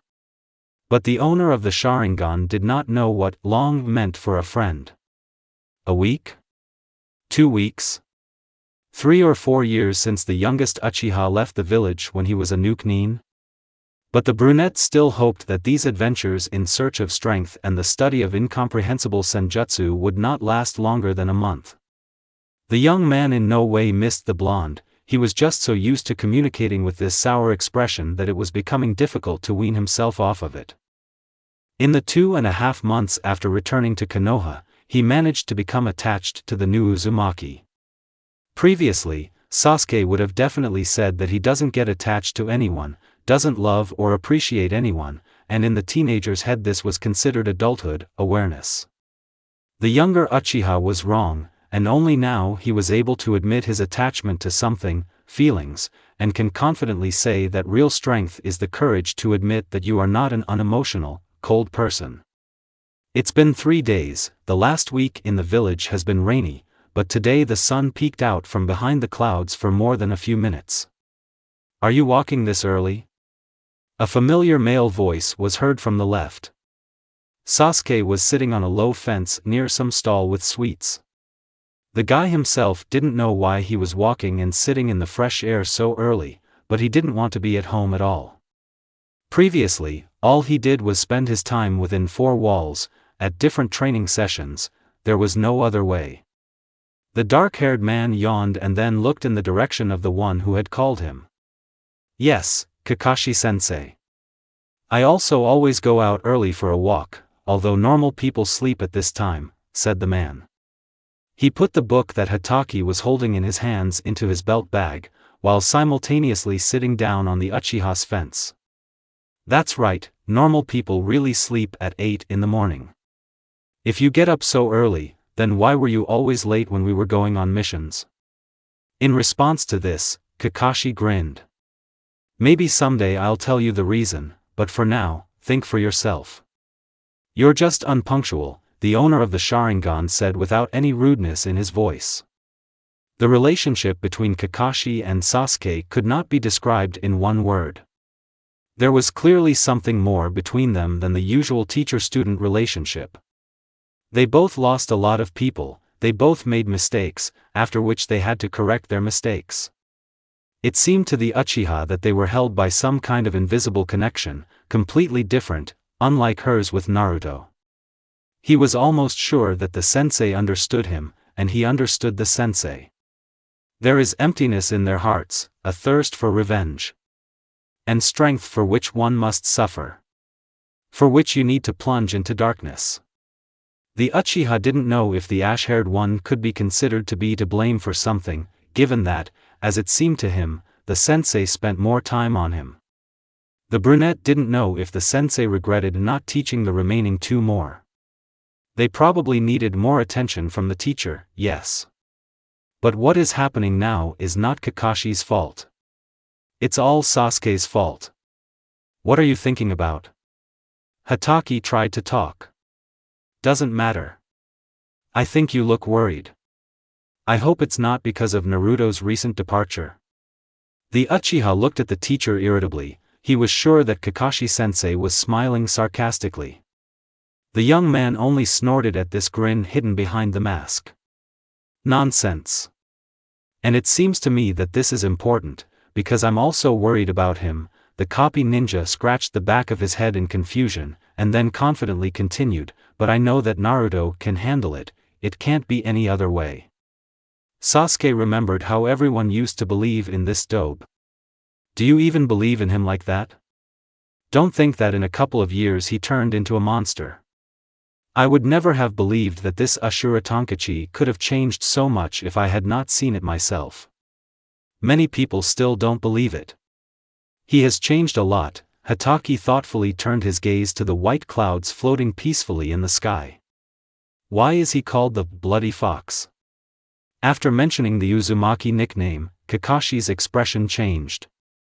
The Uchiha immediately realized that they would not want to tell him the history of this nickname. The guy sighed heavily. Spit. Someday he will definitely find out. From the blonde, or maybe from someone else. But it's best from the first source, of course. Naruto is definitely not just having fun there. Are you training too, Sasuke? Hatake changed the topic of conversation, as the former Nuke expected. The dark-haired man closed his eyes. He remembered what he needed to do before the battle with Akatsuki. Corpse. Itachi. Which scroll is it kept in and where? I don't know, this information is available only to the Hokage, why do you need it? The mentor asked in surprise in response to the student's chaotic speech. I need to transplant his eyes to get the eternal Mangekyo. Kakashi hummed thoughtfully. Ask Shizune. After returning to Konoha, Sasuke put it off until later, until next week. And it seems that now this later has arrived. Do you want to do it right now? The guy nodded. He sat on an uncomfortable high light blue couch. Shizune's office smelled of unpleasant medicine and alcohol. It was a typical hospital smell, but Sasuke didn't like it. It brought back memories of past years, of family, because only in childhood did he visit more or less civilized hospitals. It brought back memories of Sakura when he was in the hospital after the Chunin exam and his friend brought him apples, but the tactless young man threw this plate on the floor. The brunette shivered in the seat. He regretted that he began to remember shameful and unpleasant moments, although this happened by accident. He often remembered that he shouldn't have. Maybe if he had been offered to erase his memory and live his life again, he would not have refused.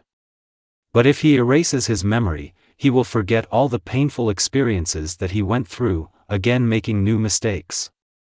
And again he will want to erase his memory, erase this shame from himself, vicious circle. Why didn't you do it right away when you returned to Konoha? I don't want to talk about it, Shizune chuckled almost offendedly in response. The girl picked up a syringe with a clear liquid and a cotton pad. Another nurse entered the office. Take off your clothes up to your waist and lie down. I'll inject you with anesthesia now, said the experienced Irionin. Sasuke obeyed, took off his outer clothing and lay down. He closed his eyes, waiting for the injection, and then an unnatural sleep. Waking up after anesthesia was always strange, although the guy experienced this feeling only for the second time. It seems like 1 second has passed, but at the same time it seems like an eternity has passed. The Uchiha tried to open his eyes as usual after waking up, but he felt a hellish pain pierce them, pulsating into his temples. The guy grabbed the sheet he found under his fingers and clenched his teeth so as not to scream. He listened, and the only thing that interrupted the frightening silence was the whistle of the wind. It cooled down. Sasuke remembered that he was lying with his torso exposed, which is why he was freezing. It still smelled like the nasty solutions and medicines, the hospital, which meant there was nothing to worry about. He didn't even notice how he fell asleep from Shizune's injection. Everything happened too quickly, but he came to the hospital cheerful and full of strength. Now that he had slept, he wanted to sleep even more, and fatigue suddenly came over him. The pain subsided after trying to open his eyes, and Sasuke let go of the sheet, calming down and lying down more comfortably. He can now call someone, a doctor or a nurse. They will help him, tell him everything that needs to be told. This was the first time Sasuke had experienced such strong laziness and reluctance to do anything. It was a burden to even speak. The guy fell asleep again. Sasuke-kun? This time the young man did not wake up on his own. He was awakened by a familiar female voice, the owner of which he could not remember. Slightly frightened by such a sudden awakening, the Uchiha jerked. Sasuke-kun, I know you're not sleeping, the girl said stubbornly. I don't recognize your voice. Actually, it's a shame, she sighed sadly, I'm Ino. Sasuke may have upset the girl, because they communicate after all, and he should have remembered her voice. But now this was not the main problem, so the guy did not focus on his mistake. What did she even expect from a man who had just been woken up? The Uchiha furrowed his eyebrows tensely. Where is Shizune-san or any other nurse? As far as I remember, you are not strong in Ireninjutsu, the owner of the Sharingan asked sternly, but listlessly. She'll come up now and tell you everything, I was asked to sit with you." After these words a chair was heard creaking, which means Yamanaka either sat down or, on the contrary, stood up. "Don't try to open your eyes, I'll change your bandage now." Sasuke nodded affirmatively. The sharply familiar darkness that he had seen for several hours became lighter. The guy didn't even feel or notice that the handkerchief was lying over his eyes. Now he had temporarily lost his sight and therefore tried to use his other senses as much as possible. He heard the kunoichi's light steps around the room, heard her turn on the water, wetting the fabric. When Sasuke first arrived in this room, he noticed that in the corner there was a light sink and a mirror above it. After a few minutes, Ino came over and carefully placed the wet bandage over her eyes. From the unexpected cold, the Uchiha closed his eyes and immediately regretted it. It hurt, almost as much as when he tried to open his eyes. According to the sounds, the girl sat down again on a chair that, it seemed, stood next to the young man's bed. Sasuke wanted to ask why she didn't leave, because the young kunoichi had already changed the bandage, and the guy wouldn't be able to escape, nothing would happen to him. But he didn't do this. Let him sit if he wants. For some reason you're not so strict with Naruto. What are you talking about? The Uchiha really wanted to see the facial expressions of his interlocutor or her gaze, but he could not do this. He only heard her sigh noisily, either grinning or getting angry. But Sasuke really didn't understand what the blonde meant. He didn't notice any special changes in his behavior depending on who he was communicating with. In general, the young man thought little about it. It never seemed to him to be something important. "It's okay, it doesn't matter," Ino said kindly, and then the door opened with a creak. Every door in this hospital creaked, and this annoyed Sasuke. Can't they be lubricated? Someone walked silently to the bed on which the guy was lying. Most likely it's some kind of nurse or Shizun. And only a few seconds later the voice of the Hokage's assistant broke the silence. "Is he not sleeping anymore?" The friend sitting next to me didn't say anything. Perhaps she nodded or showed agreement in some other way with her facial expressions. "So, Uchiha, listen carefully and try not to forget all this. But he hasn't completely recovered from the anesthesia yet," Yamanaka objected. "If anything happens, you will remind him. You won't be able to remove the blindfold and open your eyes for about 5 days, you can't live on your own yet. And therefore, in order to avoid any additional injuries, you will live for now, with Ino." Sasuke, his eyebrows twitching slightly in surprise, tried to understand what he had heard. Why should he live with a practically unknown girl? He can handle it alone, especially since it's only 5 days. He didn't know if his possible housemate was feeling confused. The guy had no idea what to expect from her, because the last time they communicated with little more than the usual "hello bye" was quite a long time ago. And then Yamanaka seemed like an ordinary annoying stickman, of which there were a dozen. Why can't I survive this time alone? Nothing will happen to me, I'll be careful. Firstly, she has some knowledge in medical techniques and she will help if anything happens. Secondly, I can even place a vile old doctor with you, he certainly won't give you peace. Ino, what do you think? Shizun did a great job of dispelling any attempts at resistance, which infuriated Sasuke a little. No, the young man did not feel wild hatred for the blonde, but he did not want to be convinced of his own dependence on someone. I don't know, the young kunoichi said uncertainly. Great, that means the Uchiha will live with you for now, or vice versa. Make an agreement there yourself. Sasuke felt the maximum degree of discomfort in a strange, unfamiliar apartment that he could not even see. After Ino and the owner of the Eternal Mangekyo left the hospital, the girl offered to stay with her. The guy did not express any particular dissatisfaction. He could understand her, because his house was small, and there was only one single bed. Spending 5 days with a guest in the apartment would be inconvenient. Therefore, Sasuke agreed to this option. But the young man did not imagine that he would have to almost constantly hold on to the Yamanaka accompanying him. When Ino first took his hand, the Uchiha instinctively pulled it back. Not out of fear, not out of hatred for a friend. It was just nauseatingly unusual to walk hand in hand with someone, and even more so with a girl. You never know what others would think. Although Sasuke wasn't particularly worried about the opinions of others, even he himself found it unpleasant to trudge along with the blonde in an unknown direction, step unsteadily on the ground and stumble too often. To feel how his rough palm is squeezed by a smaller and more delicate female hand, no matter how sweet and romantic it sounds. Yes, the young man loved to read books, but usually he skimmed through the moments describing the subtle relationships between a man and a woman. It was not as strange and incomprehensible as the sudden kiss with Naruto, already the third in a row. Walking by the hand is natural, and even more so in such an emergency situation as happened to the Uchiha.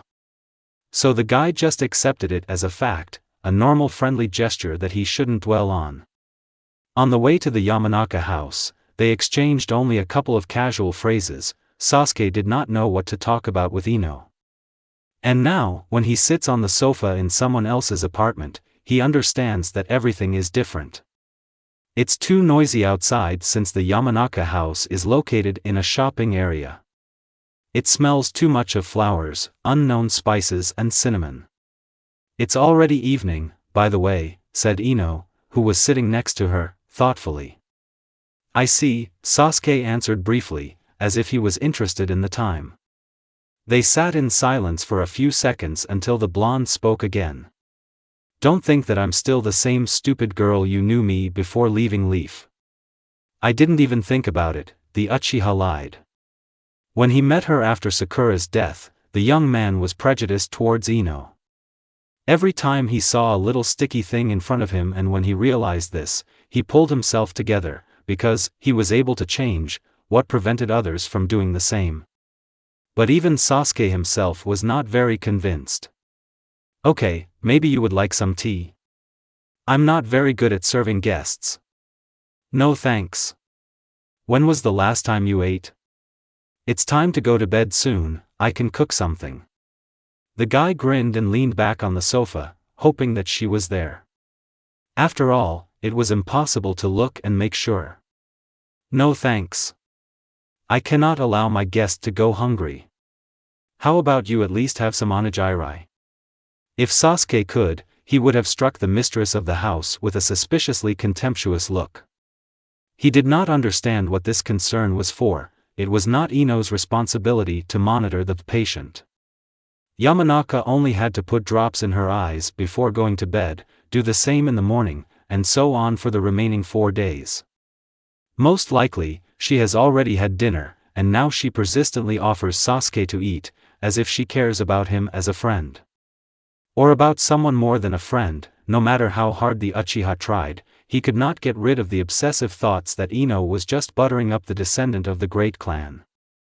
But one of the guy's goals was the idea of reviving the clan. No matter how strange it may sound, it was necessary to look for candidates. Or put it all off for later, because Sasuke is only 17 years old. He had never met a girl who even slightly sympathized with his heart. Either Sasuke had too high standards, or he simply could not feel this mysterious feeling called love. Okay, come on, the young man finally gave in to this verbal caring battle. Ino stood up silently. The Uchiha was sure that she was smiling contentedly. When the dark-haired man was left alone in the room for a few minutes, his thoughts returned to Uzumaki. Conducting a monologue with myself in my head felt strange. Asking yourself useless questions that you didn't know the answers to was even weirder, but Sasuke didn't stop doing it. I wonder what Naruto is doing now. I wonder if he can do senjutsu. I wonder when this damned blonde will leave the thoughts of the Sharingan owner. But only 3 days have passed. Naruto said that his training would last a long time.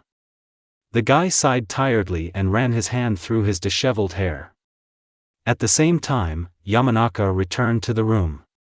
Just be careful, don't crumble too much. The girl put the plate on the guest's lap. Or should I feed it? Ino continued with a mockery.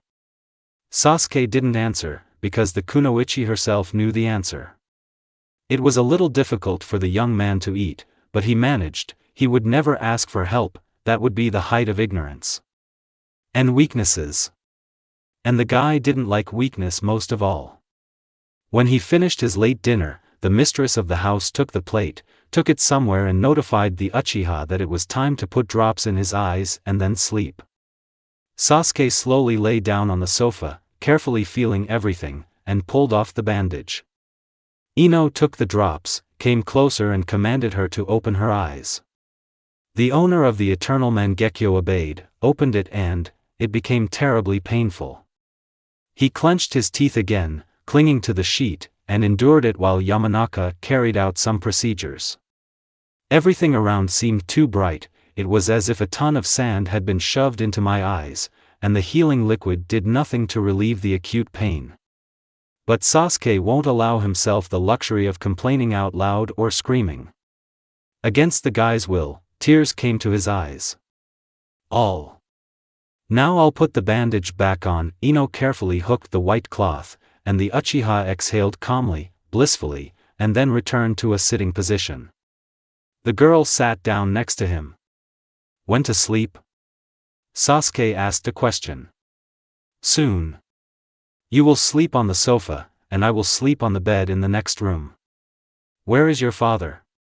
He had wanted to ask this for a long time, because the young man did not want to disturb anyone. On a mission. The Uchiha hummed in understanding. Do you think Shikamaru and Temari will cope with all this confusion in the sand? Yamanaka started the conversation again. At first, Sasuke wanted to honestly say that he wasn't particularly concerned about this and was more concerned about the confusion with Akatsuki, but it would look too rude. Maybe. I think yes. Are you that worried about Shikamaru? Of course, he's my friend.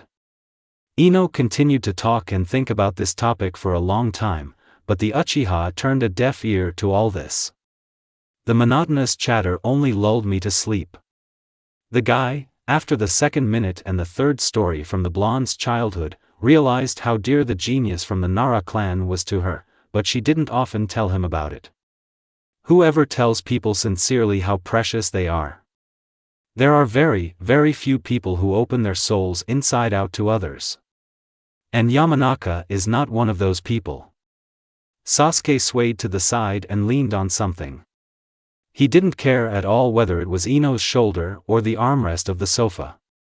It was some kind of surface, and the young man considered it an excellent pillow for sleeping. Drowsiness clouded his brain, and the Uchiha did not notice how he found himself in a horizontal position, his head lying on a pillow that was too small. He felt thin female fingers running through his hair. The guy was about to start being indignant when he realized that he was too tired to be indignant. Thoughts again returned to Naruto, despite the fact that there was another person next to him, ready to care and give his tenderness. Sasuke thought again about the sullen, rude Uzumaki, who was unlikely to trust the former missing Nin again.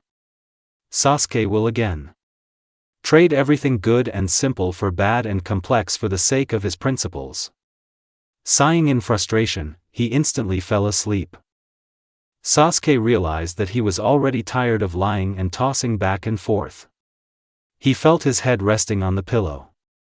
He was not cold, because his feet were covered with something, a blanket, it seems. The young man felt the surface next to him. He was sleeping on the sofa, no one was sitting next to him. Sasuke remembered that it was very painful to open his eyes, but he decided to try again, to take a risk. Moreover, he still felt the fabric bandage on his face, so he was not afraid of external threats. The guy opened his eyes, squinted, and in his view there was only a light canvas. A light white canvas means it is already morning.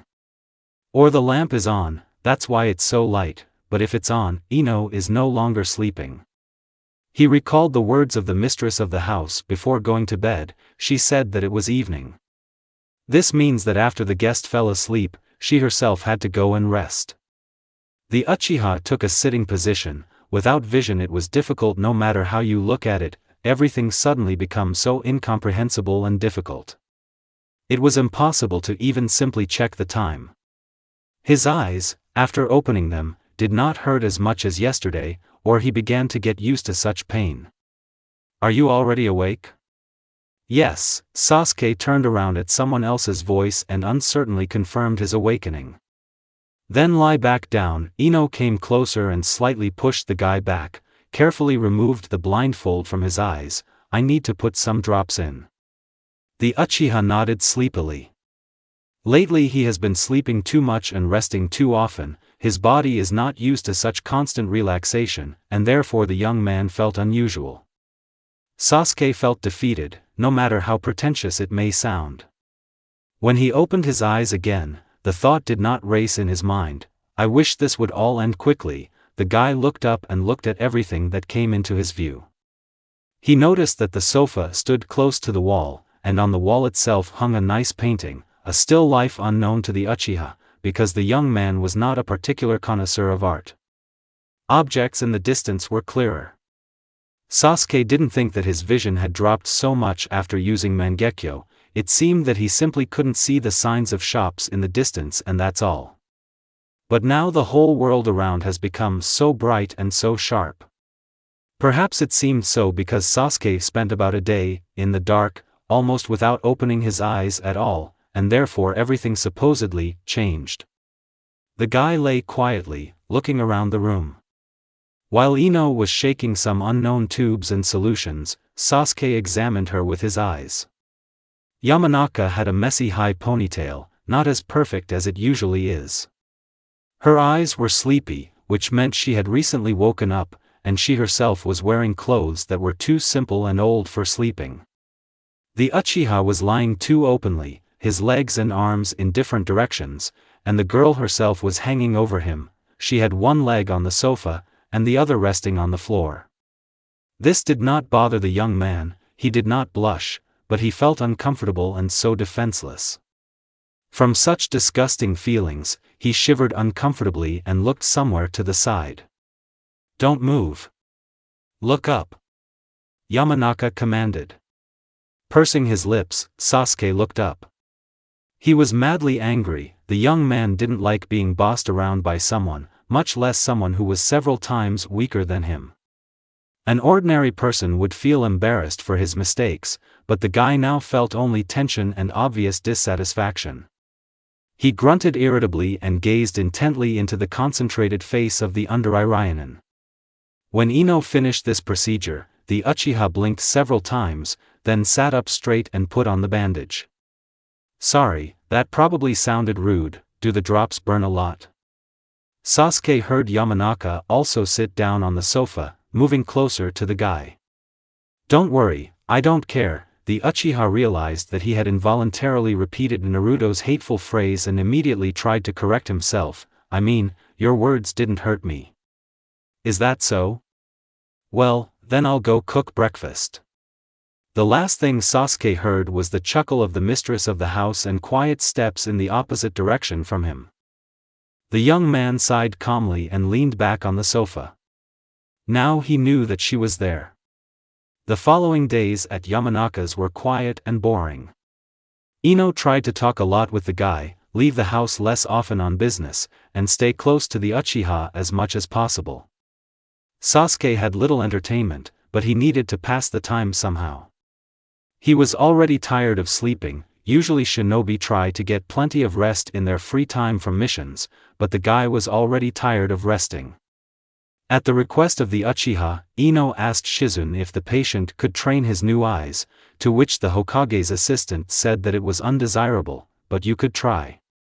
Yes, even if she had said categorically no, the brunette would still have trained. He shouldn't waste a single day. He should give his all to training, because Naruto could be back soon. And the Akatsuki can attack at any moment. Sasuke must always be prepared for emergencies. He can't lie on the couch and do nothing while Naruto trains as hard as he can.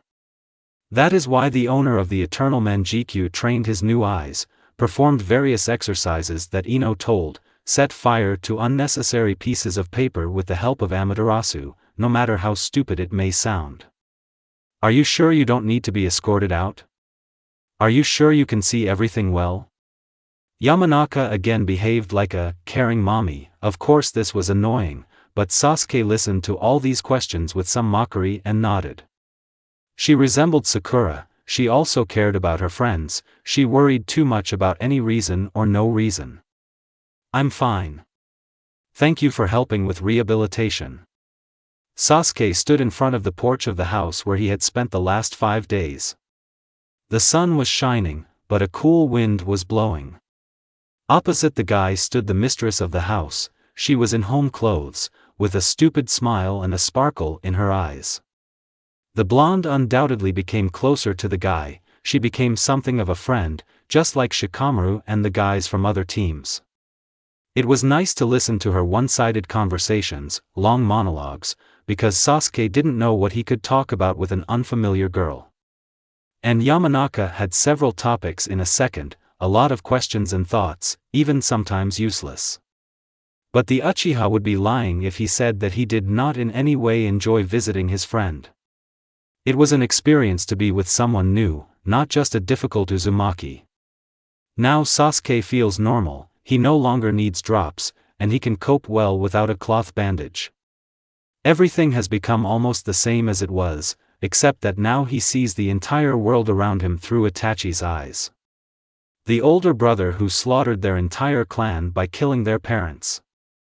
How many more terrible moments have these eyes seen? Every time Sasuke uses the Sharingan, he will remember Itachi. He will never forget him, because every little thing that the younger Uchiha saw reminded him of his strong older brother. Stop by Tsunade-sama, tell him that you can now carry out missions, Ino finally shouted. Definitely, Sasuke straightened his cloak, which should have been washed, and headed towards the Hokage residence. Even if Sasuke had not visited the Hokage, she would still have been aware that the Uchiha was already healthy and full of strength, and after a while she herself called him on a mission. Shizune should have notified her that in 5 days the former Nukenin would be as good as new, so the Uchiha's arrival should not be a surprise. Sasuke left Ino's house in the morning, so he only had time to have breakfast and take a shower. I didn't really want to sit around, and I didn't want to chat or say goodbye to Yamanaka either. The guy knew that her father would soon be returning from a mission, which meant that the guest would only be in the way. Therefore, as soon as the Uchiha completed all the basic tasks, he immediately hit the road. Ino lived much closer to the Hokage residence, unlike himself, so the guy got there much faster than expected. It was cool, although the sun was shining and not hiding behind the clouds as usual. But the autumn sun was in many ways different from the burning summer sun. Because the light and warmth were now accompanied by a freezing wind. Sasuke climbed the steps and was now standing in front of the door to the village head's office. He wasn't afraid to come in. What exactly is there to be afraid of? Sasuke conscientiously completed missions, paid interest, but still, before knocking on the door, he thought about it. 3 clear knocks, a stern female voice just as sternly shouted, "Come in." "Hello, I wanted to notify you that I am ready to complete the tasks," the Uchiha said quickly, as if he was practicing saying exactly this phrase. And then he walked deeper into the room and sat down on the chair in front of Tsunade's desk. "Fine. I wanted to ask you about your separate mission, if you understand what I'm talking about." "I understand, Hokage-sama." Little did he know, he only had one separate mission, an S-rank mission in which he had to keep an eye on the Root Anbu shinobi, who turned out to be a nasty person. Therefore, Sasuke will lay out all the information that he managed to find out without a twinge of conscience. The woman pulled some papers towards her and looked at the leaf shinobi expectantly. The guy took this as a sign that he could start talking. He tried to win people over, but it didn't work out. I noticed that he did not pretend to be stupid and ignorant of human nature. That's why many people suspected him, even those who didn't know that Sai was an Anbu. The Uchiha began his story, while Tsunade made a couple of notes on her sheet. At first the young man did not want to give names or any clarifications. But then he remembered what kind of guards were below, and the Uchiha himself felt only the Hokage's strong chakra and no strangers. But if they are overheard by a strong and intelligent person who knows how to hide his chakra without a trace, then even without clarification he will understand who they are talking about. Sasuke only thought about safety for a moment and then continued his report. When we were returning from the Land of Wind, Sai told Naruto that they would need to go to Danzo together. I tried to dissuade Naruto, but he himself did not want to go anywhere. He has a wayward character, so I don't think he obediently followed Sai. Fine. Did they never meet again? They shouldn't have, but Hokage-sama. Sasuke paused and wondered, is it worth asking this question? Hasn't the issue with Naruto been resolved yet? He trains to stand up for himself, which means Danzo's goals no longer matter. Tsunade looked at the young man seriously. Do you think power will convince the elders in Danzo? Are you saying that even when Naruto returns from training, he will still be imprisoned in the village? The Uchiha frowned. Why then did the Hokage create this illusion of the right to choose, when in fact the outcome would be the same anyway? I'll try to sort this out. Despite how Naruto has changed, I still trust him, the woman chuckled. You do too, right? Suddenly the door swung open, the Uchiha turned around to see who so rudely dared to enter the office of the head of the village without even knocking. Sasuke opened his eyes in surprise, because standing at the threshold was the man who had occupied all his thoughts for the last week. The blonde disheveled hair, the stripes on the cheeks, the slightly worn protector, all this was incredibly familiar to the owner of the Sharingan, and when he looked straight into the indifferent eyes, he grinned. The Uchiha could have silently watched the Uzumaki's further actions or uttered the name of his returning friend in shock, but Sasuke realized that only a smile and eye contact would be enough. And Naruto, as always, did not smile back. He just stared intently, just like Sasuke, but not surprised, just neutral. Disgustingly neutral. I wonder how many things Uzumaki has already heard. Hello, Naruto. Where's Jiraiya? Hello, Hokage-sama. I came to notify you that I have returned to the village and am ready to begin missions. Jiraiya-sensei should come soon, the blonde said too formally and clearly, turning his gaze away from the black eyes. Tsunade looked at the guys meaningfully and then said. So I'm assigning Team 7 a B-rank mission. Kakashi is busy right now, so another person will be the captain, you will meet him later. I'll notify Sai, come in 3 hours to the western gate, the new captain there will explain to you what the essence of the task is. The woman wrote something else on her piece of paper, and then put it aside. At the same time, test your new abilities. You can go. Sasuke rose from his chair and left the office with Naruto. Why did she say your new abilities? Were you able to learn something? Uzumaki asked with a certain grin as soon as they moved away from the door, to which the former Nukenin was surprised, because the interlocutor was not interested in anything. I transplanted Itachi's eyes into myself. For what? The Uchiha wanted to answer as briefly as possible, because nothing from superpowers appeared. He just can use Mangekyo and not be afraid that he will go blind from it. The young man could ask why Naruto is so interested in this and avoid answering, but most likely, Uzumaki would answer something like, I'm interested in the fighting strength of our team, and again reduce everything to tasks. You'll see for yourself on the mission, the owner of the Sharingan said proudly and headed towards the house. He needs to pick up all the equipment. Naruto didn't answer. 2 missing ninjas, whose names Uchiha has not yet remembered, are robbing small villages in the Land of Fire.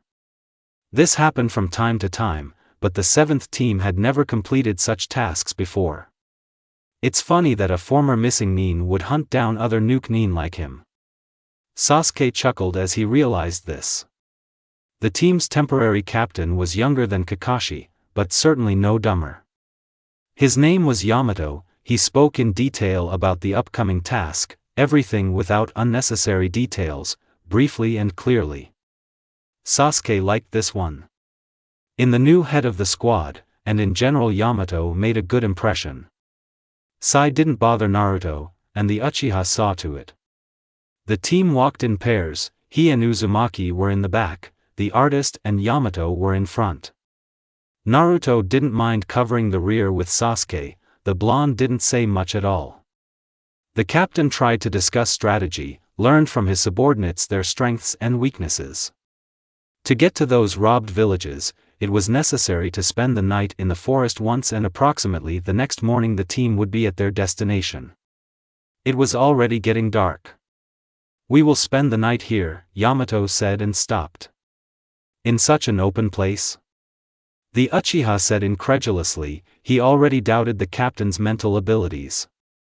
"Don't underestimate me, Sasuke." The man walked away from the guys a few meters and made seals, mokutan, four-walled house technique.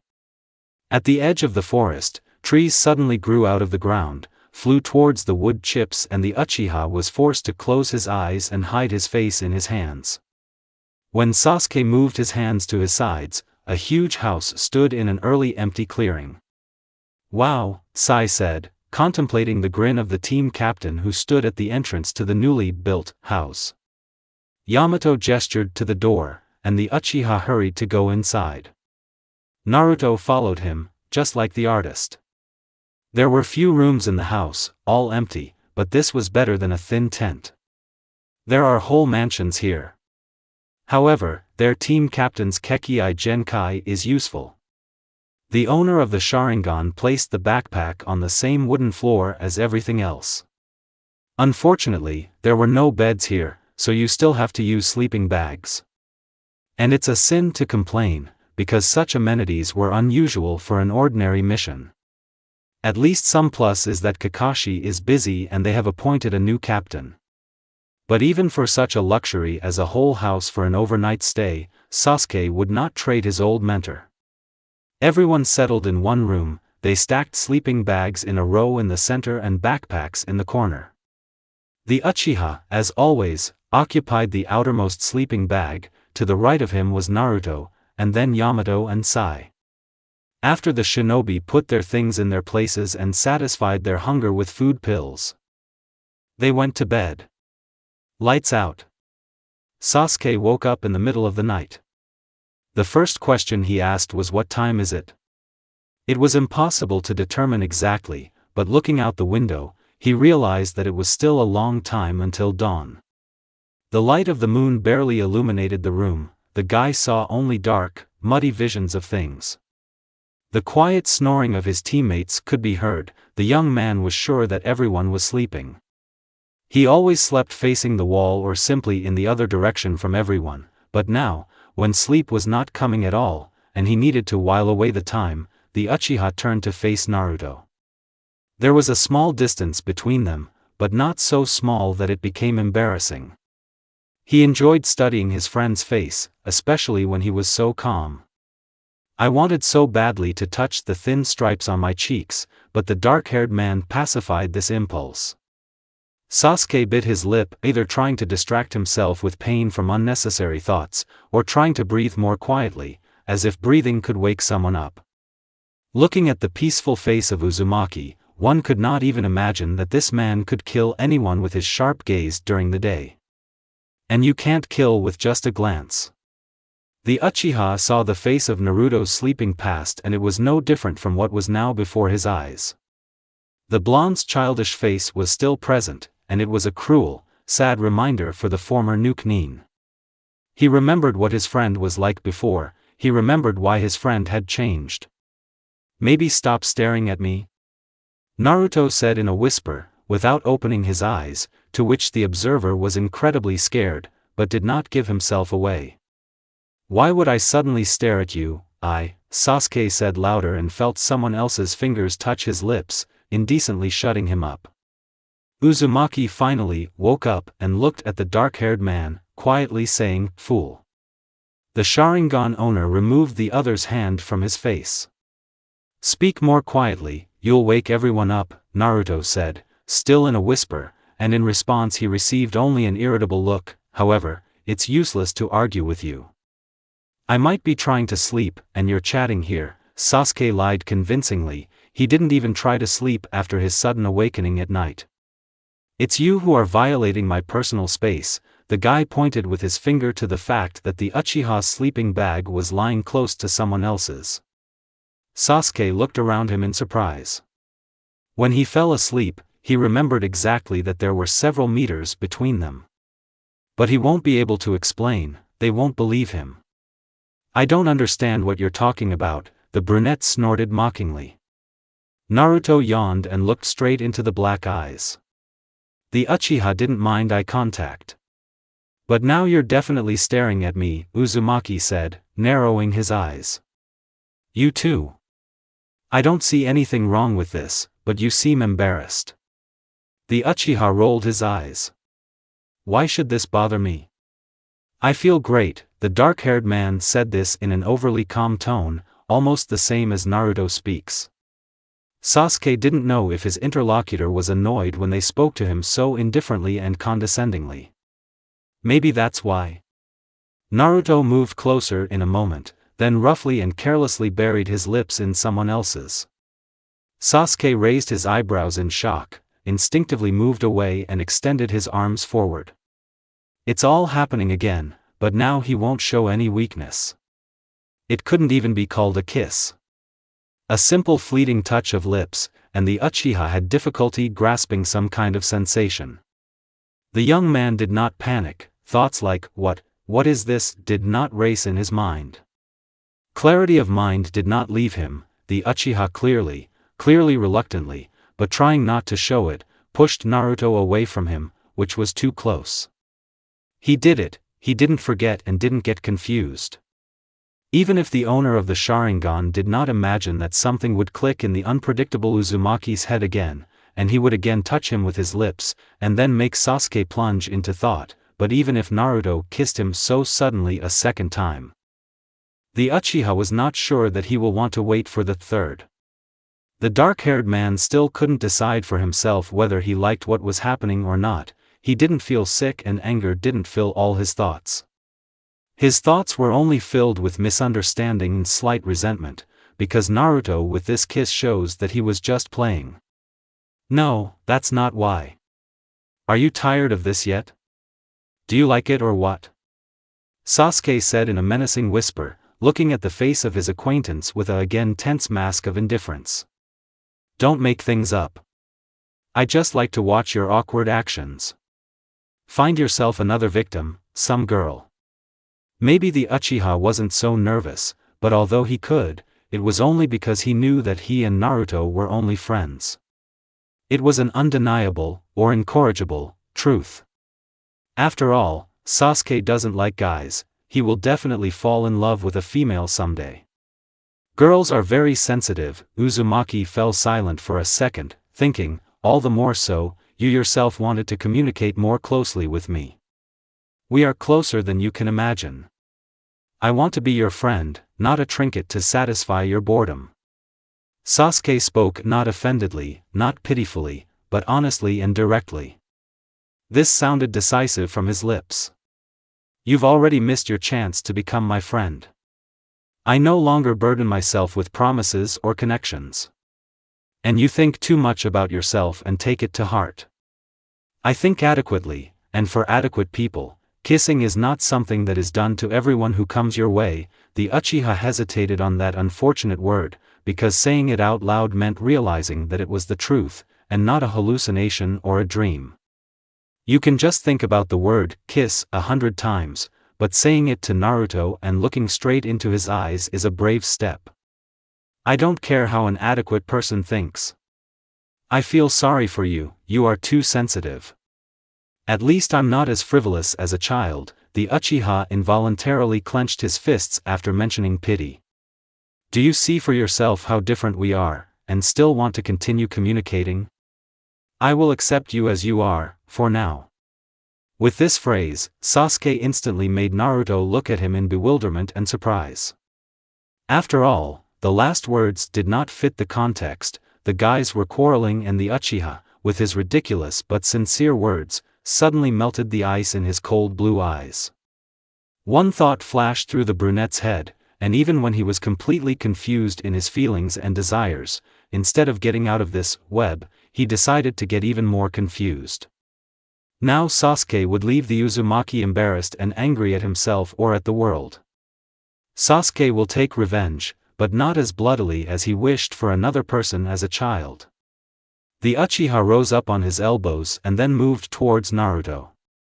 Not as quickly as Uzumaki did it, so that he would not have time to realize anything and take some action.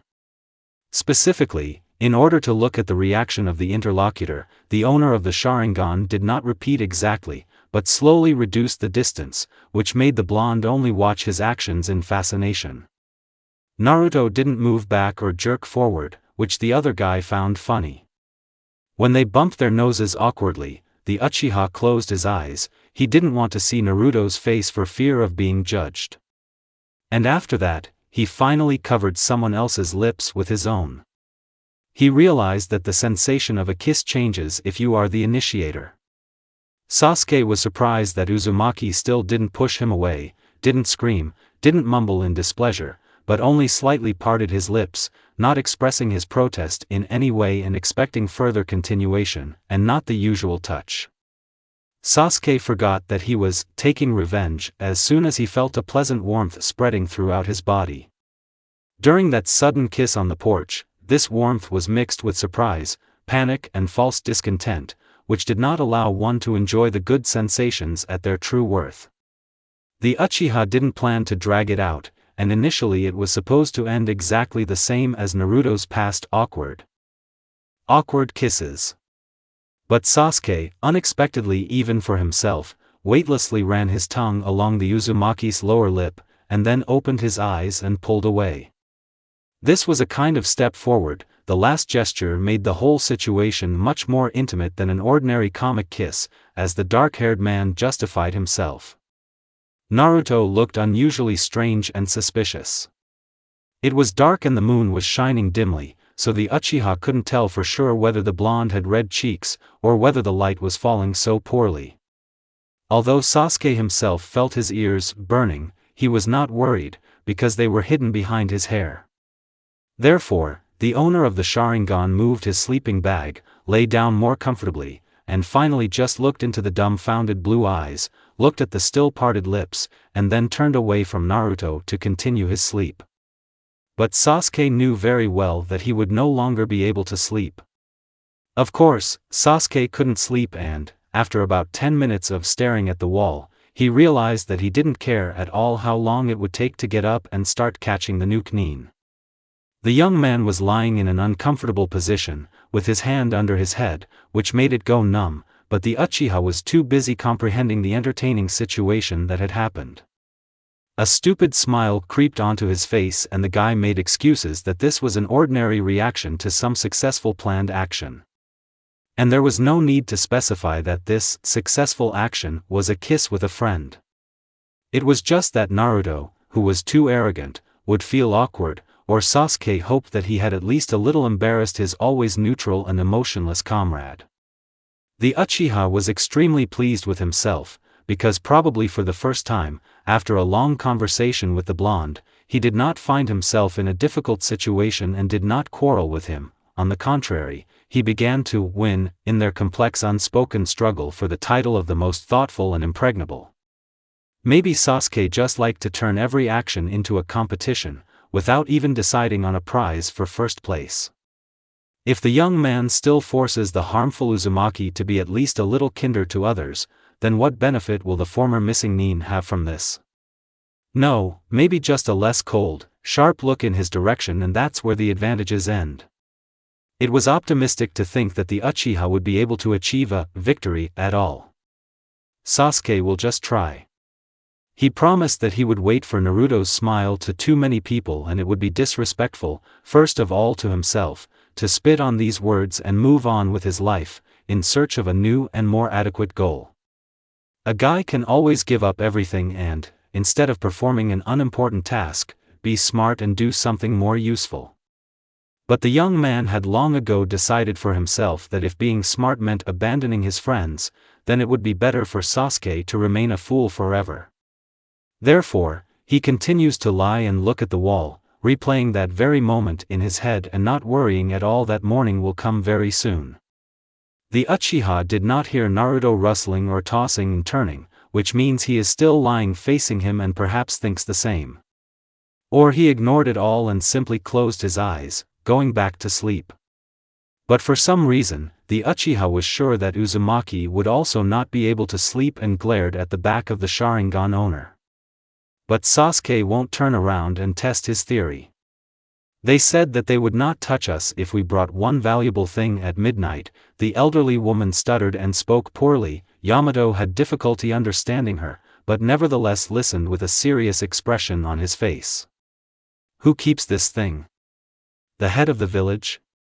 Yes, but, the old woman turned away and lowered her eyes to the floor. The owner of the Sharingan noted this for himself, and it seemed to him that she was hiding something. The head is strong and he will protect the relic even at the cost of his life.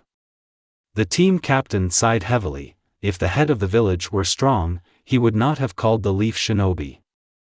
Besides, he himself is not a ninja, if you trust the data. I think we should talk in person, face to face, Yamato said and waved his hand to his subordinates, approaching the tallest house, fenced with an elegant fence. As the resident said, "This is the customer's house, guys, follow me." Only one Sai said, yes. The rest of his teammates just silently followed the leader. The village that had recently suffered attacks from two suspicious Nukenin did not look poor. Cleanliness all around, houses in a row, people in neat, simple, but not old clothes, and children playing on a decent playground. This could rarely be found anywhere. Usually settlements remote from the capital of the country of fire were poor, but something still supported this village, something larger than ordinary trade and subsistence farming. Sasuke gazed at his surroundings. The residents did not treat strangers with contempt, and the guy pondered the reasons for this suspicious kindness and condescension. Or the Uchiha has become so paranoid that he sees something strange in every little thing and in every action. But when the young man saw the same searching gaze on Naruto as on himself, Sasuke realized that there was a problem somewhere. And he must understand why. When the guys approached the main gate, they were met by a young girl in a house dress, the same age as Sasuke.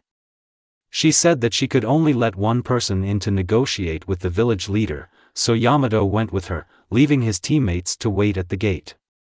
The Uchiha leaned his back against the fence and looked at his surroundings. The others were probably doing the same. What do you think is this relic that the Nukenin want to get their hands on? Sai smiled falsely and looked at Naruto, clearly expecting an answer only from him. The Uzumaki didn't even move. Sasuke snorted derisively. What a naive artist this is.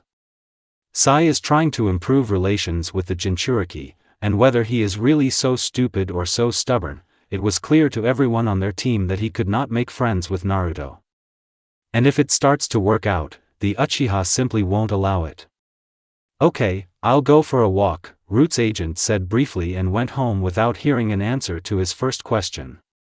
Sasuke watched his hated comrade go and, tired of standing, sat down on the grass, still leaning on the fence. Naruto stood nearby and didn't say anything. This silence between them was familiar, but now there was a certain tension that the Uchiha could not explain. Maybe it was because of what happened at night that the owner of the Sharingan instantly felt awkward. Had he made a mistake again and succumbed to a fleeting impulse? Although even if you sort through your thoughts and engage in soul-searching, which the guy didn't particularly like to do, every detail seemed incorrect and stupid.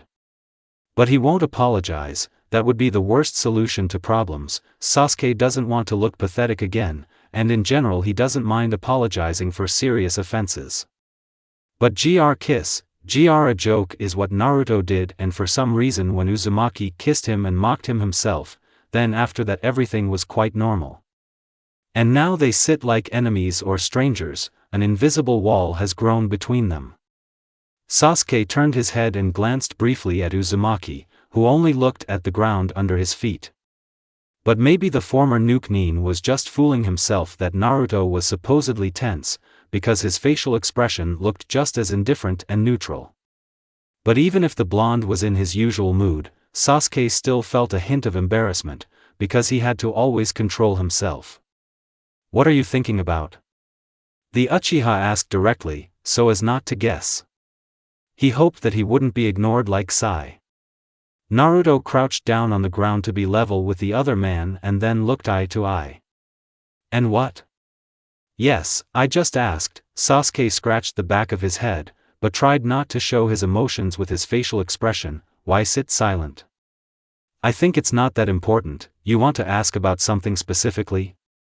Uzumaki emphasized the last word, to which the owner of the Sharingan chuckled and looked away. How many times has the dark-haired man heard this phrase? I just wanted to talk to you without purpose, without benefit. Isn't it possible? And how many times has the Uchiha responded with such an innocent and hackneyed phrase that Naruto does not believe? Don't know. But, if we talk about pressing things, you clearly understand that something wrong is happening. Do you mean the mission or, Sasuke wanted to say, or us, but it would have sounded like they were some kind of couple, something related to our communication again? Naruto sighed loudly. We can talk about this and that, but now I meant the mission. The Uchiha felt a little easier, the tasks were easier to discuss. This valuable thing that the renegades want to get is probably either ancient and expensive, or very useful. But it can be both options at once. Of course it can, so it's better to wait for Yamato and the information, and not sit and guess, the dark-haired man summed up, seeing no point in developing this topic. Sasuke wanted to get up from the ground, shake off his clothes, and he could also go explore the surroundings. In an hour or half an hour he would have time to walk around the entire village, because it was small. But the interlocutor's phrase stopped him and the Uchiha even stopped breathing for a second. Do you want to say anything about what happened last night? The Uchiha looked straight into the blue eyes, which showed indifference with a hint of mockery. He felt his ears turn red and once again thanked the Almighty for the fact that the guy had long blue-black hair. What should I say? Let's say which one. It was? I just wanted you to feel what it was like for me. Don't invent anything for yourself. So you liked it? Uzumaki looked questioningly at his unnaturally serious comrade, and then turned away. Sasuke did not understand what this question was about, again an inappropriate ridicule and an attempt to humiliate. Such stupid childish things had already ceased to have an effect on the young man. After a couple of months of communicating with Naruto, the Sharingan owner still didn't have a pattern of behavior in his head, so it was easier to omit unclear and stupid remarks than to continue to understand their meaning. Ultimately, Uzumaki will still end the conversation with the signature, I don't care, or, I don't care. I have no idea what you're talking about. The dark-haired man finally got up from his seat, and don't tease me now, if you could see your reddened face. Sasuke grinned contentedly and now looked down at the angry blonde. I blushed with anger. Don't think that I've started treating you better. Speak more quietly. We are guests in this house, Yamato said sternly in a whisper and sat down on the low sofa. The Uchiha turned away, staring at the wall. It was more comfortable for him to sit on the floor. Sai was to his left. The guy hated being told off, especially by such a stranger. Naruto circled the room, processing all the new information the captain had told them. Yamato disappeared in the village head's office for about 2 hours. It is still unclear why it took so long, because you can discuss what kind of relic it is and why it is so valuable in half an hour.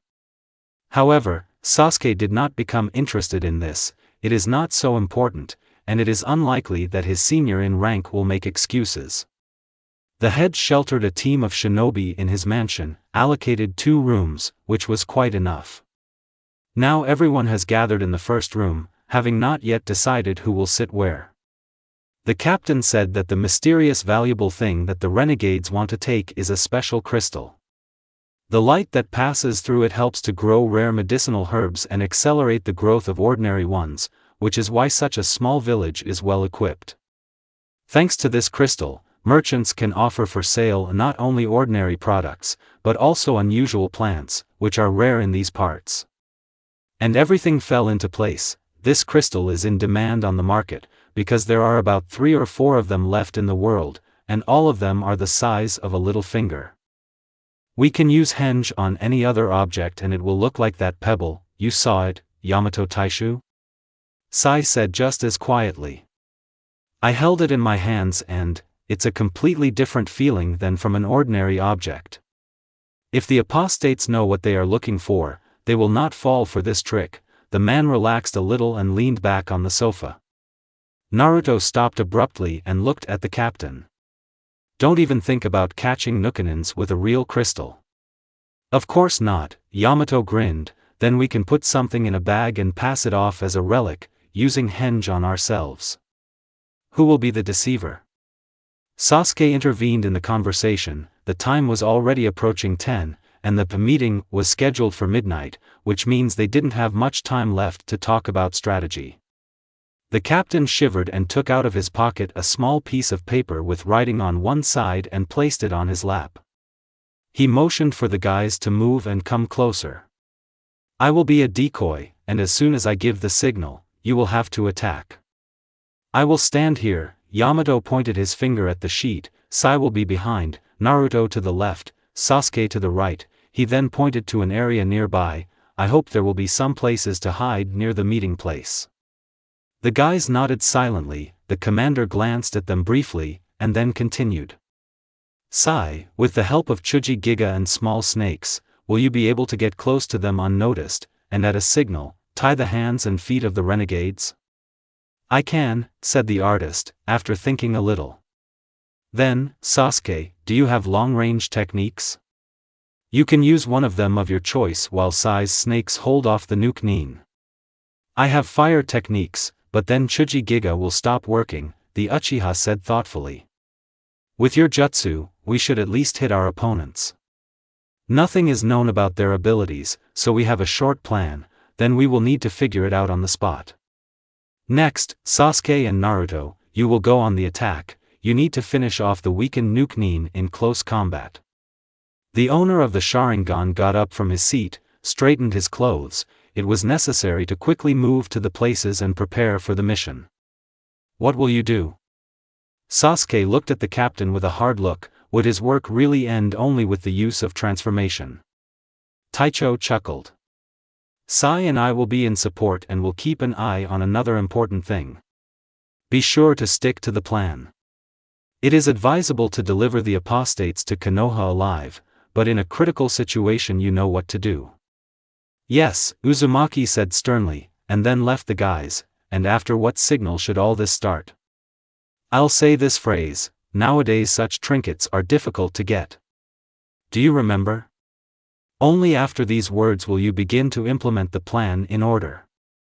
The guys sat in the room for a while, checked their equipment, and then left and headed to their destination. It was 11 in the evening. It had long been dark and the only thing that illuminated the way was the distant light from the lanterns of the houses that were behind. But this was only to the benefit of the ninja. It would be easier to hide and then take the enemy by surprise. Sasuke wanted to believe that everything would go according to their plan, but it was difficult, because going into battle with an unknown enemy is like Russian roulette. But the Uchiha will not be afraid, as he was going to protect his friends, if he has the fear of an ordinary mission, albeit a B-rank one. Therefore, cowardice had long left Sasuke's thoughts and the guy walked forward with a determined look, slightly grinning, in anticipation of an imminent fight.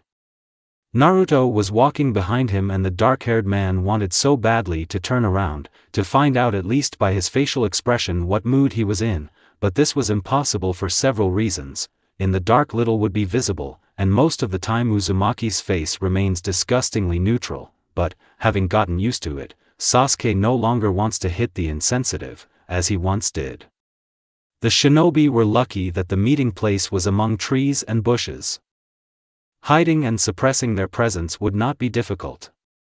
Yamato, who was walking ahead of the squad, stopped and turned around. Now I will reincarnate, henge. He carried out his plan, putting a seal, and instantly in front of the guys it was not a young man, but an old man, a copy of the head of the village. Then he continued, but not in his own voice, I went forward, Sai stay here, Naruto and Sasuke, in their places. The guys nodded and dispersed. Sasuke hid his chakra as best he could and squatted down. He looked back. Sai was getting ready, drawing snakes. Naruto was watching the false head of the village walking forward, and then sharply turned his head and looked at the Uchiha. Sasuke clearly did not expect that they would look at him back and instantly turned away, not at all embarrassed. At least he didn't look embarrassed, he pursed his lips and looked firmly ahead.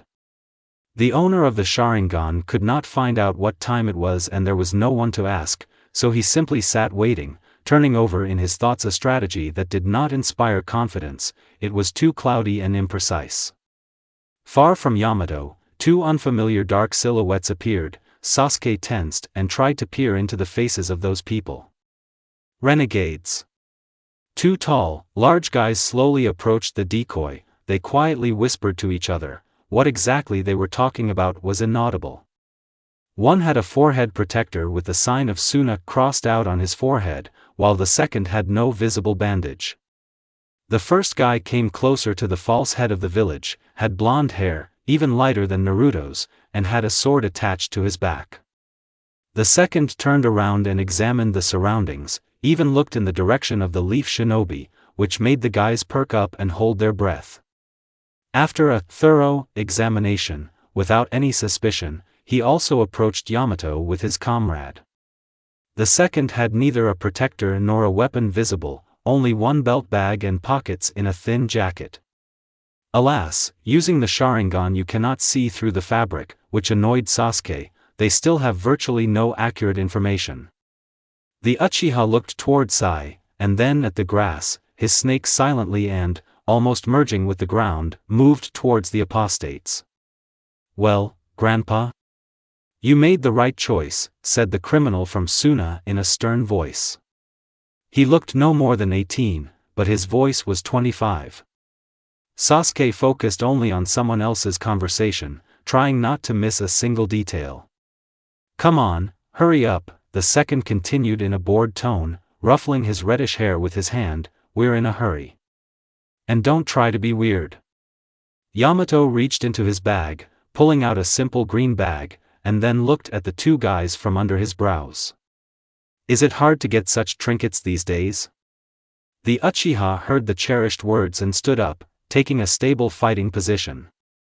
A second later, the bodies of the Nukenin twitched and Sasuke noticed how ink snakes wrapped around their legs and arms, preventing them from moving.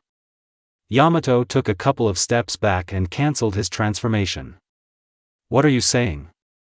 I'll get out and burn your whole village too," the fair-haired man shouted, choking with anger and such strong emotions. Come on, I'm almost out of it," the second one immediately answered. Sasuke grinned at the stupidity of his opponents. Because these painted animals are made of special ink and chakra, it's not so easy to get out. The guy stepped over the bushes and quickly made seals. "Katan, Gakukyu, no Jutsu." The renegade from Suna jumped to the side. His comrade tried to do the same, but nevertheless, the fire still hit him and burned a piece of clothing, along with the painted snakes. The red-haired man mumbled something like, in vain, and then pulled out several scrolls from his belt bag. Sasuke immediately reached for the Kusanagi blade and watched his opponent's movements. The first at this time, with the help of his strength alone, was able to tear apart the drawn animals on his hands, and arm himself with his katana. He was also able to cut the peculiar rope on his legs, which surprised and at the same time upset Sai. But without losing confidence, he continued to draw in his scroll. Chuji Giga. Two lions quickly burst out of the paper, but the enemy managed to cut them with a sword, turning them into ordinary puddles. The artist burst into displeasure. "Is that all you can do?" The renegade shouted defiantly, and then folded the seals. Futon, breakthrough. A huge stream of air moved toward Sai. He covered his face with his hands, but this did not help much. He could not stand still and was pulled back. The leaves rustled and the cracking of branches was heard. Sai felt the wind leaving scratches on his hands, but he gritted his teeth and endured it. When the technique ended, the artist recoiled lostly, but a second later he returned to normal and unrolled the tattered scroll. Chuji Giga. Huge ink lions ran out of the paper again, and the enemy again, as if with mockery, cut the two. Stop tormenting me with your scribbles."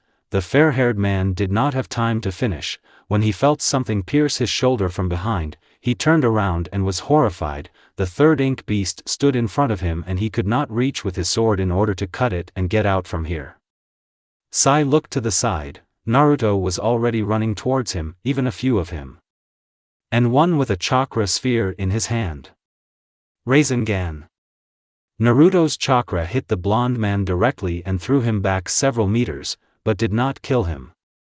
Then the first renegade was surrounded by multiple wooden structures created by Yamato standing behind him, and the renegade was bound forever.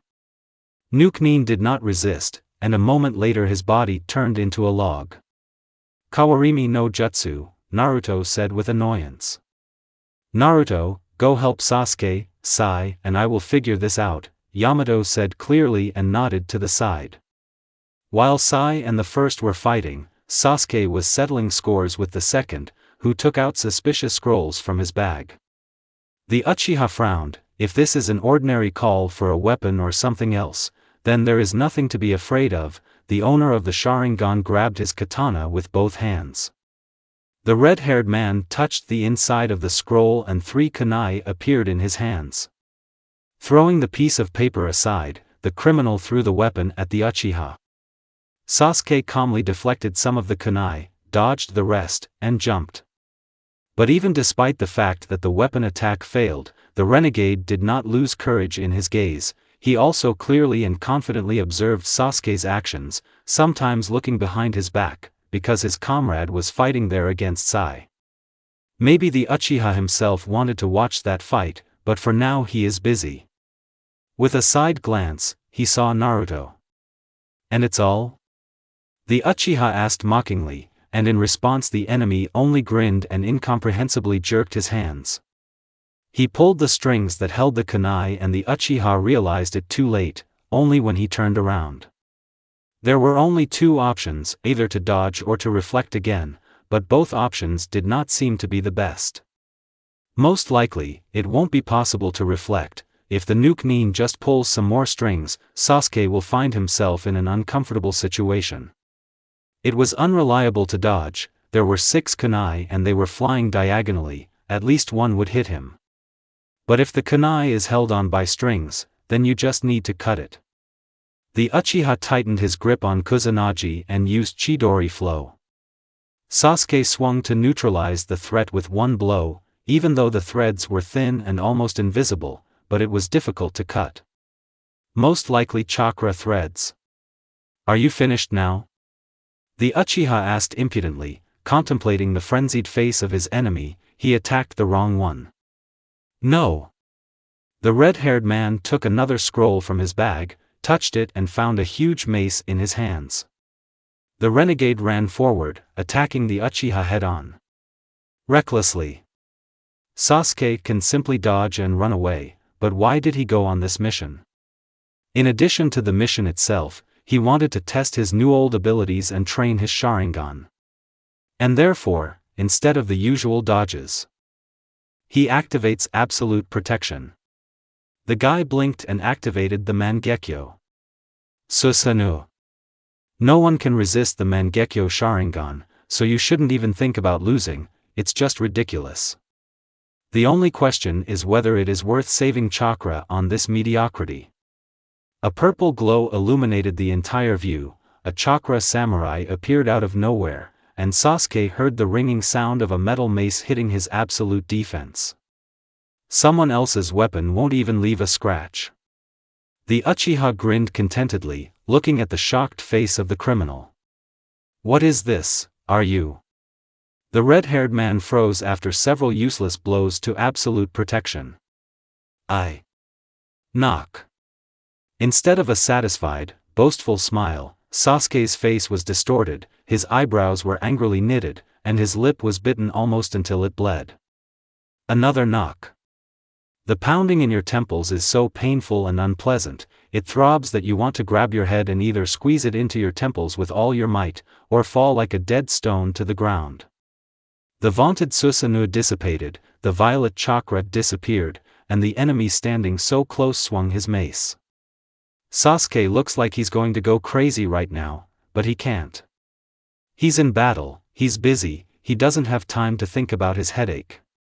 He begins to regret that he did not take the pills that Shizun prescribed and simply forgot his rest in the hospital, like a bad dream.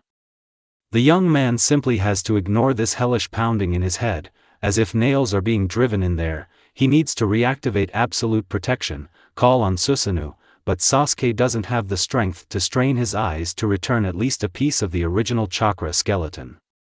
The technique left no trace. Sasuke stood rooted to the spot, feeling how it was getting dark in his eyes, and the only thing he saw was how the enemy's weapon was aimed at him. Another second and he would be hit. He simply would not have time to dodge. Even the Kusanagi blade is useless here. Sasuke was ready to accept his pain, his injury and his shame, when the image of Naruto suddenly appeared before him. His present. Take the face, as always serious with an empty gaze. Naruto pushed him to the side, and a huge mace with sharp spikes slammed into him, into his back. The Uchiha wanted to shout his name, pull him to the side, but only fell to the ground.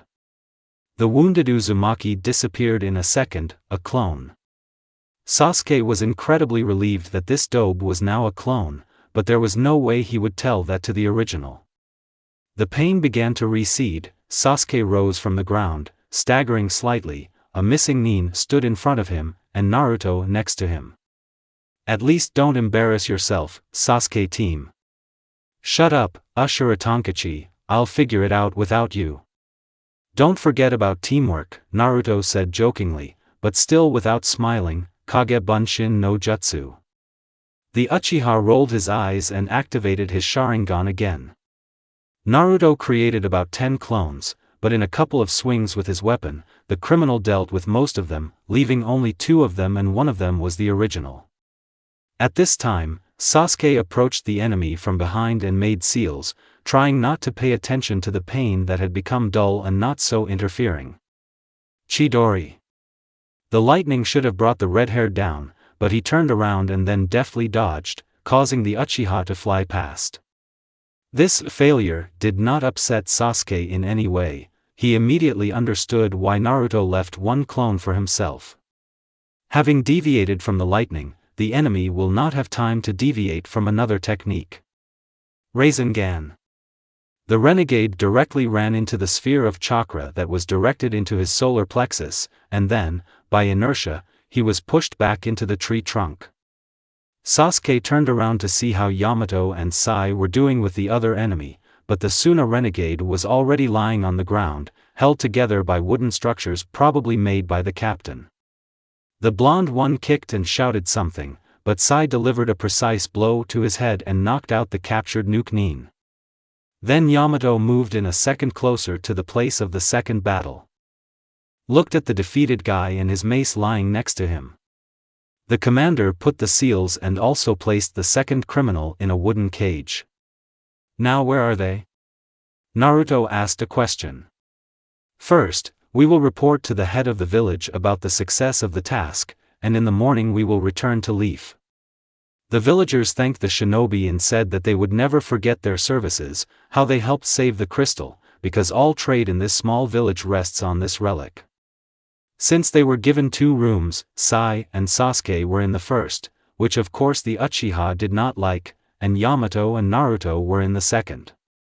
They were freed only at 2 o'clock in the morning. There were only 6 hours left to rest and then they had to go out. After sleep, the Sharingan owner's headache subsided, but the guy became incredibly stressed that it could suddenly overtake him, even during a fight. Therefore, as soon as he returns to Konoha, he will take the pills strictly on schedule and even go to Shizen again. He will be able to endure all the abuse, because Sasuke is to blame for all this. He himself neglected his health. What else could one expect? In the morning, after they ate breakfast prepared by the chefs at the head mansion, the shinobi set off on their journey. At 10 o'clock they had already left the village. According to the Uchiha's calculations, they would be home in 5 to 6 hours. It will be possible to do without passes if you hurry. On the way, the guys didn't talk at all, because even Yamato had nothing to say. There was no need to discuss strategy. Only Naruto threw irritated, strange glances, but Sasuke no longer wanted to pay attention to it and think about it. It was useless. It will still be unclear what is in this Uzumaki's head. The former Nuke Nin came to his senses only when the gates of Konoha were already visible in the distance, and for some reason they were closed. Kotetsu and Izumo were not standing nearby, there was no one nearby at all, only the closed leaf gate and the forest behind. The Uchiha frowned and quickened his pace. "Naruto, open the right side, I'll open the left," Yamato commanded. At this time Sasuke lifted the latch from below. Only Konoha residents know how to open the bottom lock. The Uzumaki and the captain simultaneously opened the gates. Sai and the Uchiha stood behind, facing the entrance to the village, and when the huge wooden doors were thrown open, Sasuke was horrified, because in front of him was not Konoha. These destroyed houses, huge boulders and scattered support beams from buildings simply cannot be Konoha, which Sasuke promised to protect even at the cost of his life. "And here comes the Nine Tails," a low male voice was heard from above. Sasuke looked up and saw a man soaring in the sky, wearing a black cloak with red clouds. The young man staggered back in confusion, but a second later, coming to his senses, he grabbed the katana with both hands and stood in a fighting stance. He turned around to look at the state of his comrades, but not one of them had a suspicion of fear in their eyes. Everyone was determined. Therefore, Sasuke will not retreat either. He tightened his grip on the hilt of the Kusanagi blade, giving himself the unspoken oath that Naruto once made: never retreat. He would give his life to protect Konoha, for which Itachi suffered. But now, seeing the wreckage, without even entering the village, Sasuke realized that he had failed again. The guy was sure that after realizing his past mistakes, after much training and effort, he would be able to do the right thing. He would be able to accomplish everything he had planned. And again I couldn't. It was scary to imagine what was inside list. Just thinking about it, thoughts about the Uchiha's wine began to be hammered into my head, like nails into a board. The stranger continued to float in the sky. Sasuke took a closer look and realized that the member of the organization also had a dojutsu, the Rinnegan. The former Nuke Nin pursed his lips. The fight promises to be difficult, and it is not a fact that the Leaf Shinobi will emerge victorious. During history lessons at the Ninja Academy, little Sasuke read about these cursed eyes, the same ones whose owner was Rikudo Sannin himself. The guy couldn't remember anything about his abilities, only one phrase: monstrous strength. "I'm Pain, leader of the Akatsuki, and you must have heard a lot about me," the future enemy said in an outrageously calm voice, breaking the silence. The brunette had never wanted to shut someone up so much, or even just punch them in the face. He knew that the leader of the dangerous organization was strong, but he did not think that he would face him. "You won't get what you came for," Sasuke answered sternly for everyone. "It will be better if you stop resisting, it's pointless. If we get the Nine Tails, we can make peace on Earth. The world that you also strive for. What you're trying to do is pointless. I won't back down. I strive for a world that is not achieved through murder." Pain looked down on all the gathered shinobi with such an arrogant gaze that it seemed as if he was doing them a favor by trying to negotiate. Sasuke's words sounded too loud and impudent, which undoubtedly surprised Uzumaki and the others, because none of his teammates had heard such desperate and confident words from the Uchiha's lips. Until recently, the owner of the Sharingan kept everything to himself, making promises primarily only in his head. But the Akatsuki leader did not take these words seriously. His expression was even nastier than Naruto's. Too empty and indifferent. Grinning, the Uchiha would not be surprised if the enemy was really mocking them now. After all, the past Sasuke did the same thing to Naruto, not understanding the depth and sincerity of these seemingly naively stupid words. "Won't you back down from trying to protect the Kyuubi? I am several times stronger than you. Or maybe you are driven by a desire to protect the village, a former missing Nin. Walk through the gate and you will see the full picture." The Uchiha looked forward with poorly hidden doubt. then turned to the other guys. Yamato looked around intently, every now and then glancing at Pain.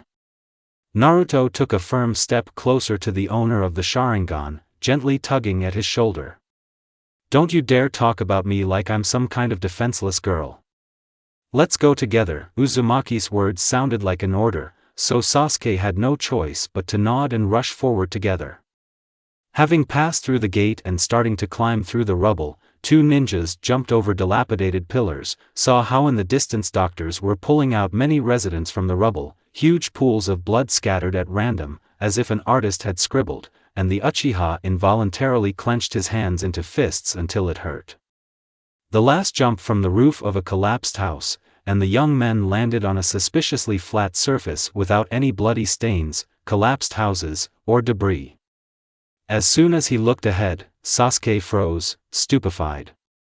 Wasteland. Emptiness, perfectly flat land where houses used to be, the fifth's residence, even Ichirakuramen. Everything turned into a desert, and the only thing that proved that they were really in Konoha was a rock with the Hokage's faces carved into it, which seemed almost unchanged. His companion also froze, staring in shock at the chaos that reigned. For a moment, even the owner of the damned eyes himself felt as if the Sharingan had been activated. Turning his gaze to Uzumaki, looking straight into his eyes, the brunette imagined as if he saw quiet pain in the sky-blue crystals. Maybe. After witnessing what Pain had done to the village, the Uchiha felt filled with hatred, just like the day after that night. Moments later, Pain landed in front of the two shinobi. Yamato and Sai, who approached them from behind, froze, expecting anything from the enemy. "I'll deal with him myself, don't bother me," Naruto said monotonously. "Have you completely lost your brain, Ashura Tonkachi?" Sasuke said with furious anger in his voice, looking at the Jinchuriki. "You would rather help the residents than get in my way. Sasuke will stay with you, I can't let you fight alone. Sai and I will report everything to the Hokage, and then we'll come up," Yamato said and immediately disappeared. The Uzumaki turned to the former Nukenin and looked back with a dull, cold gaze. "I won't even think about saving you if your life is in danger. But I would give my life for you," the Uchiha smiled sarcastically, to which his comrade was surprised and embarrassed, and then continued, "If you, of course, weren't such an idiot." In response, Naruto only snorted and turned his gaze to his enemy. "Nine Tails, if you give up right away, then no one else will get hurt. Now you see what happened to the village," the Akatsuki leader said, still persuading. "I told you I won't let Naruto be taken away." The Uchiha was again responsible for the others. The Rinnegan looked straight into Sasuke's eyes, which instilled horror, but after what he saw, the former Nukenin seemed to have completely stopped being afraid. "I spoke to the Jinchuriki. What will your stupid death prove, little brother Itachi?" The dark-haired man instantly used Chidori Nagashi and, together with the blade, in a second he found himself a millimeter from Pain with a katana at his neck. The enemy did not move. Sasuke looked at the leader of the criminal organization from under his brows, as if he was trying to pin him to the ground with just one glance. The shinobi blinked and his black eyes turned blood red. "My name is Uchiha Sasuke. Don't you dare say his name with your filthy mouth," the brunette said, gritting his teeth. Pain grinned again, turning his gaze to Sasuke, looked around with an arrogant look, and then extended his hand, holding it between Sasuke's body and himself. "Shinra Tensei." The leaf ninja felt a sharp pain in the area of his ribs, and then he was thrown back with great force, as if he was falling rather than flying to the side. Sasuke closed his eyes tightly and then opened his eyes wide. Only on instinct, dodging the object flying at him, the Uchiha turned around. Iron fittings. Naruto stood in front, taking no action. What kind of technique is this? The thoughts in my head didn't stick together at all, they didn't want to gather into complete sentences, not giving me the opportunity to even suggest something. He had never seen anything like it.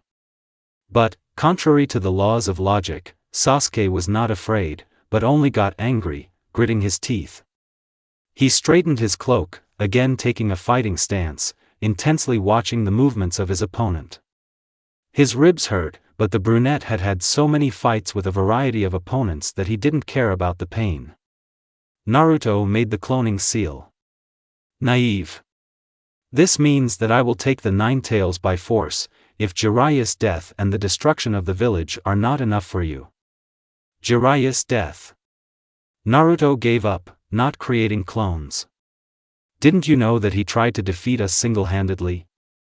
5 more people landed next to the Akatsuki leader, 4 men and 1 young girl. They all looked alike, red hair, piercings, Rinnegan. Sasuke looked at his opponent in shock. Jiraiya, one of the legendary Sannin, was defeated? Was he killed? So many terrible things had happened while they had been on the mission, and if one of the strongest men he knew had lost to their opponent, then what chance did the Leaf Shinobi have? The Uchiha had no idea how Naruto felt, no matter how hard the Uzumaki tried to keep his mask on. This means nothing. Even with a strong desire, the blonde will not stop feeling. He cannot help but react to the death of one of his loved ones. To the death of the man who replaced his family. But Sasuke will not clarify this with his comrade. The best option would be not to talk about it and not make Naruto feel pathetic, because both guys hate pity. But now is not the time to mourn for Jiraiya, because if the ninjas do not deal with pain, then it will be necessary to mourn for them. Kage Bunshin no Jutsu, the Jinchuriki said nothing to the enemy's phrase, creating about 15 clones. Sasuke noticed how 3 clones from the general crowd jumped back into a pile of rubble of houses. The guy didn't understand why it was, but noticing that his teammate was attacking, he ran forward. The Uchiha realized that Naruto created so many clones only to test the enemy's abilities. Because the guys had already outgrown the age when clones seemed like a serious weapon for attack. But before the copies could move, something or someone landed between Pain and the Leaf Shinobi. Huge clouds of dust filled the view, but Sasuke, with the help of his Sharingan, still saw the silhouette of a man. I will not let it. A woman's menacing cry that can be recognized from 1,000. The dust cleared and now it was clearly visible how Tsunade stood in the center of a small hole, and how the ground around was covered with cracks. The clones disappeared and Sasuke stood still. The last of the Sannin continued. I, the 5th Hokage, will not allow my home to be destroyed further. I'll figure it out myself. Hokage-sama, go relax, drink some tea, Uzumaki said mockingly, but with a serious face, which made the woman turn around and look furiously at the Jinchuriki. You are going to your death. We'll figure it out ourselves. The fair-haired man especially emphasized the first word with intonation and looked at the Uchiha. Senju looked at the shinobi with a piercing, searching gaze. Take this. Tsunade walked up and gave Naruto and Sasuke a small slug each. Katsuya will tell you all the information that we could find out. The guys nodded. The owner of the Sharingan put Katsuya under his cloak. The Senju looked at the Konoha shinobi hopefully and then walked away. Sharp, almost prickly, gusts of cold wind tormented the skin. The former Nukenin turned his head and looked at his comrade. He looked back with firm determination in his eyes. Shall we get started? The Uchiha asked, raising the team's spirit in a peculiar way. Naruto suddenly developed orange pigmentation around his eyes, the color of his irises changed from blue to yellowish, and his pupils became horizontal, toad-like. Perhaps this is the senjutsu he learned during his training with Jiraiya. Let's get started. The guys immediately rushed forward. With his peripheral vision, Sasuke noticed that they were running equally, although before the Uchiha was faster. The Pains are in a fairly simple formation, with 2 people in front, a single bald man, to his right a tall, obese man. Behind, in the center of the formation, stood the Pain who was talking with the Konoha ninja. And already at the very end stood the other 3 red-haired people. That Pain, who was without the nasty red hair, ran towards the meeting, then he stopped and extended his hand in front of him. Sasuke ran from the right flank, and his comrade from the left. The enemy ran out and launched a couple of missiles directly from his hand. The young men were able to dodge them. The Uzumaki was close to the enemy and, jumping up, swung his fist, but another missile that flew out of his hand made him miss. The owner of the Sharingan approached from behind while the enemy was busy with Naruto. Now, the katana became covered with small electrical charges, and Sasuke quickly pulled the blade forward, right at the vital point. But the weapon passed by, only a millimeter to the side. Did the enemy dodge? But the Uchiha deliberately struck from the blind spot. He could not see it, and even if he saw it with peripheral vision, no one would be able to react so quickly. The enemy slightly touched Naruto, but the guy escaped with only a torn turtleneck and a cut on his hand. Sasuke jumped back. They have one vision for 6, so if you attack from behind, but another pain sees it, then it's useless. A thin voice was heard from under the black cloak. The Uchiha did not answer, he just bit his lip and thought about his further strategy. Naruto reached into his fanny pack and threw 2 smoke bombs forward. "Stay close," in a stern voice, as always. Sasuke landed a quick, accurate strike with his katana on the hand rocket user. At least in that thick purple fog the guys had the advantage. The enemy immediately fell to the ground, as if he had been ordered to do so, like a dog. The Uchiha was confused by this, as if it was not a person, but a puppet. The first pain crumbled into some metal parts, and a jagged blade protruded from his torn cloak near his stomach. Many piercing earrings fell off from such a powerful blow from Chidori Nagashi. Their fragments lay nearby. The sound of chakra swirling was heard ahead, and then Naruto's loud cry, "Huge Rasengan." Sasuke grinned. His comrade endured another pain anyway, but his thoughts were interrupted by a high-pitched female voice. "Kuchios no Jutsu." The fog instantly cleared, and a huge 3-headed dog with a Rinnegan appeared. Even animals with this damned dojutsu. The Uchiha chuckled nervously. The owner of the Sharingan was sure that Naruto had finished off someone with his Rasengan, but in front stood only an annoyed Uzumaki and 5 red-haired twins with the remains of their comrade lying nearby.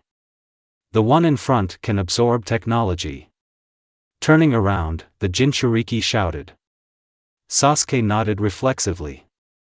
The summoned animal immediately ran towards the Uchiha. The guy jumped to the side. The small slug barely crawled out of the guy's dark cloak, and Katsuya continued. Each of the pains uses only one ability. I understand, the Uchiha had already begun to guess about a lot of things. If you look at the behavior of all the pains, they look like dolls, only one of them is the most important. Maybe the one they met at the gate? Or are they all controlled by someone else? But first we need to deal with this. The guy pointed his finger at the dog. Kuchios no Jutsu. A giant crustacean appeared behind the first creature. The leaf shinobi could not accurately identify it. One more thing, 2 creatures will be more difficult to deal with, but it's quite possible. Sasuke knitted his eyebrows angrily. Naruto, I can deal with the animals, take care of the pains. Uzumaki did not answer, but the owner of the Sharingan was sure that his acquaintance heard him. He quickly ran forward, creating 3 clones. Sasuke didn't follow his teammate further, he had plenty of other things to do. The dogs rushed at him, and he had to urgently activate Susanoo. The crustacean shot absolute defense with a huge jet of water from its mouth. The Uchiha felt the pain in every cell of his body, but clenching his teeth, he did not allow himself to weaken Susanoo. The chakra samurai pulled the bowstring and shot straight at the 3-headed dog. A second later, a powerful fast arrow hit the summoned animal, but this giant dog split into 3. Now there were already 4 terrible creatures running around, which was starting to get annoying. We need to find the one who called them. The Uchiha definitely remembered hearing a woman's voice. He turned around, looking to where Naruto was struggling. The rest of the red-haired enemies were standing there. The brunette saw that same girl. The only girl. Sasuke deactivated Susanoo, and it was at that moment that 3 dogs ran after him.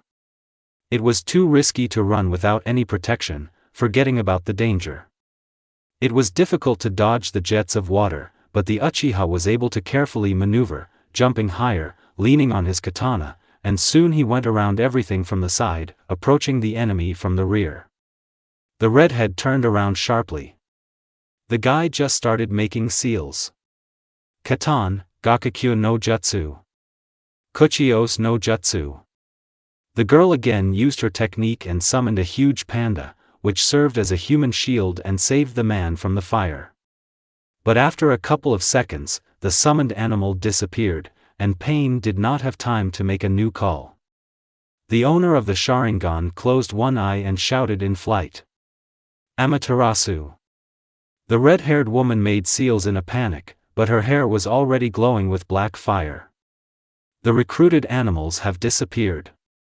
Sasuke landed, and right in front of him stood only 2 Pains and Naruto, who had already lost the strange orange paint around his eyes. He fights hard, all that remains is to deal with the last ones and that's it. Uzumaki's speed decreased after his appearance returned to normal. Is a few minutes really the limit for incredibly strong senjutsu? The Uchiha wiped the blood from his face, which still continued to flow from his eyes, and again, passing electric charges through his katana, he ran forward. One of the opponents turned to face Sasuke, the second, who was talking at the beginning with the Konoha ninja. Turned to Naruto. The former Nuke-nin was already almost close enough to strike or use ninjutsu, as the main Pain probably raised his hand forward and the Uchiha was thrown back, but not far. The guy managed to catch the Kusanagi blade on the ground. It's impossible to approach. If Sasuke uses a fire elemental jutsu, then the fire can spread to the side of the one who used it. Genjutsu? Will Mangekyo Sharingan's Genjutsu work against the Rinnegan? Pan or perish, because he was still far from Itachi's Tsukiyemi. The Uchiha opened his eyes wide and looked straight into the empty eyes of his opponent, using one of his most powerful illusions, which should have knocked out the enemy. A few seconds later, the penultimate Pain fell to the ground like a dead weight. At this time, Naruto only fought off the enemy's attacks, holding himself with the help of clones, preventing himself from being pulled or thrown back. "Take us to your real body," Sasuke said clearly, confidently, to which the remaining Akatsuki leader stopped all his attacks and slowly turned around. "So you guessed it?" The Uchiha wasn't sure of his guesses, but it was worth a try. "So it's true. Somewhere nearby there is a man who controls all these dolls." From under her cloak, Katsuya had whispered earlier that those piercings looked like chakra receivers, and only this phrase gave Sasuke such a bold thought. The former Nuke-nin began to feel how his reserve of strength was rapidly running out. He needed to finish this fight quickly. Pain then continued. "I'm tired of playing with you," and threw unknown rods, similar to the piercings of other bodies, at the Jinchuriki, but Naruto successfully dodged. Sasuke ran closer to his comrade. After a second he again acquired the war coloring of senjutsu, and then threw smoke bombs. "We need to finish in 6 to 7 minutes, his push-pull techniques have a cooldown of about 5 seconds. I can distract him, and you can finish him off with a Chidori or whatever else you have," Naruto commanded like a captain. "Are you sure we'll fall within that 5-second window? If you don't believe in yourself, then how can I believe in you?" Sasuke looked away, turned away. The caustic remark was unpleasant to hear, but Uzumaki was right, so the guy quietly said, "Got it," and began to wait for his comrade to begin action. Naruto made 2 clones and turned them into huge shuriken. Brings back some memories. Get ready, the Jinchuriki threw one shuriken in the shadow of another from the fog. Sasuke jumped high and made the seals for the technique. Pain dodged the first shuriken and said something mocking, but he could no longer dodge the second. He had to use Shinra Tensei, and at the same moment, 2 seconds before reloading, the Uchiha spectacularly landed a centimeter from the enemy and pierced his body with the help of Chidori. The last thing that was heard from his filthy mouth was an insult addressed to the Konoha shinobi, but neither Sasuke nor Naruto attached any importance to this. How do we find the real one? Uzumaki asked a question, coming closer to the body of the last pain. Katsuya said that these are chakra receivers, Sasuke said thoughtfully, reaching for the dark rod and grabbing it. Can you track chakra flows using senjutsu? I'll try. The Jinchuriki took the armature from the Uchiha's hands and stuck it into his shoulder. After a few seconds of silence, Naruto spoke again. Found. It was a tall tree that stood on the outskirts of the destroyed Konoha, which consisted of small sheets of paper. Naruto and Sasuke quickly got to the right place. A little less than 10 minutes passed. As soon as the Uchiha made the last jump, landed and stood steadily, he suddenly felt an unpleasant feeling. In addition to fatigue, the familiar pulsation in his temples filled all thoughts. The owner of the Sharingan frowned and grunted irritably, more angry with himself. If only he didn't have a headache after a difficult, dreary battle. Naruto turned around to check if his teammate had followed him, and as soon as he saw his pale and tense teammate behind him, he didn't ask anything. And the former Nukenin did not expect support or care. He did not need this false pity. Uzumaki removed several leaves, but new ones appeared instantly from scratch. The Uchiha came closer and cut a passage with his blade. The shinobi walked inside the approximate hideout of their main enemy. So you found it after all? Conan, myself, the man croaked, immediately coughing. The appearance of the owner of the Rinnegan left much to be desired. Before them appeared an incredibly thin guy, whose skin seemed to have dried out long ago. What betrayed his strength and proved that he was still alive were his eyes, like ripples on water, spreading across the entire eyeball, as well as his heavy, hoarse breathing. The girl standing next to him held him, trying to make him better, but, apparently, it did not help. Tensely examining the people who had come to them, she twitched to start attacking, but pain, spitting blood, stopped her, turning to the shinobi. I will make the world a better place with the help of your death. Susanoo. After the crimson-haired man shouted, a long, sharp, black chakra receiver rod shot out from a kind of throne. But thanks to his reaction, the Uchiha was able to activate absolute protection in time, albeit only partially. In order to activate the full Susanoo, there was not enough chakra, and a nasty pain in the head, as if someone was knocking on the skull with a small hammer, was a terrible hindrance. The black rod hit the violet chakra loudly and flew to the side. Sasuke looked directly at the Rinnegan with his Sharingan. The enemy is weakened, which means it will be possible to stun him at least a little or instill fear with the help of Genjutsu. The Uchiha opened his eyes wide and dispelled Susanoo to concentrate more on the illusion. After the chakra skeleton of the samurai disappeared, Naruto suddenly jerked forward, so fast that it was impossible for normal eyes to follow him. I will not forgive you for Jiraiya's death. Naruto's eyes were blazing with rage, and Sasuke, even without being a censor, felt an unimaginable lust for murder emanating from his friend. The former Nukenin was well aware of how angry he was and how much he wanted revenge. So he would let the Uzumaki end this. The Uchiha saw Naruto's real emotions for the first time in a couple of months, albeit negative ones. Naruto ran forward, quickly summoning clones and formed a huge Rasengan as he went. The Uchiha had so far held the owner of the Rinnegan in a genjutsu, and he now only sat with a stunned expression on his face. Will not forgive. The Uzumaki screamed so loudly that his voice broke, and the last sounds came out quieter than they should have. Senjutsu is still activated, but considering how quickly the last two modes disappeared, there is nothing left until the end of the third. The young man swung and, baring his teeth angrily, extended his hand forward, but instead of hitting the Akatsuki leader, he hit a completely different target. That blue-haired girl in a cloak with red clouds covered her comrade with herself, acting as a human shield. The huge Rasengan, at the moment of impact, became a little smaller, because Naruto noticed that he did not hit his target.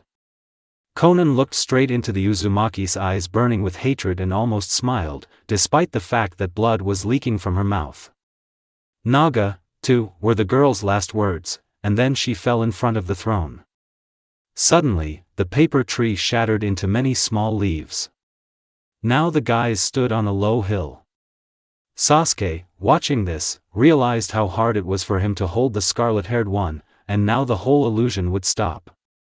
A few moments later, the guy closed his eyes and broke the genjutsu. The pain in his temples grew with every second. The Uchiha could no longer stand. He spent too much chakra and regretted 1,000 times that he acted so unprofessionally, without calculating 100 steps ahead of the technique. The young man clenched his hands into fists and looked forward resolutely. There's just a little bit left, he can handle it. I'll finish him off and that's it, Naruto said breathlessly. The orange spots around his eyes disappeared, the color of his eyes became the usual chilling blue. The guy stood close to his opponent, right in front of him. Empty, clouded violet eyes looked down somewhere. Sasuke pursed his lips and didn't answer. He couldn't understand what the girl who stood up for the Akatsuki leader was feeling right now. Did she really believe pain? Did she really believe that if the organization gathered all the bijou and carried out their plan, then there would be peace everywhere? The Uzumaki stepped over the blue-haired corpse and took out a kunai from his bag. Naruto gripped the handle of the blade tightly, bringing it to the crimson-haired man's neck. He still did not react. Either he had not completely recovered from the genjutsu, or he was stunned by the death of his comrade. But the Konoha ninja didn't care. Go to your friend, Naruto said venomously and ran the tip across the enemy's throat. The scarlet liquid slowly flowed over the pale, unnaturally white skin. The Uzumaki turned around and looked into his comrade's Sharingan. Sasuke blinked and his eyes turned coal again. The Uchiha tried to smile, but it turned out lousy due to fatigue. The former Nuke Nin could not finish speaking as the pain rolled in with renewed vigor. He closed his eyes, and then sharply opened his eyes, massaged his temples again and suddenly felt that his legs could no longer support him. The young man fell to his knees, resting his hands on the ground. I could no longer ignore myself, ignore my thoughts, ignore my pain. He spent too much chakra and energy. He just needs to get home, take the pills and go to sleep. Then everything will be fine, because Sasuke is not a weakling to simply collapse after a fight. And how is it that after almost every battle he spends the weekend in the hospital? The Uchiha took a deep breath. You need to stand up and not embarrass yourself in front of your teammate.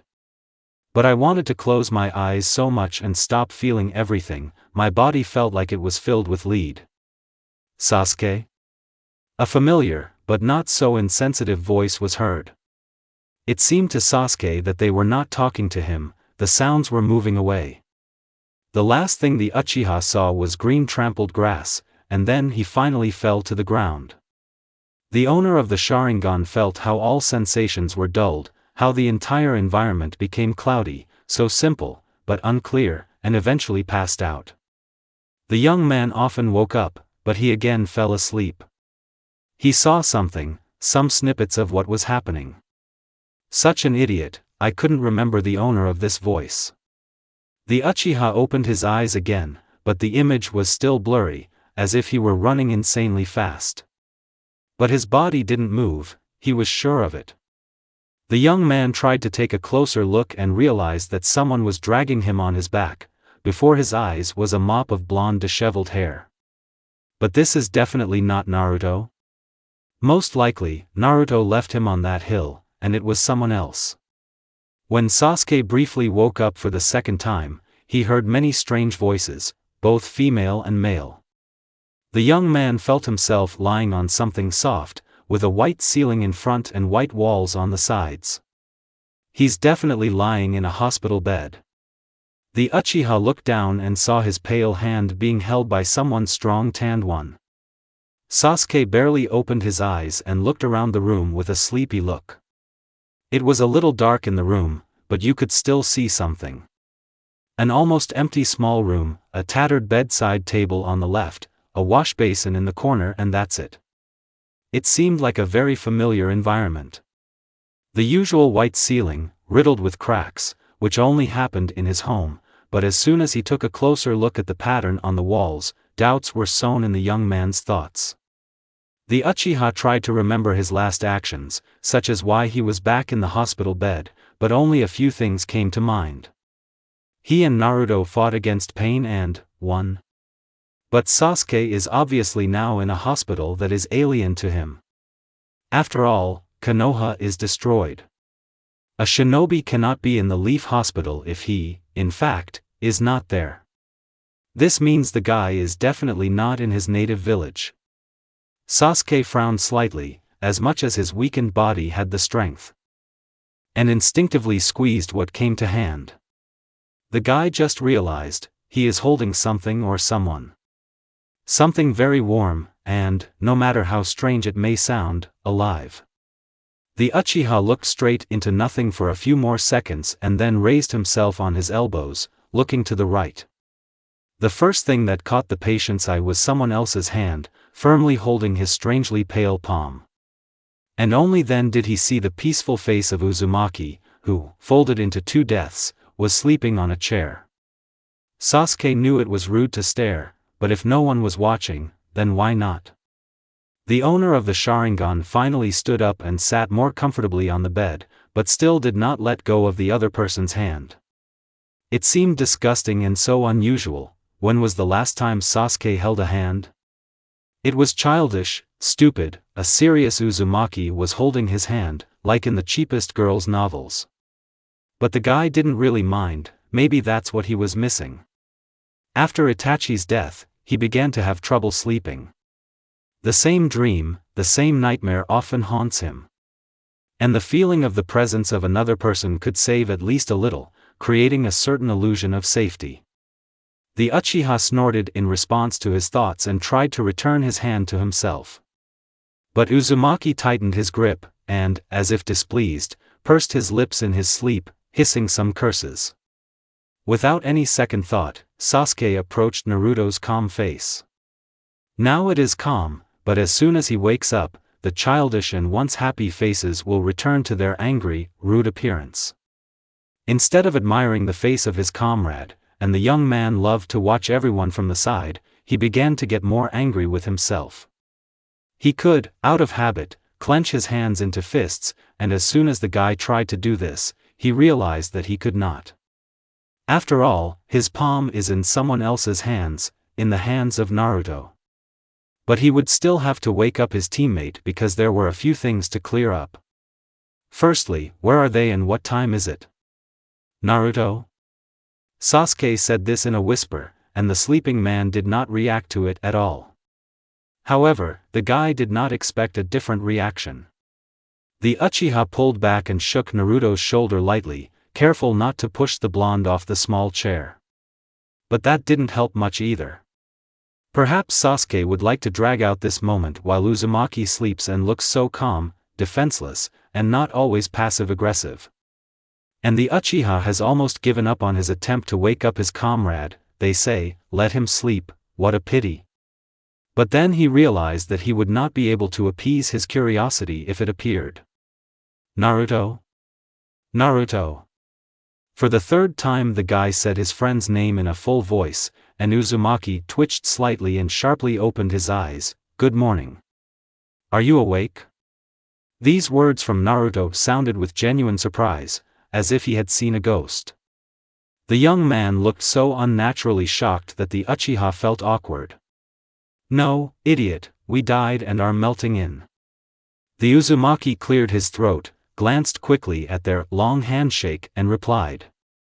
You were passed out for a long time, almost 2 days. Without reacting to the barb, the blonde again regained his stone face. I'll notify the nurse in the morning. Sasuke didn't feel at all that he had been out of life for 2 whole days. Should I have felt it? Everything flew by in an instant. After a few seconds of silence, the Uchiha continued the conversation. What time is it now? The Sharingan owner had a lot more questions, but he decided to start with this. Naruto looked up somewhere, examining the wall behind the Uchiha. It's only 4 in the morning. What did you forget here at 4 in the morning? The Uzumaki turned away sharply, like a child caught red-handed stealing candy from a store. Sasuke was looking forward to the answer, and he was not at all worried about the fact that what his comrade said would not be 100% true. It was interesting to hear how the blonde would lie and for what purpose he would do it. You can also understand a lot from a lie, and sometimes even more than from the truth. In the evening, the nurse asked me to sit with you, but I fell asleep, Naruto said quickly and clearly, looking decisively at the former Nuke-nin. A little more, and the Uchiha might believe. Did the nurse ask for this too? The owner of the Sharingan raised their clasped hands. Naruto immediately tried to disentangle himself, but it was Sasuke's turn to strengthen his grip and not let go, so, for prevention. The Uzumaki sighed in irritation. I should have taken your pulse. I already said that I accidentally fell asleep. This already seemed like the truth. Sasuke wondered whether to believe him or not. What other reasons could this miracle have to hold on to the hand? So what's the pulse? Normal. I'll continue to sleep. Naruto finally forced his hand to let go and shivered in his shaky chair, closing his eyes again but still looking tense. Sasuke looked at the guy trying to sleep a little longer, not knowing what to say. More precisely, I knew, but I'm not sure that it would be correct. The Uchiha really wanted to ask why he was sitting here, and it was unknown what he would like to hear in response. But he was sure that after these words Naruto would unceremoniously take it and leave it unclear where, leaving the Uchiha alone in a strange, unfamiliar room. No, the former apostate was not at all afraid of the dark, not afraid of loneliness or the unknown, but he would still feel the tension anyway, because he never asked his comrade where they were. Why is Sasuke in such bad condition, if, apparently, he is healthy, since the nurse allows him to see strangers in the wards? But even if he was in someone else's hospital or who knows where, if Naruto was nearby, then Sasuke didn't feel so worried. Therefore, the Uchiha silently looked at the acquaintance sitting on the right, knowing for sure that it was impossible to end the conversation here, but not knowing what to say in response. I can move if you want, Sasuke said hesitantly, but firmly decided that it was worth asking. It was simply humanly ugly. One was lying on a comfortable bed, and the other was writhing on a hard chair. Naruto opened his eyes and looked at the dark-haired man mockingly, but without a grin. Are you laughing at me? I offer it out of politeness. When did Uchiha Sasuke become so polite? The Sharingan owner was annoyed when Naruto called him by his full name, because it almost always ended in an argument. Unless, of course, he does not restrain himself and continues to respond to useless provocations of the same type. And really, when did Sasuke become so polite and not the rude, sullen guy he used to be? After killing Itachi? Or after he saw what he did to Naruto? Maybe after Sakura's death? The guy was at a loss, because there were now enough turning points in his life. And listing them now is tantamount to pathetic whining. Even if Sasuke doesn't answer completely, Naruto will still roughly understand him, and the same goes for the other way around. The Uchiha liked their chaotic, unclear conversations, the essence of which only they understood. Now, the Uchiha answered simply, and then moved almost to the very edge of the bed and lay down. If you continue to sleep sitting, you'll get a curvature of the spine, you idiot. Naruto grunted with displeasure, but got up from his chair and lay down on someone else's bed. It was not large enough for two people to fit in there without touching each other at all. Therefore, at first Sasuke touched his comrade with his shoulder and leg, but he found a solution to the problem. It can simply roll over on its side, taking up less space. The left one ached disgustingly, so I had to turn on my right side, facing Naruto. The Uzumaki also turned around. One thing is unclear, why? There was already enough distance between them so as not to touch each other, but still not enough to calmly react to this situation. Uzumaki was already trying to fall asleep, only Sasuke was habitually staring and studying someone else's face. It was much more interesting than going back to sleep. The Uchiha had already slept for 3 days. They were also lying in sleeping bags on the last mission. Sasuke shivered uncomfortably, remembering what followed after such closeness. But he wasn't embarrassed. There were quite valid excuses for all their underkissing. Did the Uchiha himself believe in them? No idea, but had to believe. 1,000 thoughts swarmed in the guy's head, like many bees scurrying back and forth. For some he could not find an explanation, and this was annoying. I like girls, Sasuke unconsciously said his thoughts out loud in a whisper.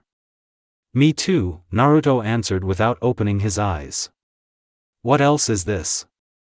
The lovely silence that is inherent only in the morning was destroyed by a stern, unpleasant and simply disgusting female voice. Sasuke immediately opened his eyes and jumped out of bed. Naruto didn't move, still lying there with his eyes closed and snoring. The Uchiha instantly felt how, after such a sudden rise, his vision darkened, and his whole body was filled with pain. The guy sat back on the edge of the bed, looked at his bedmate with an irritated look and roughly pushed him on the shoulder, then looked at the woman standing in the doorway who was holding a small bag with small boxes and smiled awkwardly. This dark-haired, short, middle-aged nurse watched with obvious dissatisfaction in her eyes as 2 guys barely fit on one bed and were fidgeting in the morning. Sasuke snorted and tried to push his teammate away again, but he just mumbled some curses at the arrogant asshole Uchihas, closed his eyes and turned away. The woman, her heels clicking, approached the bed from Uzumaki's side and looked at the sleeping man while Sasuke tried to clean up and cheer up. Naruto-san, how many times have I told you that you are not allowed into other people's rooms, especially not at night? The woman's voice softened, as if becoming more gentle, and the Uchiha relaxed a little. Later, Naruto answered monotonously. The Uchiha looked at the wall where his bed stood. There was a clock hanging there. The dial showed that it was almost 8, and at this time the round usually begins. The nurse sighed tiredly and moved away from the blonde, standing slightly to the side. Where are we? Sasuke said hesitantly, slowly, clenching and unclenching his right hand. Kusagaku no Sato General Hospital, the woman said with a smile. Don't you remember anything? You were conscious during your hospitalization. The Uchiha raised his eyebrows in surprise. What did he forget so far from list? And Naruto is here too. Not daring to ask about the rest of his friends, the brunette asked the question that had been swirling around in his head since the morning. What about Konoha? Kakashi-san will come up soon and tell you everything. The dark-haired woman came up and put the bag on the bedside table, pulling out a couple of containers. You need to take 2 tablets, 1 container for 1 person. After talking with your sensei, Naruto-san, return to the room. The Uzumaki mumbled inaudibly. Sasuke only nodded in agreement. Then the nurse looked around the room and left the room.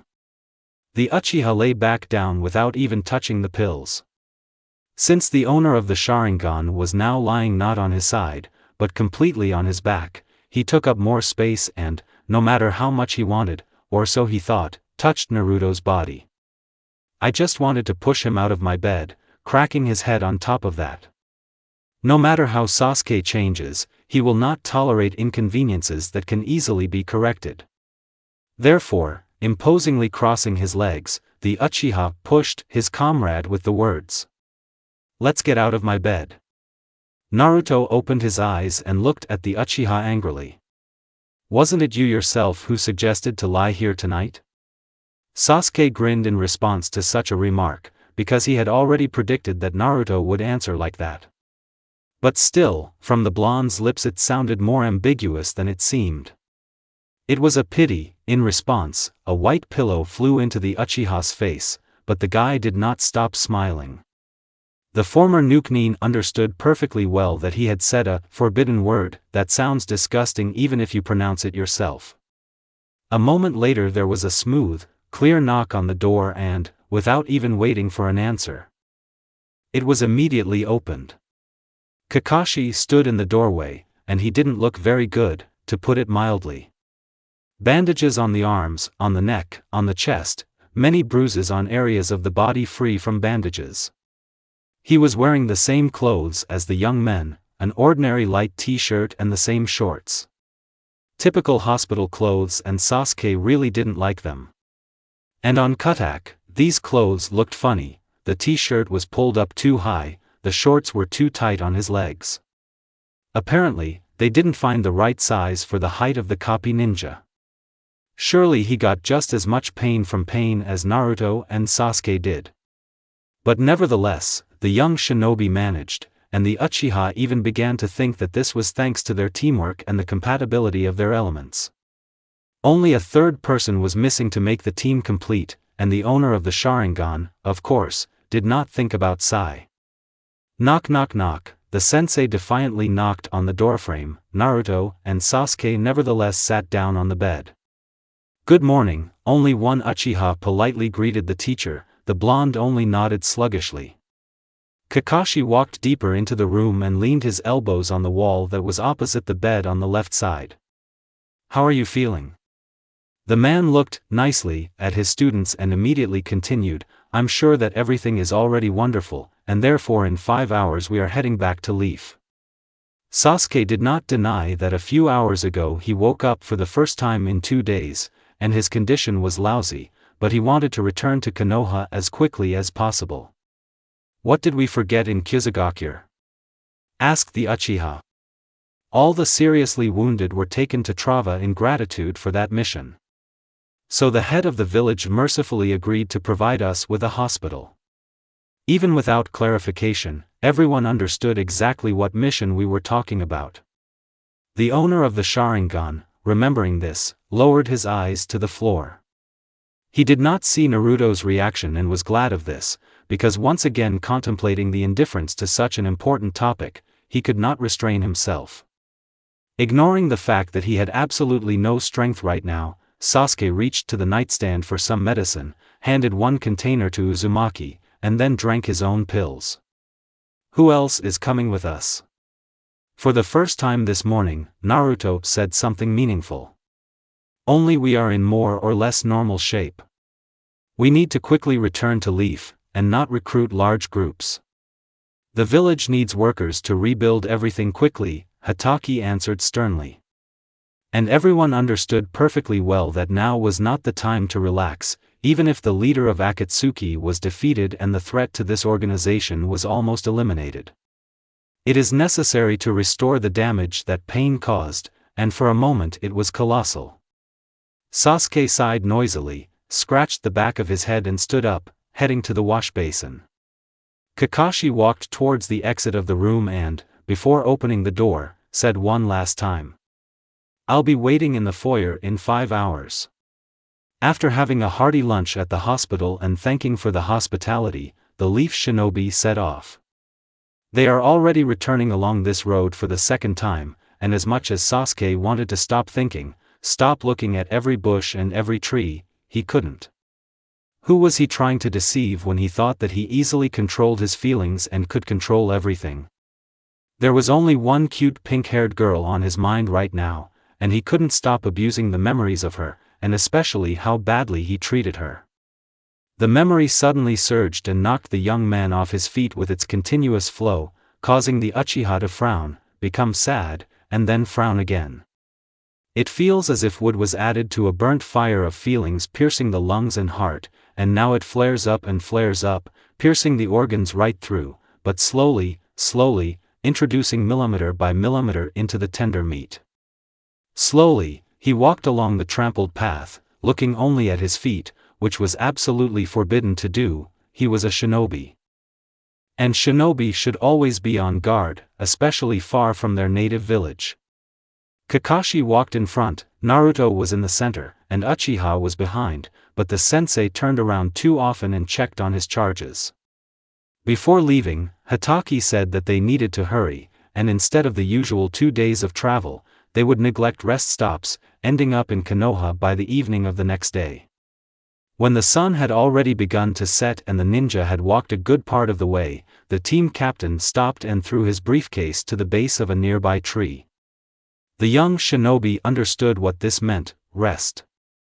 "I think we can stop already," the ash-haired man commanded, continuing thoughtfully, "Start getting your sleeping bags, I'll collect some branches." The location for the pass was wonderful. It is not an open place, but the opposite. Among the trees, forever rustling and falling their colorful leaves. Moreover, it is not too far from the desired path. Kakashi collected branches, made a fire, and during this time the young men laid out their sleeping bags. One bag is closer to the place of the fire, the others are a little further away, but not too far, because if you move completely away from the fire, it will be very cold. Autumn, after all. The shinobi figured out the duty schedule for the night. First, Naruto would be on duty for 2 hours, then Sasuke would be on duty for 2 hours, and Kakashi would be on duty in the morning. No one was against such a routine, and after snacking on food pills, the Sharingan owners went to rest, and Uzumaki remained by the fire. Almost as soon as he lay down on his bed, Sasuke passed out.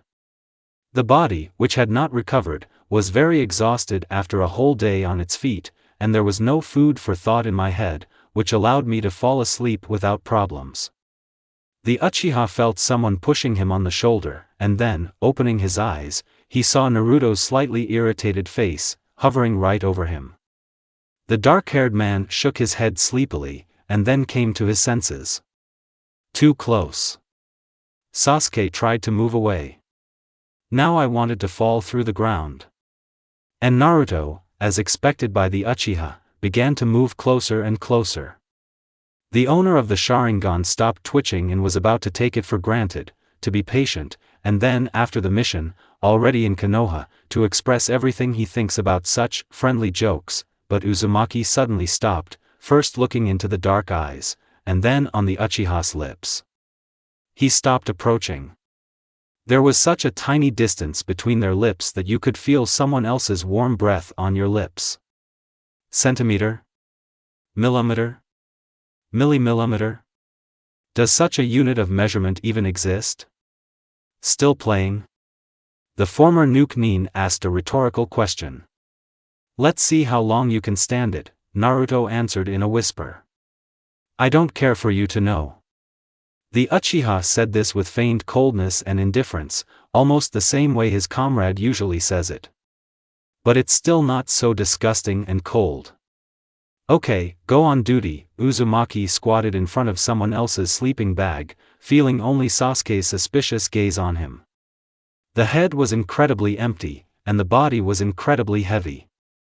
Sasuke pulled himself together in time and did not give in to the blissful desire to close his eyes and fall asleep. Shouldn't have.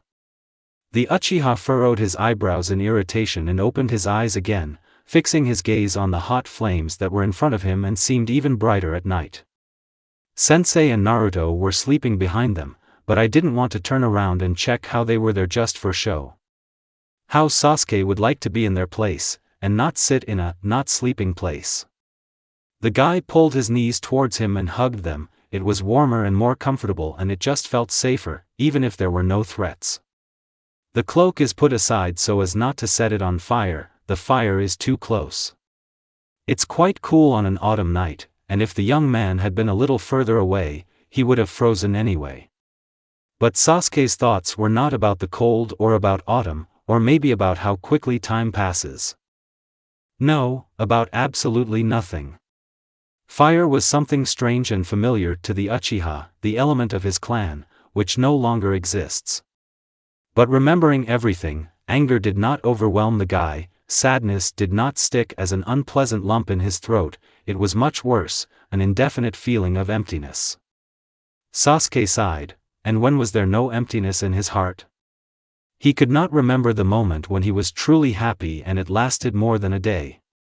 Maybe it was once in a distant and foggy childhood, maybe good moments simply fade from memory very quickly, but the essence was the same. Sasuke didn't remember what it was like to be happy.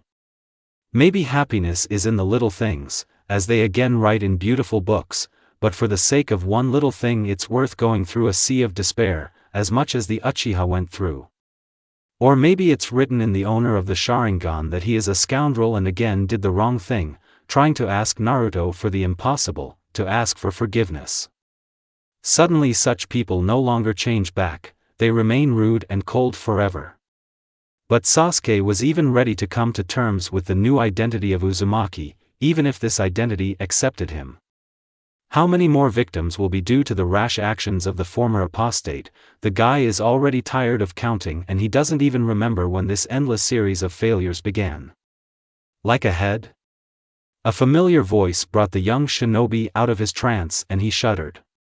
The sensei's quiet voice sounded caring, but nevertheless scared Sasuke slightly. The young man mentally slapped himself for not noticing how Kakashi woke up. Sasuke shook his head, not wanting to talk too much right now in such a half-asleep state. He treats you very well, even if he doesn't show it. Someone else's hand suddenly fell on the Uchiha's shoulder. You're doing a great job, Sasuke. Sasuke turned around. Standing behind him was a teacher with a sweet, caring and slightly sleepy expression on his face. The dark-haired man awkwardly looked away. The young man understood perfectly well who he was. And why did Hatake even decide that Sasuke was thinking about him? But this approval could not have come at a better time. You don't know all the details, Kakashi-sensei, the former Nuke-nin said sternly. I heard and saw some details. Believe me, he doesn't talk to other people at all. The man squatted down next to his student, waiting for an answer. It would be better if he didn't talk to me than treat me like a toy. Yes, you both deserve each other, the copy ninja summed up with a heavy sigh. Sasuke looked at his teacher in surprise and incomprehension. This was a reproach to the fact that all this happened to Naruto because of Sasuke, or that the Uchiha simply did not understand what Kakashi was getting at. Of course, the dark-haired man in no way thought that he was better than Naruto when he saw his new callous nature, although sometimes thoughts creep in, but this does not mean that the young men are on equal footing. They're just different. The childish spirit of competition with his former best friend still remained somewhere in the depths of his soul and the guy did not want to forget such moments. Maybe they were happy. Noticing the student's surprised face, Kakashi grinned and continued. When you're afraid to tell the truth, you turn everything into a joke. Hatake patted Sasuke on the head like a little child. Although the last of the Uchiha was no longer small. Go to sleep, I'll wake you up in the morning. Sasuke wanted to get angry at first or yell at him for being too tender, but he simply looked to the side and nodded neutrally, thinking about his sensei's last words. This combination of simple letters, simple words was the key to the same simple truth, but the Uchiha was either too sleepy to understand the meaning or too stupid. The young man headed towards a free sleeping bag, slightly behind the fire. Sasuke-kun. Sasuke-kun. Sasuke-kun. Sasuke-kun.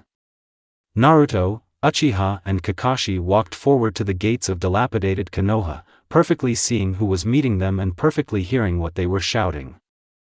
Ino stood at the gate and waved with all her might, shouted and attracted attention in every possible way, or she was really so happy about the return of her friend, but the Uchiha was not thinking about that at all. No one also tried to shut Yamanaka's mouth or no one saw the point in doing so. Sasuke stopped in amazement. None of his comrades paid much attention to this and continued to slowly walk forward. The owner of the Sharingan looked forward in shock. Ino, noticing this, lowered her hand and stopped screaming. But the Uchiha was not annoyed by this scream. He was annoyed and angry that he saw it again and again. His girlfriend screamed his name. The guy shook his head to drive away unnecessary thoughts and continued on his way. The blonde didn't shout anything else and looked confused. Maybe she understood Sasuke's reaction, and she should have. After all, during the times when the Uchiha was visiting Ino, they often talked about Sakura and, of course, these conversations hurt the guy. Maybe the Uchiha liked Sakura, maybe it was that same herd and unknown first love. Maybe the Uchiha simply could not understand this unknown feeling because he was used to suffering and did not notice the obvious. Sasuke has already missed his chance for happiness, or for the guy, happiness will not be in love. Sasuke often thought about this at night, but as soon as he thought about it longer, the shinobi realized that it was definitely not. Sakura was a good friend and friendship was enough, no more, no less. Of course it was enough for Sasuke, not Haruno. But was it worth thinking about it at all, because the past cannot be undone and Sakura has long been dead. This is stupid and pointless, but the thoughts did not want to go away, they kept coming back and sometimes it seemed that they would haunt the Uchiha for the rest of his life. Karma? The young man treated this word neutrally, he deserved it. Although, if it were really karma, it would be harsher and more unbearable, the owner of a Sharingan has many sins. But now is not the time to think about fate, about redemption. Sasuke has too many things to do and at least help restore the leaf. Sasuke, are you coming? Kakashi asked turning around. Sasuke trudged behind at the same pace as the others, not trying to catch up with them. Naruto also turned around and looked at his teammate with a burning gaze. The Uchiha nodded silently and nevertheless quickened his pace to keep up with his team and no more questions arose. When the team approached the gate itself, there weren't very many people standing there, only 4 or 5 people, but they were close. It was Guy, Yamato, and Inoshikacho. Yamanaka, instead of jumping on the young man like a child, just smiled sweetly, softly. Kakashi immediately approached the Jounin, began to say hello, probably smile, report something and talk a lot. Naruto and Sasuke stopped in front of the familiar trio. Well, are you back, heroes? Shikamaru said jokingly and smiled kindly. Shikamaru? The Uchiha said in surprise and thoughtfully and only then realized how ridiculous it sounded. Sasuke? Nara answered playfully, but in the same manner, to which everyone except Naruto laughed, and then Choji playfully hit the former Nukenin on the shoulder. The Uchiha barely flinched in surprise at such a friendly gesture. When did you manage to return?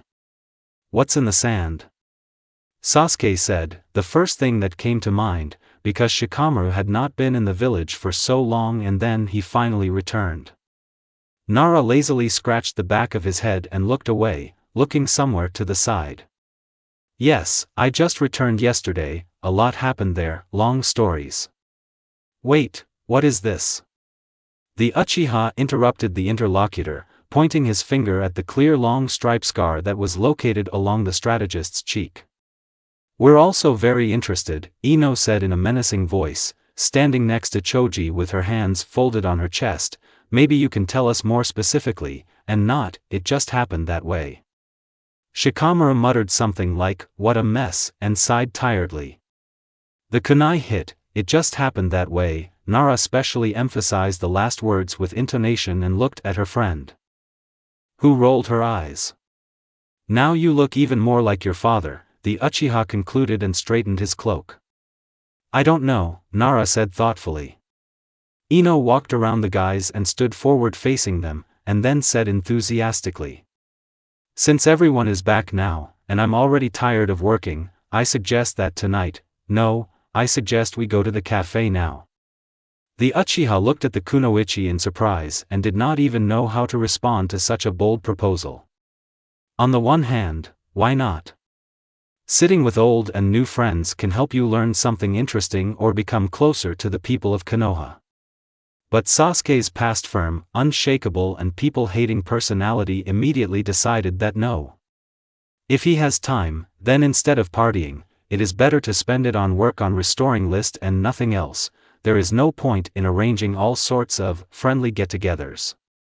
Naruto carefully pushed aside Ino, who was standing too close, and walked forward into the depths of the village, raising his hand up, which meant nothing more than disagreement with the plans and farewell. Naru. Sasuke took a step forward and was about to shout his friend's name to return him, but he abruptly fell silent when he felt Yamanaka elbow him in the side. The guy looked at the blonde with displeasure and confusion, waiting for clarification. If he wants to go, let him go, Ino said, sighing heavily, but most likely doing it only for the sake of decency. Sasuke didn't want to admit to himself that he was a little upset by this. He might have wanted to spend time with Naruto and at the same time with other people, to try to humanize the unsociable Uzumaki, but maybe if his comrade doesn't want to, then there's really no point in insisting. Sasuke understood perfectly well that he had to stop thinking only about one sullen, harmful blonde, but thinking is always easier than doing. The Uchiha would never leave his friend, but it wouldn't hurt to unwind. It was worth resting after the battle against Akatsuki, before the hard work of rebuilding the village, and the guy seriously needed a little rest outside of hospitals or other cramped familiar spaces. Moreover, Sasuke is sure that Naruto will not be offended by him in any way. Can he even feel anything other than irritation and anger? Of course it can, Sasuke chuckled mentally, fixing his gaze on the familiar silhouette of his teammate walking into the distance, and then the dark-haired man turned around. But aren't all the cafes destroyed? Some have already been restored back, Choji said and reached into his briefcase for a new pack of chips. The Uchiha thought for a couple more seconds, looking at his feet. He already wanted to say that he only needed to bring his bag with equipment, but where should he bring it if he wasn't at home either? Noticing the lost expression on the Sharingan owner's face, Ino cheerfully and clearly, as always, said, "We will take you to our temporary place of residence." In response to this, Sasuke only nodded and followed the leading girl, simultaneously talking with Shikamaru and Choji about all sorts of trivial matters. Not to say that this temporary place of residence was disgusting. Sasuke had been to worse places, for example in Orochimaru's laboratory, but the old, greasy, huge tent was clearly not paradise. The Uchiha looked around. There were about 7 other civilians in this tent. Someone was lying on a bed and reading a book, some were chatting and making noise. The guy slowly walked up to a creaky folding bed, on which lay a small piece of paper with Uchiha Sasuke neatly written on it. The young man put his bag under the pillow, looked at it again from afar and finally left the tent. They were waiting for him. "How do you like it?" Ino teased the owner of the Sharingan, to which he only grunted, and this was enough for an answer. "Come on, I'll show you a new-built cafe where there are very tasty cocktails." The blonde quickly walked somewhere forward, to which the guy sighed and slowly followed her, but was there any reason to rush? Sasuke didn't understand where Yamanaka's energy came from and why she was so unnaturally cheerful. Although perhaps it was just the Uchiha getting lazy and needing to get used to an active lifestyle again. The girl made friends in some suspicious nook. After returning, the whole village seemed foreign and unknown. If Sasuke used to be oriented in it once or twice, now everything is different. It was a wooden building that was similar to those built using Yamato Taishu's techniques. The windows were too clean. In front of the door, which was the same wooden as everything else, there was a dull sign that fluttered slightly in the wind. The shinobi entered the establishment. Besides them there were a couple of civilians there, and then the guys sat down at a distant table.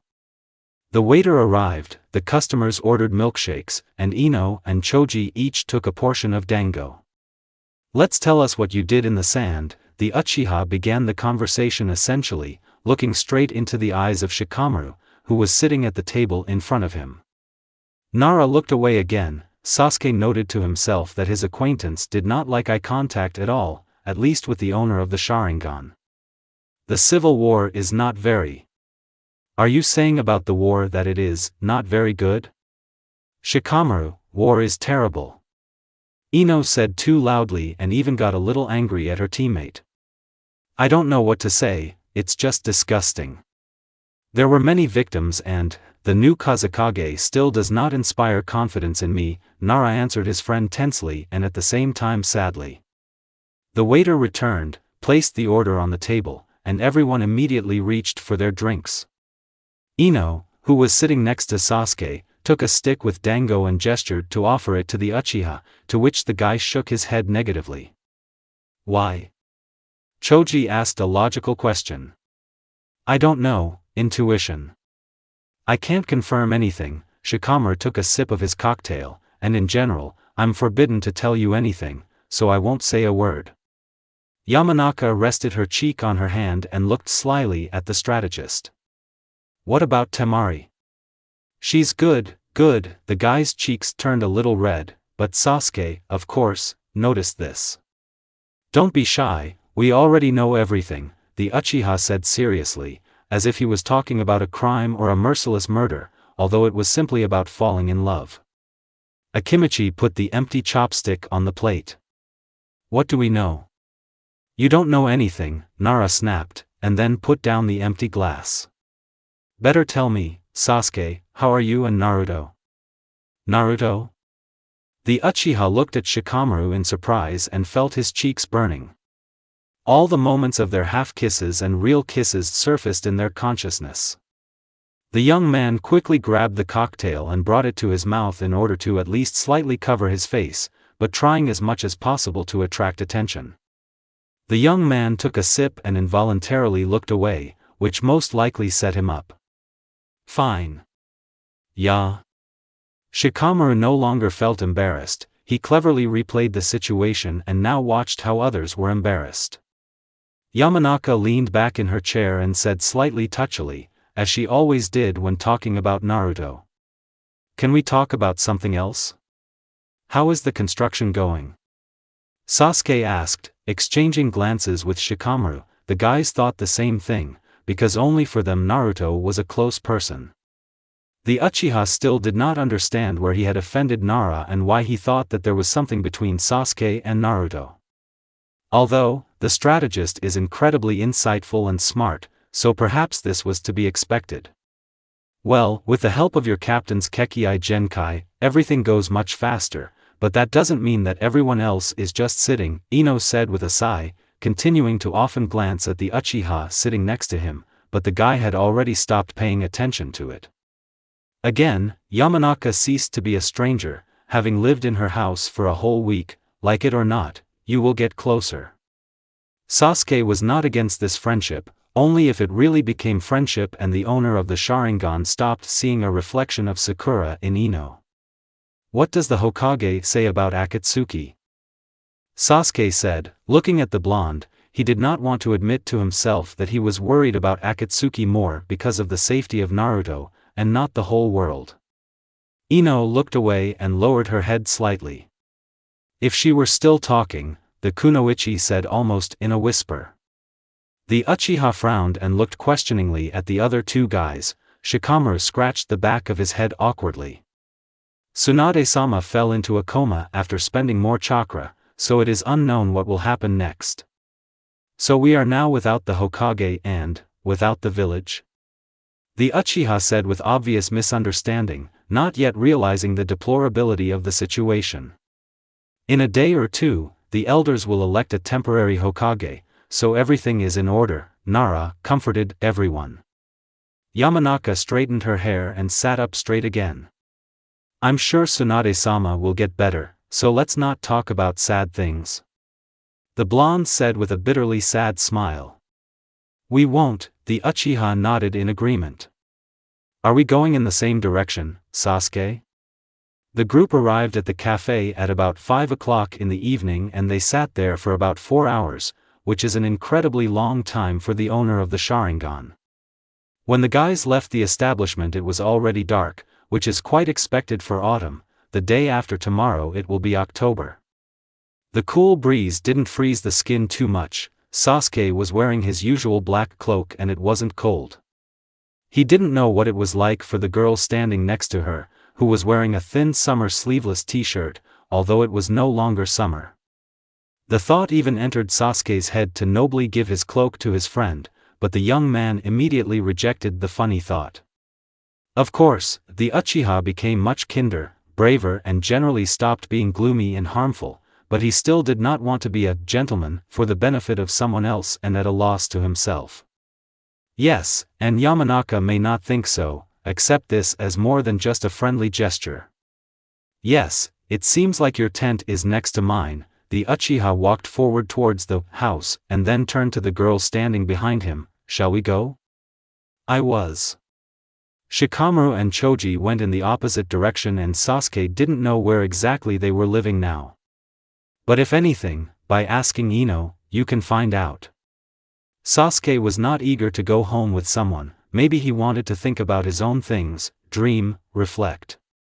But when he walked home with his friend, he felt awkward. This stupid silence embarrassed him and perhaps also embarrassed Ino, who continued to remain silent. The Uchiha simply didn't know what to talk about, although last time, when they were close around the clock, Yamanaka herself started the dialogue and Sasuke had no difficulty in continuing it. The guys slowly walked forward, the Uchiha turned his head. Ino was much shorter than the guy and this might have slightly flattered the young man. The kunoichi did not look awkward, as the former Nukenin thought. Her agility and impudence in her gaze was still present, even though she walked slowly, but in every step there was a firmness that was not characteristic of some quiet and sweet girl like Hinata. Tents appeared on the horizon, some had lights on, but there were no people around, only silence and emptiness. The Uchiha approached his tent. Ino's house was a couple of meters further. The guy stopped. Yamanaka stood facing him. Well, then I'll go? The mask of confidence cracked on the blonde's face and she hesitantly raised her hand up to say goodbye. The kunoichi was standing too close, closer than usual and just enough to get a better look at her face. The Uchiha only now noticed that her friend was wearing a little makeup. Her eyelashes were longer, and her lips, instead of their natural pink, were a brighter reddish shade. The guy realized that he had been looking at his girlfriend's lips for too long and, having come to his senses, looked into her eyes. I wonder why she wore makeup for a simple friendly meeting. The answer came a few moments later. Ino, sharp and fast, almost the same as Naruto. But still in a different way, came close to Sasuke, stood on her tiptoes, and then slowly, very slowly and carefully put her hand on his neck. Unheard of tenderness. The Uchiha opened his eyes wide in surprise. He had already gone through this with Uzumaki and now he should not stand like a pillar, but simply push his friend away. Sasuke was a little angry, but mostly discouraged and shocked. Yamanaka gently, too softly and unusually, touched the Uchiha's cheek. Lousy, just terrible. The guy imagined what Yamanaka might think, but he never expected her to take active action. Instead of a strange warmth in his chest, which is typical when kissing, although it is unknown whether this works when kissing the cheek, he felt only a caustic and disgusting irritation. The Sharingan holder forced his wooden body to move and quickly grabbed the blonde by the shoulders. Usually guys at such moments press the ladies closer to themselves, but the dark-haired one sharply pushed her away, tightly pursing his lips. What are you doing? Ino stood surprised, as if she had been kissed without asking, and after Sasuke's remark, her expression changed to upset, tense. I thought, let's just forget about it, the kunoichi said, breathing raggedly, and then turned her back to the Uchiha. You think too much, Sasuke answered coldly, wiping the reddish shine from his cheek with his hand. The girl left without saying anything more or saying goodbye. The owner of the Sharingan looked after her for a few more seconds, and then quietly went into his tent. The guy walked up to the cot and looked around. Some people were already asleep, and some beds were still empty. The young man reached under the pillow with his hand, felt for the bag with the equipment and did not worry about anything else. Sasuke took off his cloak and all the rest of his outer clothing, quietly, so as not to wake the others, and lay down on the creaky bed.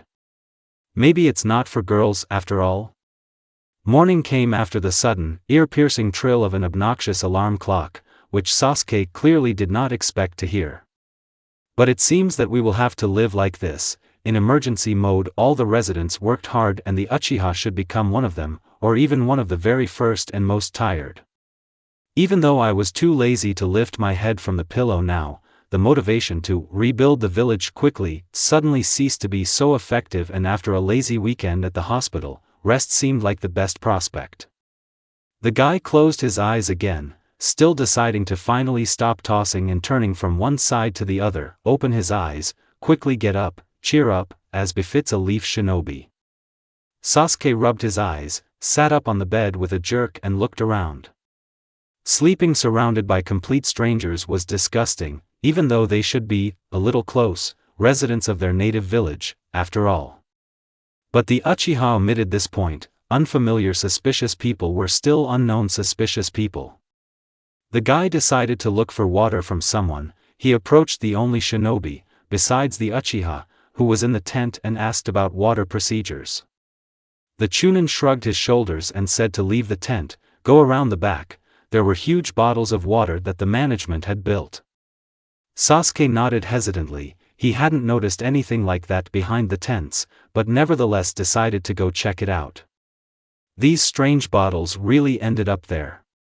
There were 5 or 7 people near the water source. The only familiar faces were Niji and Hinata, but the Uchiha chose not to say hello, carefully walk around them, do all the work and go in search of work. Maybe have a snack or some food pills left in the equipment bag. As soon as Sasuke did his business and washed his face, he didn't feel the least bit more alert. He still wanted to sleep and the young man didn't know what time it was. It was light, but the morning wind was cool and I hoped it was a temporary breeze. The Uchiha involuntarily wiped his wet hands on his clothes, but immediately pulled himself together and grunted displeasedly. Whatever his circumstances, a young man should not become a careless slob. The owner of the Sharingan moved away from the bottles of water and from the queue that had formed behind him, and suddenly saw his mentor, as sluggish as he himself, at least some kind of familiar person. Kakashi-sensei. Hatake scratched the back of his head and turned a questioning glance at his student, without asking anything, silently waiting for Sasuke to come closer so that he no longer had to shout to the whole village. Or whatever is left of it. Kakashi-sensei, who is distributing tasks now and who should I approach? Sasuke said seriously, but very quickly. Good morning. The man threw a towel over his shoulder in a homely manner. Try to approach Shizune, she's in the second medical tent. The Uchiha nodded without saying anything like, yes, good morning, in response, but just turned around and walked away in the opposite direction. Just yesterday, returning from a friendly get-together, the guy noticed unusual, unlike others, tents with huge, clear white crosses on the sides. Of course, the young man did not remember their exact location, but it wouldn't take much time to walk around the entire residential area, a maximum of half an hour, and only if you walked very, very slowly. But Sasuke was in a hurry. If he worked and did some business, he would stop thinking about unimportant things and work would finally push Naruto out of the Uchiha's thoughts. The owner of the Sharingan understood that it was useless and he wouldn't stop thinking about the blonde's loved one, or at least just try to distract himself. If you don't remember how yesterday's attempt to distract yourself left an unpleasant aftertaste and a wet mark on your cheek. In the second medical tent, as Kakashi-sensei said, the Hokage's assistant was not there, so the young man looked into the first and was lucky. The girl was sitting at a small table and writing something. She was wearing a green Shounen vest, and her hair was braided into a homemade low ponytail. For the sake of decency, Sasuke knocked 3 times on the hard base of the tent and the ironing responded to this sound. Oh, I already wanted to go look for you. Yes? The guy realized that he hadn't said hello again, but it wasn't so important. Sasuke began to listen carefully to what Kato had to say. Shizune stopped writing something down, put her pen on the table and looked up. If this happens again, you won't recover and instead of taking the usual pills you'll be on injections, and this means a minimum of missions and a minimum of stress, the girl said firmly and seriously, piercing her gaze with the shinobi, who involuntarily began to get nervous from such close attention. By the evening I will prescribe you a new course, so before lights out you should look here again. Yes, the Uchiha's voice sounded strangely broken, slightly worried. Is everything really that terrible? What are my tasks now? Let's choose. Shizune again reached for the papers, quickly looked through the contents. Sasuke relaxed a little and the situation ceased to be frightening. Behind the owner of the Sharingan, the fabric of the tent rustled. The young man immediately turned around, but there was nothing, and he did not feel anyone else's presence in such close proximity. It was easier to forget and carefully wait for new orders from the assistant deputy Hokage. Since you have recently been discharged, you will simply carry boards or other building materials. Head to the facility south of here, you won't get lost. Inside himself, the Uchiha chuckled with disappointment and offense, but did not show his dissatisfaction in public, and especially not with a relatively high-ranking person. Even though Sasuke has recently been discharged, he may feel a little out of shape, but this does not mean that he has to work several times less than the others. Is that a pity? The guy left the tent a little frowning and not thinking whether someone would see him angry or not. There was only one construction site to the south of the residential area. The Uchiha reached there in 7 minutes and saw strange, unclear faces, whether they were familiar or not, in the distance. A child younger than a youth and an old man. Oni-chan Sasuke? The Uchiha raised an eyebrow questioningly. No one called him brother, and it sounded too cute. And even more so a strange boy who seemed familiar, but at the same time, Sasuke had no idea who they were or what their names were. Brother Naruto also works here, let's go, Grandpa will tell you everything right now. The boy shouted and waved his hand, as if trying to attract attention, although the former Nukenin already knew very well where to go. Oni-chan Naruto? So this boy knows Uzumaki too. He looked so happy when he talked about Naruto, and it seemed like either they had known each other for a very long time, or they knew each other right now, but very well. The Uchiha hesitated and did not know how to respond to such a joyful greeting. He just came closer, put his cloak aside, remaining only in a thin t-shirt and pants. It was cool, but with physical activity he would definitely warm up, so the owner of the Sharingan put aside the obsessive thought of the cold. Hello, what should I do? The dark-haired man turned to the elder, who just looked at the shinobi with a strange but familiar grin. So, the man pointed to a pile of boards to the side. There are not enough materials left, but in an hour my guys from the Land of Waves will bring more cargo. You and Naruto will need to pick him up at the West Gate. Something suddenly clicked in Sasuke's head after hearing about the Land of Waves. How could he even forget about such a memorable mission? How he almost died, how he awakened two Tomo Sharingan, how Naruto showed the power of the Kyuubi for the first time, and many, many things that connected the entire 7th team. Inari, that crybaby, the Uchiha mentally smiled. The boy was completely unrecognizable, because in 3 years he had undoubtedly grown up, but still remained shorter than the former Nukenin. Remembering what Tazuna-san told him, Sasuke nodded and looked more or less kindly at the boy, who no longer seemed like a stranger. The boards that lay nearby looked cumbersome, but the only thing that made me happy was that the Western Gate was not so far away, and together with Naruto they would definitely be able to handle it. But why exactly were they doing this? Or were all tasks divided strictly according to teams? Then this explains a lot. But where is his comrade himself? Inari, where did Naruto go? I don't know, he said he'll be back soon. The boy shrugged his shoulders carelessly. Then I'll wait for him right now and we'll go pick up the cargo. Inari nodded and walked up to his grandfather. They were talking about something, but the Uchiha did not listen. The shinobi, on the contrary, stepped aside so as not to interfere with their work and sat down on the ground. The guy hoped that he would not have to wait so long for his teammate and he would have time to return before the delivery. Sasuke did not want to carry everything alone. And not because he was lazy, it was very hard, it hurt, he was lazy again. Boredom was more overwhelming than all the above-mentioned unpleasant sensations, and working all day in silence, alone with your thoughts, which the Uchiha, on the contrary, wanted to get rid of, was worse than torture. Although initially the young man wanted to use work to get rid of thoughts about Naruto, and not spend almost alone with him all day. But all past plans faded into the background. Sasuke seriously wanted to see his friend, but was it a friend? Previously, when Sasuke communicated with people, he had no need to classify them. Communication is communication, and with whom, how, why, this is not so important. Subconsciously, the young man will easily determine how to communicate with this person, as an acquaintance or as a friend. The Uchiha stared blankly at his lap. Why did Naruto suddenly become an exception to all categories and any rules? The young man wanted to be angry with himself. He really didn't like it if he didn't understand something and it defied logic, and his incomprehensible feelings for Uzumaki were the same. This affection already goes beyond friendship and this is not normal. Sasuke bit his lip almost until it bled, trying to cause pain rather than remember the pleasant sensations on his lips. Definitely not friendship, definitely not love, and the young man was already confused in the guesses that had been in his thoughts all day long. And there wasn't even anyone to ask for advice. The only thing he had in his arsenal was the mysterious and still not clear why Kakashi-sensei said, "When you are afraid to tell the truth, you turn everything into a joke." Was anyone joking?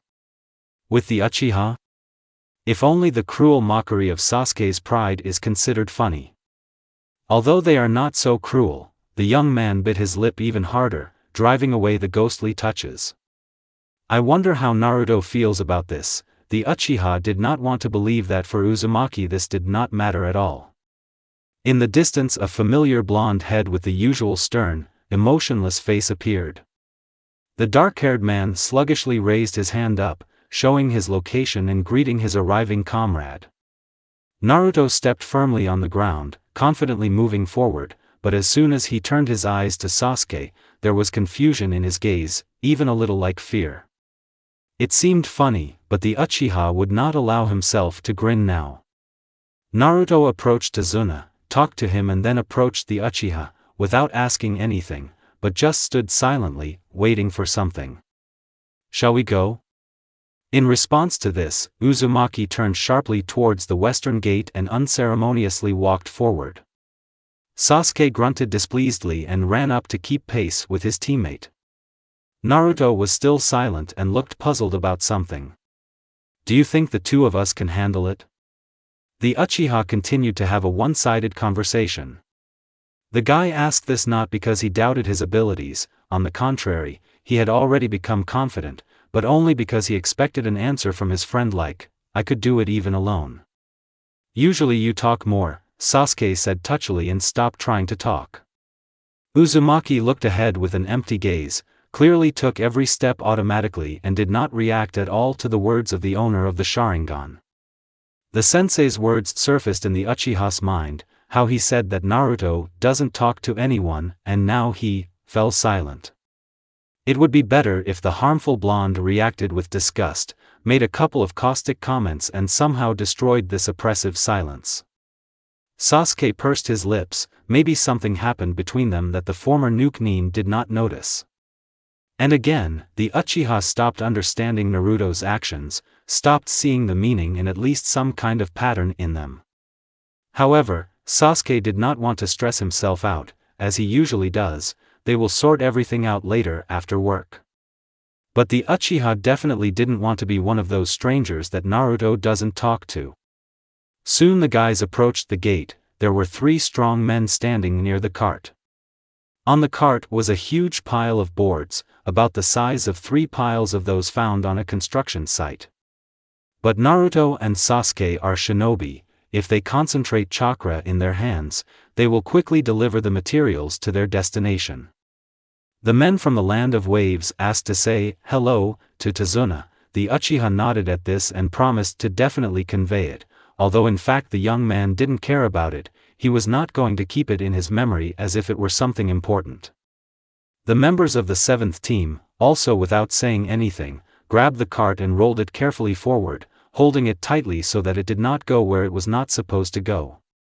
This turned out to be easier than the owner of the Sharingan imagined, or the trained chakra control was very useful in everyday situations. 15 minutes later, the shinobi had already returned back. Tazuna thanked the guys and said to rest for now, and as soon as all the boards and logs needed to be moved, he would call. The leaf shinobi stepped aside and sat down on the ground in the same place where one Uchiha had sat before. Sasuke, without any shame, turned his head and openly stared at Naruto's profile, expecting that he would still turn his head and strike with an angry look, but this again did not happen. Maybe he just doesn't want to talk to anyone. The owner of the Sharingan turned away. These conversations were not really needed. Suddenly Inari ran up to the Konoha ninja with a breathless but still cheerful face. "Where is little sister Sakura?" The terrible question put the Uchiha in a stupor. The young man opened his mouth, already wanting to say something, but he didn't dare, and he simply didn't know what. Definitely not the truth. She's on a mission in another village, don't worry. Sasuke looked at Uzumaki in surprise. For the first time in a long time he heard his voice, but especially the last two words were spoken so softly and they did not carry the usual sharp coldness. Although before this, the dark-haired man was sure that Naruto would not even look at the fact that there was a child in front of them and would express everything in the most bloody details, as if he was worried about what the left-handed boy from a foreign country was feeling.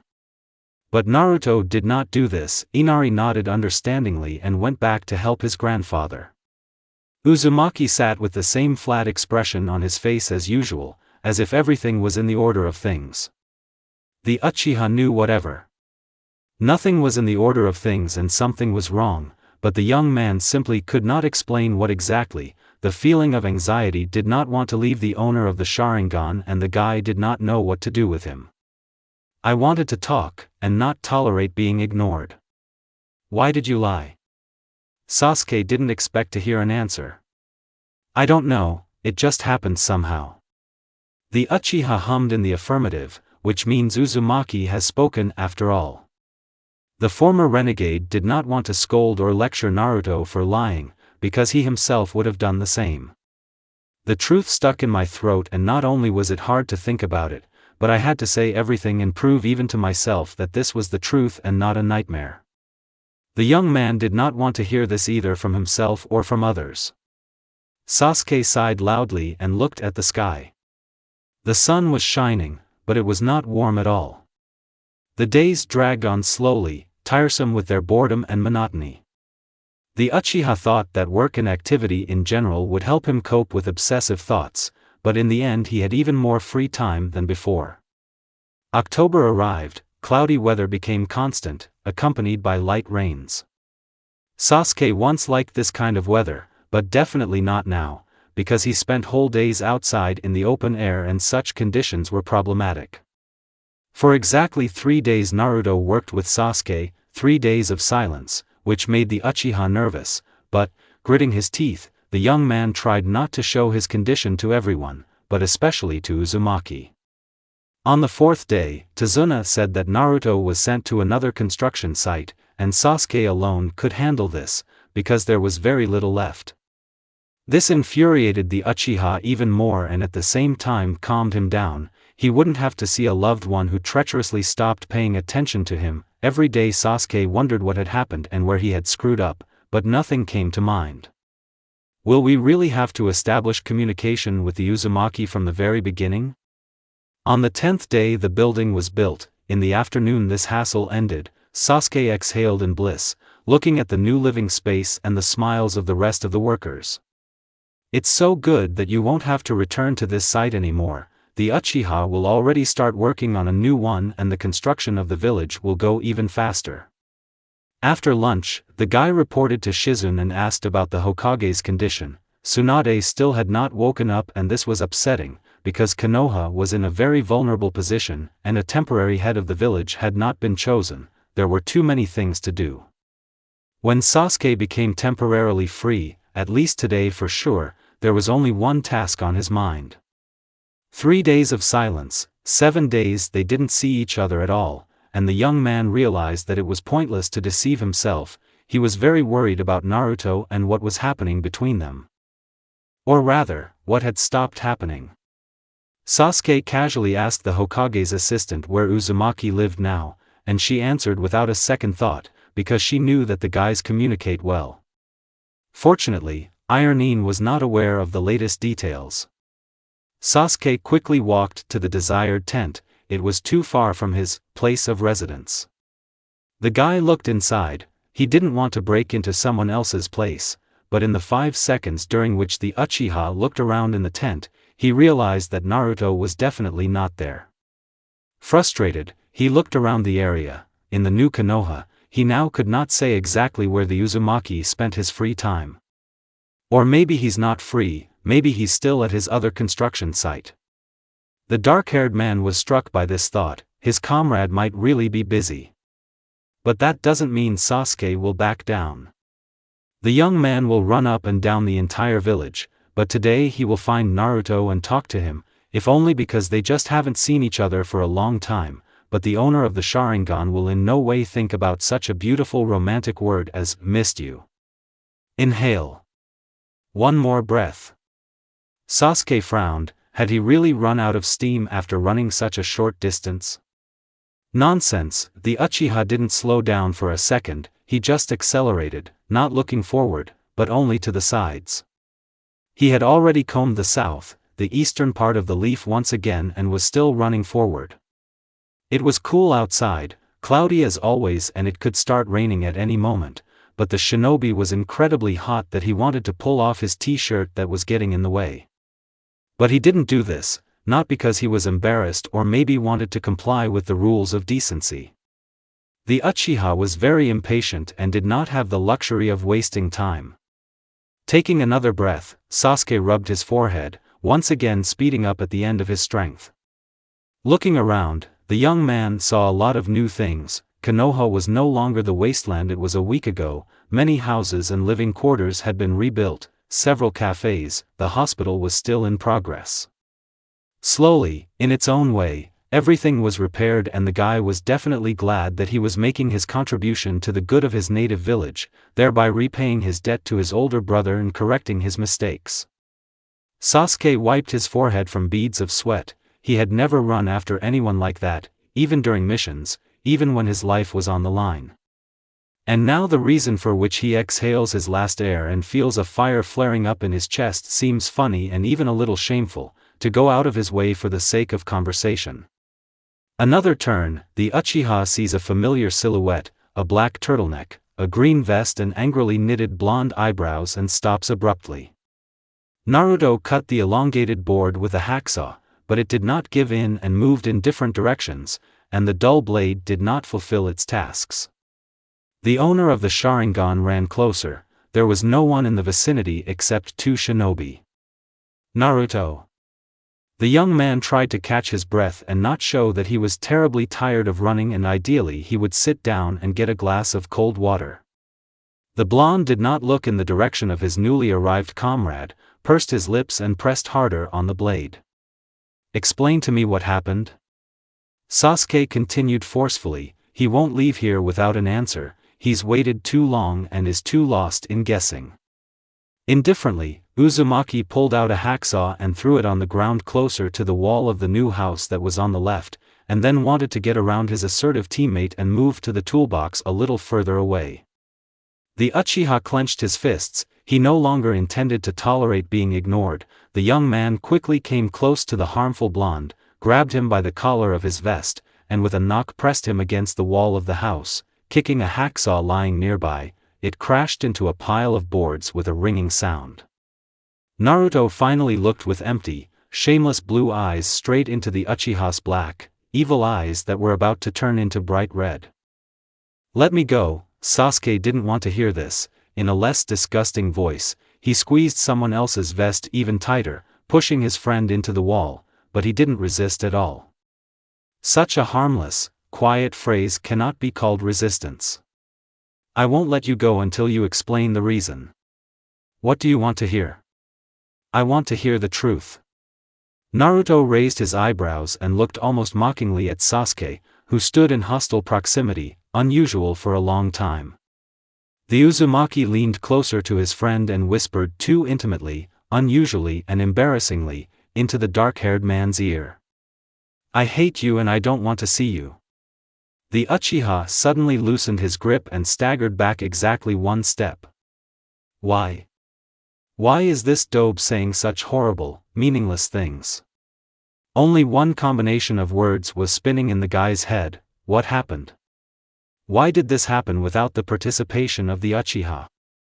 Naruto was serious, not a single muscle on his face moved, only callous words came out of his mouth, which stunned Sasuke. The former Nuke-nin did not look away, still looked straight, stubbornly, as if still hoping that this would turn out to be a joke or an evil joke, but Naruto was silent. He clenched his fists just like the Uchiha. Uzumaki has never directly said that he hates him. Hints and insults were not tolerable, and Sasuke really believed that the guys could become friends again, but after the past week alone. You said earlier that hatred is too much for me. The voice did not tremble, but the Uchiha felt that right now he would fall apart in pieces. I recently realized that you still deserve it. Sasuke didn't even think about arguing, he deserved it. The young man swallowed nervously. Again, the Uzumaki's actions lead him to a dead end, or he drove himself into such a worst situation. Yes, he did this 4 years ago. Even if you say that you don't want to see me, it doesn't mean that I will let you go. It sounded as decisive as the owner of the Sharingan could now say. Naruto looked away and turned in the other direction. Sasuke couldn't see his face. Do you remember, on the first day of your return, in the evening, you promised me that if you lose in a fight, you will forever stop interfering in my life? Uzumaki fell silent for a few seconds, but did not wait for an answer. The Uchiha understood what he was getting at. We didn't finish the fight. We'll finish it right now. Sasuke said this as quickly as possible, because if he hesitated, he would most likely change his mind about saying it. But even after a few seconds, Sasuke did not change his mind. It wasn't scary, the situation didn't even seem so absurd. The Uchiha first looked in disbelief, and then consciously, at the back of the blonde-haired head. Maybe their every dialogue was supposed to lead to a fight? No, this was definitely not in Sasuke's plans. Most of all, the guy didn't like meaningless fights, but what good would that do? There may be injuries that will have to be treated and again treated in the hospital. I didn't want to waste my nerves on that. The Uchiha did not want to retreat, again because of the remainder of his childhood competitive principles, but initially he did not want to take part in this stupid adventure. The guy forgot about their first meeting after returning, forgot this unfinished battle, and did not think of finishing it, because there were always things more important. Sasuke once hoped that he and Naruto would find a common language, become good friends again, and maybe everything would return to normal, but after their first or second kiss, after a couple of scrapes, he realized that nothing would return. Sometimes Sasuke was afraid of changes, they were not always for the better, but now this fear was aggravated, because the young man was not ready to lose everything again and start all over again. Maybe in another world he and Naruto talk for a long time at night, sit in a cafe, carry out missions together and have common jokes. Maybe they are inseparable. In any world other than this, because here they are shinobi. This means they will solve problems in the same way, through combat. This is the only language in which Sasuke and Naruto understood each other perfectly. The Uchiha, after thinking for less than a second, weighed the pros and cons, but even if he decided that there were more disadvantages, the outcome did not change. And if you lose, then what? Sasuke asked. He was interested in the answer of his interlocutor, who perhaps, in principle, did not consider his future defeat. Then most likely I will die. Naruto turned around and continued with all possible rudeness in his gaze. After all, I don't want to continue living, seeing you every day. The Uchiha clenched his fists. Lie. Hatred became alien. The only emotions that still got in the way and got underfoot were self-loathing every time he saw Naruto, and an unknown feeling that was similar to pity and sympathy, but not so vile. Warm, associated with care, again at the sight of Naruto. All uncertainty has disappeared. What Sasuke will do soon is definitely right. There are no other options.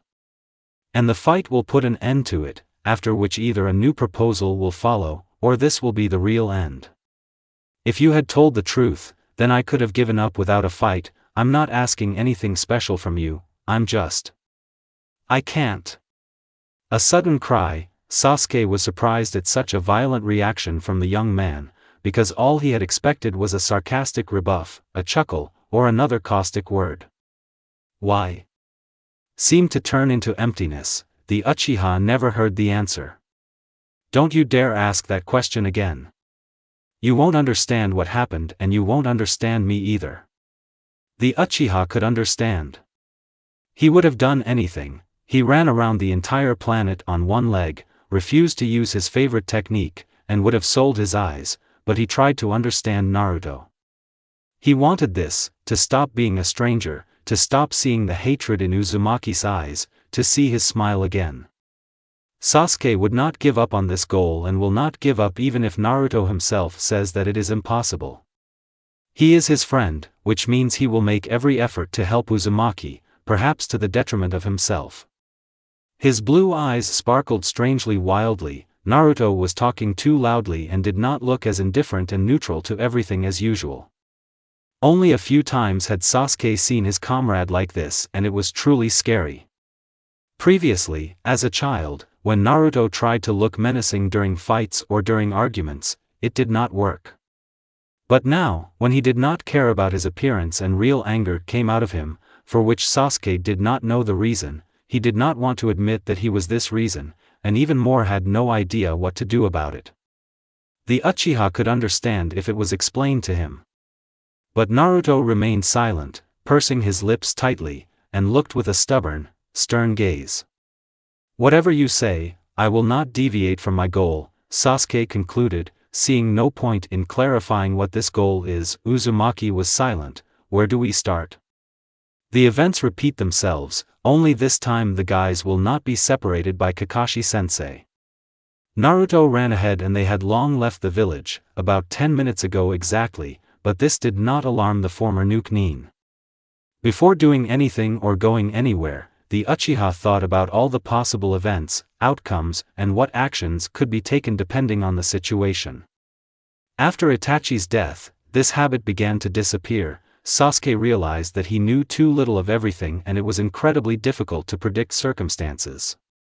It became basically impossible to predict Naruto's behavior. The dark-haired man was racking his brains, didn't sleep at night and didn't know how to approach his former friend, with whom it turns out that you have not become at all close, but have moved even further away. It would seem where further?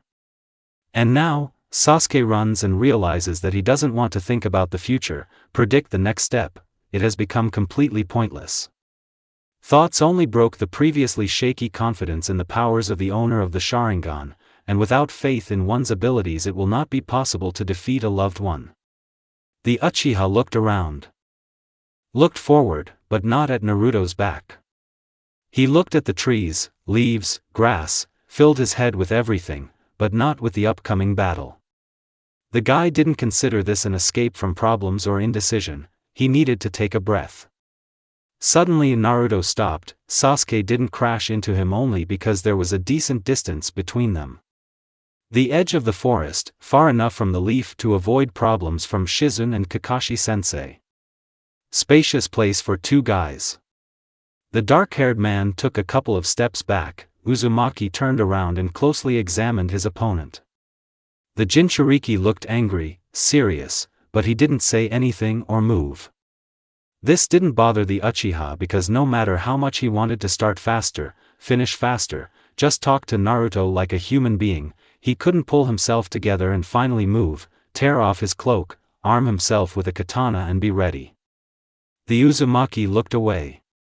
"Why don't you attack, Naruto?" Sasuke groped around and found the hilt of the Kusanagi blade behind his back, but didn't take it out yet. "I'm waiting for your dying words." The Uchiha snorted and put his katana in front of him, taking a fighting stance. "So you still want to kill me?" The guy fell silent for a second, putting the cloning seal on. "I'll try." Kage Bunshin no Jutsu. 10 or more spears ran head-on towards the Uchiha. This was definitely not a simple primitive strategy that Naruto used as a child. The dark-haired man repulsed all attacks from the spears from above, below, from the left, and again from above. Sasuke jumped sharply, dodging the attack from behind, grunting displeasedly. He did not want to give up the position of attacker to his fellow rival, but he had to. So far, the guy had managed without using the Sharingan. He knew about the huge reserves of Uzumaki's chakra, and the dojutsu absorbed too much of it. Therefore, the guy will wait and force the enemy to use as many clones or some other techniques from the arsenal as possible. Although Naruto was the kind of person who boasts not about the number of techniques, but about their quality. The Uchiha's ragged breathing evened out after a couple of moments, the guy turned around. The original Naruto stood right in front of him with an imperturbable look. Sasuke also straightened up, as befits an adult. It was easy to repel the attacks of the spears, so the former Nuke-nin expected a catch. The Uchiha looked around. There were definitely no clones left. Then he looked at his feet, concentrating only on his sensations under his feet. No one would jump out from below. Stupid move. The Uchiha wasn't tired at all. He wasn't even forced to use the Sharingan. Then what was Uzumaki trying to achieve, standing so calmly and contentedly? No time to think. Chidori Nagashi. Small electric charges flashed on the blade. Sasuke ran up to the enemy as quickly as possible, making the first lunge in his direction. Naruto deftly pulled out a kunai, managing to block the blade and prevent it from hitting his chest. The Uchiha pressed harder, or rather concentrated his chakra, but his beloved katana cannot pass through some kind of kunai. Sasuke frowned. It was like a mockery of his powers, and then the guy looked closer and noticed a pale blue glow around someone else's blade. The dark-haired man blinked, activating his Sharingan, Naruto also channeling chakra through his blade. For a second, the Uchiha met his opponent's gaze, and then stepped back. The guys were standing too close. Naruto rushed forward even stronger. The former Nuke-nin managed to parry all the attacks, but Uzumaki was able to leave one slit in someone else's dark cloak without touching the body. "Are you tired already?" Naruto asked reproachfully, fearlessly looking straight into the Uchiha's Sharingan. Suddenly orange pigmentation appeared around the Jinchuriki's eyes. Sasuke immediately recognized these inhuman pupils. The Uchiha began to get angry. The worst thing is to underestimate an opponent, and the guy just now fell into his own trap.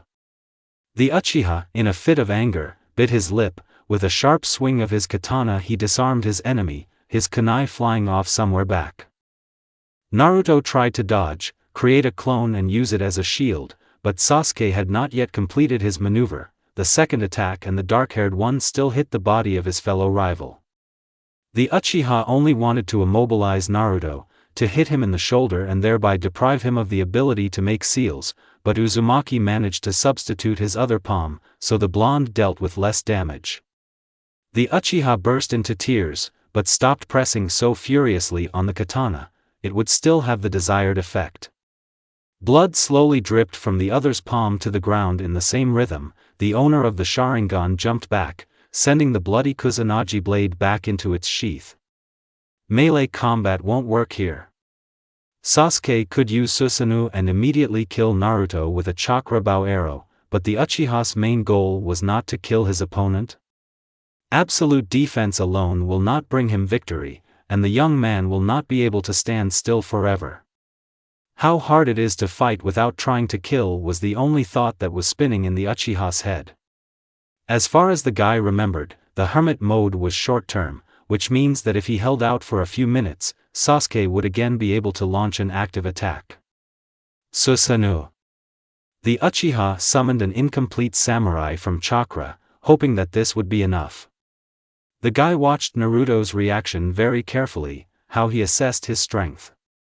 So far, Sasuke couldn't say that he was having a hard time in the fight, perhaps because it seemed to him that he and Naruto were equal. The Uzumaki frowned slightly and quickly ran forward, simultaneously summoning a couple of clones and forming a double Rasengan, which Sasuke had already seen during the battle with Pain.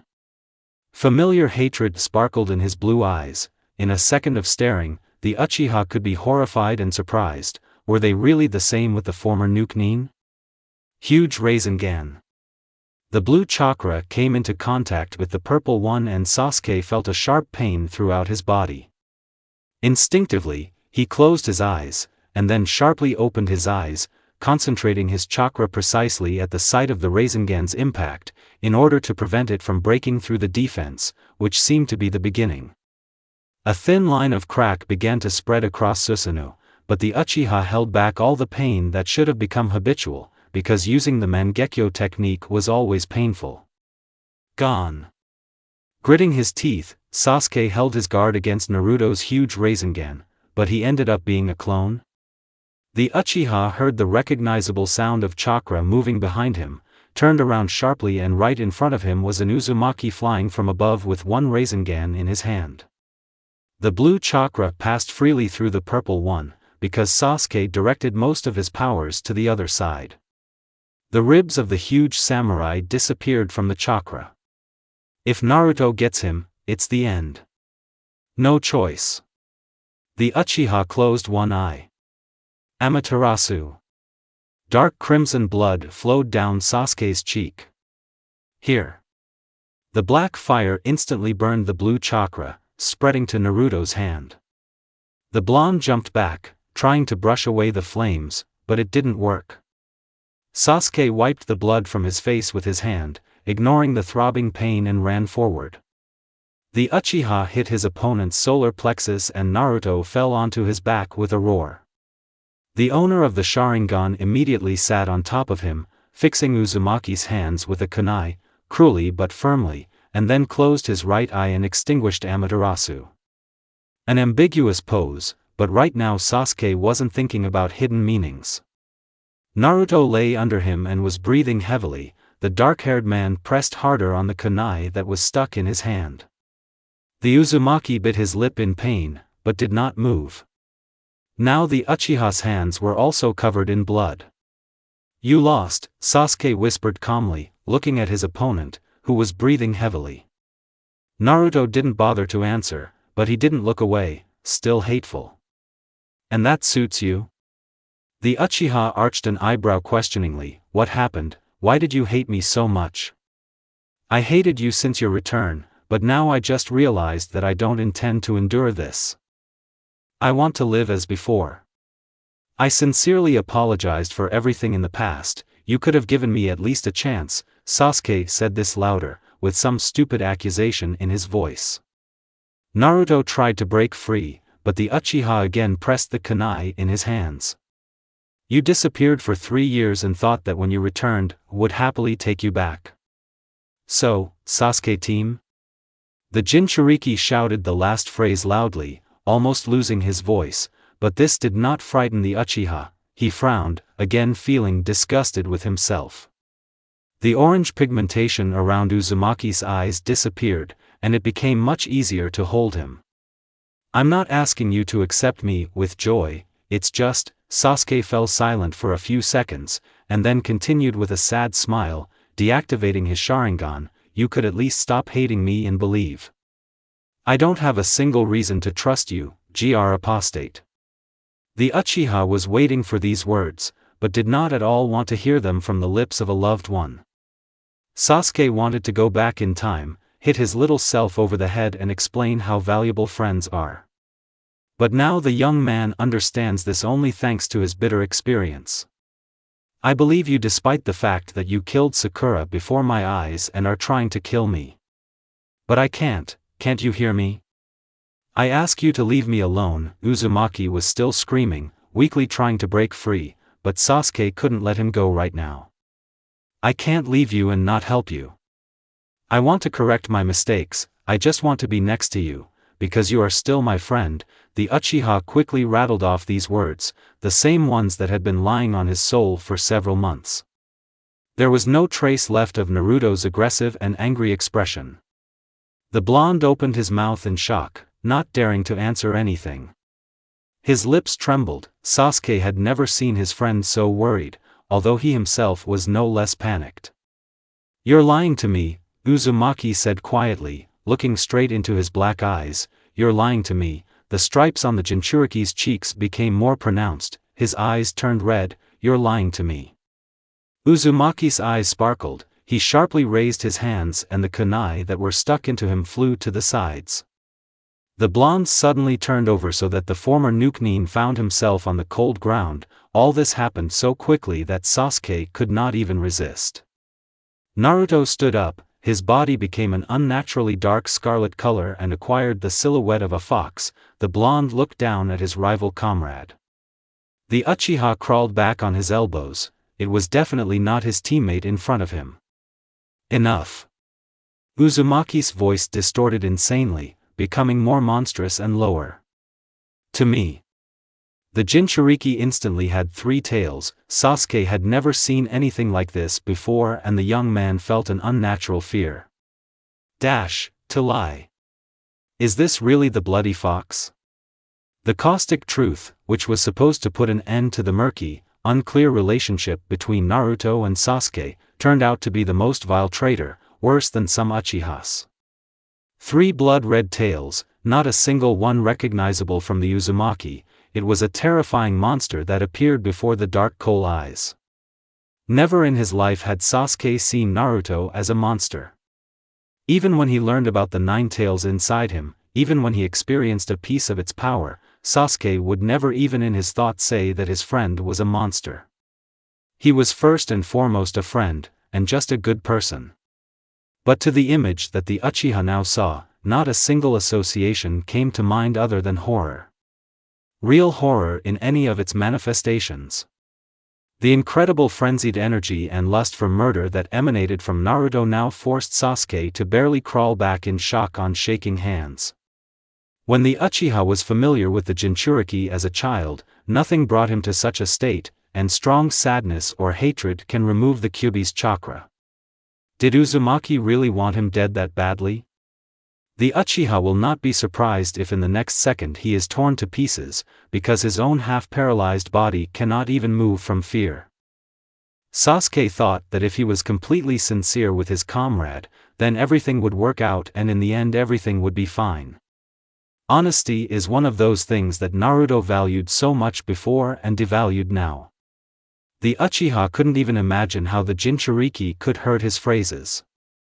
He always wanted to tell Naruto again that he still considered him close, to shout an embarrassing phrase right into his ears. So far I've only treated him boldly and confidently, because you're still my friend, but Uzumaki didn't believe it. The dark-haired man involuntarily remembered their fight before the former renegade left. The Jinchuriki probably felt bad. How so, Naruto? Sasuke looked at the beast in front of him with bated breath. You are my friend, I will not let you plunge into darkness. In the Valley of the End this remark was heard from Uzumaki. I don't need you, Naruto. Nobody needs you, stop wishful thinking, Sasuke shouted, quickly crept up behind Naruto, making seals. You will always be alone, Chidori. 1,000 birds pierced the blonde's body, but he clenched his teeth and remained silent, feeling his strength leaving him, and the regeneration of the 9 tails only weakly helping. Too many thoughts were beating in his head. He wanted to scream in pain, from the unbearable phrase that his only best friend uttered when he tried to kill him. Naruto looked down, the torn bright orange suit being marred by a dark, red color. Sasuke, as if deliberately hesitating, pulled out his hand, depriving Uzumaki of the last support, and he immediately leaned forward, loudly falling to his knees. Naruto leaned weakly on one arm. The second, only with his fingertips, touched the wound, feeling the warm, but nauseatingly disgusting, blood of his own. His mind was clouded and it hurt to breathe. The boy did not hear anything, only the pulsation in his temples filled his consciousness and the Uchiha's phrase, "You will always be alone." Naruto bit his lip. He wanted to suddenly stop thinking, stop hearing someone else's voice in his head, saying an annoying, scary phrase. Will he always be alone? Uzumaki felt that he could no longer hold himself up. His body instantly collapsed onto the stones, hitting his head painfully. The last thing Naruto heard was leaving footsteps, and the last thing he saw was Sasuke's pitiful, arrogant look. A deafening animal roar rang out throughout the area. The Uchiha, clenching his fists, stood up sharply, but did not reach for his weapon and did not begin to make seals. An evil grin and furious eyes were fixed on the owner of the Sharingan, but Uzumaki did not move, waiting for something. Naruto, Sasuke involuntarily raised his hands at waist level, trying to prove peaceful intentions with gestures, and slowly approached his out-of-control opponent. Following the third, a fourth tail appeared. The Uchiha stopped. There was a distance of about a meter between the guys. The Uzumaki immediately rushed forward at his opponent. Sasuke did not have time to dodge, because with the Kyuubi chakra the Jinchuriki is incredibly fast. Naruto swung his paw and attacked the Uchiha, leaving deep cuts on his body, almost tearing him apart. Sasuke felt deserved pain for all the suffering that Naruto brought and for that long loneliness. "Open the door now." Sakura's voice is clear and clear, the guy heard it perfectly through the walls. But the young man didn't even bother to get out of bed, he just sighed heavily in response to the usual morning cry. Hirono came to see him almost every day, spoke for a long time in front of the entrance, and gave long, sad speeches. Only they did not take the soul of the person they were addressing at all. Sometimes the kunoichi would leave delicious breakfasts in a small container on the doormat, and Uzumaki would shamelessly take advantage of his friend's kindness, never saying thank you. It's been over 3 months, and when has Naruto ever talked to anyone other than a clone? It became easier for one to live, only a single phrase irritated and annoyed, but constantly sounded in his head. "You will always be alone." Naruto was alone and didn't complain. It was easier to choose loneliness yourself than to wait for others to leave you. Naruto, at least today. The girl began to scream, she continued to desperately beat on the wooden door. Uzumaki sleepily rubbed his eyes and reluctantly got out of bed. He adjusted his light-colored t-shirt at home, did not pay attention to the knock behind him, and first of all took out a kunai from his travel bag. The guy turned to face the wall that had been dirty for a long time, to which the bed stood close, and then Naruto habitually scribbled a new point. Exactly 144. 144 days since Sasuke left, 144 days of seclusion at home, and this was even some kind of achievement, but Uzumaki was not very proud of it. The guy smiled wryly, while he still could, and looked at the abrupt, uneven carved line. He clutched the handle of the kunai from boiling anger, sadness and hatred for all the words that Sakura screamed uselessly behind the wall. Maybe hatred for the person who left these 144 days ago and only a little hatred for himself. "Take it, please."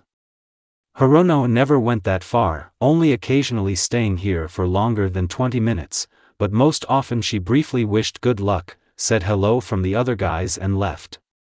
It seemed that the wooden door would break under the pressure of the pink-haired shinobi. But Naruto is not able to withstand this anymore, and instead of throwing the special kunai into the corner as usual, he did not let go of it, but resolutely, stomping loudly, walked up to the entrance. In one motion the guy pulled the lock and opened the door. Sakura, who was leaning on her, was surprised, and then raised her sad gaze upward, into the eyes of the Uzumaki. Naruto, pursing his lips, was silent, and Hirono looked at her friend in shock, seeing him for the first time in several months. Silently looking at each other, the blonde felt incredibly awkward, even if he didn't show it. From the outside he seemed indifferent. Uzumaki thought that if he was emotionless on the outside, he would eventually become so on the inside. "Go away," was the only word that Naruto squeezed out and looked away, reflexively clenching the kunai in his hand. Hirono's eyes were not red, they were not tear-stained, but even Uzumaki saw deep dark sadness in them. Maybe her friend had simply cried all her tears. Sakura looked Naruto up and down and focused on the blade that the young man was clutching so tightly. In shock, the kunoichi stepped back, frightened by some small knife, which was simply nothing compared to her new abilities. Naruto's gaze has not changed at all, he is confident, but so empty. He looks straight, not daring to look at the expression on his friend's face. He perfectly understood why the girl staggered back and simply quietly waited for her to leave. Sakura stupidly, absurdly dropped the light little bag on the concrete floor and immediately walked away with a quick step, only looking back senselessly at the end. The Uzumaki was at first hesitant to lift someone else's bag and thought for a few seconds, but it looked like an ordinary container with breakfast that the guy could accept. And now he won't refuse, so he hooked his fingers on the straps of the package and took it to his home. After 144, the glasses on the wall Sakura stopped coming. The raincoat and turtleneck tore with a crash. Sasuke, not having time to take a more stable stance after the recent rise, staggered, but was able to stay on his feet. It's hard, very hard and painful. The Uchiha held his breath, as if this would help calm the fire in his chest. Of course this didn't help. As a child, in such a situation, one would have wanted to cry from helplessness, but now the guy wanted to give himself a tasty slap in the face and finally come to his senses. The wound is not fatal, Sasuke can still think, which means he could continue the fight. But the problem was not in the young man's physical condition. What was much more serious was that Sasuke did not understand at all how to react to such a monstrous transformation of his friend. Although whatever the outcome of the battle, death or something better, the Uchiha will be satisfied with any ending. The obsessive but truthful thought that the young man deserved it haunted him in recent weeks, and accepting death from Naruto would be an excellent retribution for his sins. Sasuke stood on half-bent legs, and now he would have had time to put down the seals and arm himself with the Kusanagi blade, but he just stood there. The contradictions that swarmed in his head, the terrible silhouette of the monster that was before his eyes, and the perfect understanding, "It's all because of you," broke the Uchiha. Will Uzumaki later regret it if he does kill his teammate? Will he then have problems from Kakashi-sensei and Fifth? Assessing his opportunity to die, Sasuke was both saddened and mentally grinned. Maybe the young man was ready to accept his end here and now. If Naruto had been conscious, Sasuke was sure his friend would not have been so cruel and would not have ended him with one blow. "I wouldn't have killed him silently." And maybe before his death, Sasuke would like to see familiar bluish eyes, and not the mad look of a fox. The monster swung its claws again. The Uchiha doesn't see the point in dodging, and so he deservedly bleeds. Yo! Naruto sat carelessly on the bed. It was unclear why he was looking at his hands and casting quick glances at the streaked wall. He did not feel the presence of a Jonin behind him and would not even have realized that someone was sitting on his window if Kakashi had been an impolite sensei and had not greeted his student. But he said hello and broke the heavy silence that had reigned in the Uzumaki house almost around the clock for the last year. Naruto didn't react at all, but Hatake didn't expect a return greeting. "I heard Jiraiya-sama invited you to go on a trip, but you refused," the mentor continued. Naruto heard the man come down from the windowsill, but did not come closer to the owner of the house. Why? Naruto was silent, although he knew very well that the teacher would not leave without hearing the answer. "That's what he wanted," the young man answered briefly, but did not turn around. He did not want the discerning sensei to notice a shadow of uncertainty in his expression. Even Naruto himself did not know a clear answer. Maybe he refused only because he did not want to see people and it was easier to stay at home, only occasionally going out on solo missions, because the 7th team was disbanded. After a year of loneliness, only Kakashi-sensei, Shikamaru, and Hinata continued to sometimes look into the stuffy, quiet Uzumaki apartment. But the young man was sure that a little more time would pass and they, too, would stop doing this. "Still counting?" Hatake said. Naruto didn't see the man's gestures, but he probably pointed at the scribbled wall with his gaze or hand. The Uzumaki furrowed his eyebrows angrily. "What difference does it make to you?" It sounded rude and disrespectful, but none of the interlocutors cared. Kakashi sighed heavily. Sasuke stood up straight, overcoming the pain, and looked straight into Naruto's bloody eyes sparkling with hatred. Sasuke looked straight at the fox who was swinging, looked straight towards his own death and did not even close his eyes, as any adequate person who fears death would do. Not a single muscle on the Uchiha's face flinched, his face looked apathetically calm and serenely illuminated by the golden rays of the sunset. It was as if everything was quiet and peaceful. But, literally cutting the air currents, Naruto, with all his paw strength, wanted to cut the guy standing next to him as well. Naruto. The claws were so close to the light, pale skin of his face that Sasuke could feel the heat emanating from the Jinchuriki's body. The young man held his breath, preparing for the outcome and the suffering to come. Dash. "I always remembered about you." The monster stopped. So close that Sasuke could almost feel the burning, the phantom pain and the ghostly touch of those claws.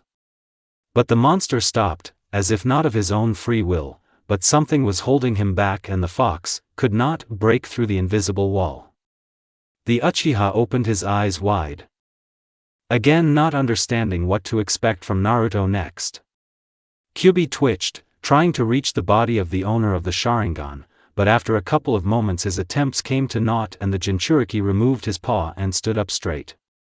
The Uzumaki took a couple of steps back, the fox ears, tails, partial cover of bright red chakra, everything began to disappear and return back inside the body of the Nine-Tails carrier. The familiar disheveled blonde hair returned, the stripes on the cheeks became thin and almost invisible again, but the eyes still remained bloody. Sasuke looked at his friend in shock, having already forgotten about the recently inflicted wound and remembered only when it began to throb unpleasantly again. The Jinchuriki looked distracted, unnaturally lost and incredibly tired. It seemed that before this his skin was covered with a protective layer of chakra, but now there were terrible burns on it, as if Naruto was being burned alive. But he was definitely conscious, responding to his name. Uzumaki sluggishly, with a hint of irritation, looked at his opponent. "Why didn't you hit?" "Shut up." Naruto looked at Sasuke incredulously, squinting slightly, the corners of his lips downturned. The Uchiha opened his mouth, trying to say something, but couldn't find the right one. He looked into the eyes of the Jinchuriki, and still did not see the many emotions that were hidden behind the emotionless mask and had no idea what to do with it. He wanted to say so much to his friend, he wanted to do so much with him, but he was sure that the answer he would hear was a short, repeated, "Shut up." Now, when Sasuke thought it was all over and was ready to accept his death, so many thoughts were racing through his head. And when he can say all this, he can shout out to Naruto everything he feels, he remains silent with a stupid, already tired, expression on his face. This made the Uchiha incredibly angry. Clenching his hands into fists, the young man would not think correctly about what he would say or not, because there was nowhere else to pull. "I understand if you want to kill me, I understand if you want revenge." The Uchiha understood the thirst for revenge like no one else, but how many times do I have to explain to you that you won't understand? You weren't there, bastard! Uzumaki screamed. Sasuke, ignoring the last insult, watched as the blood-red alien eyes looked at him even more intensely and irritably.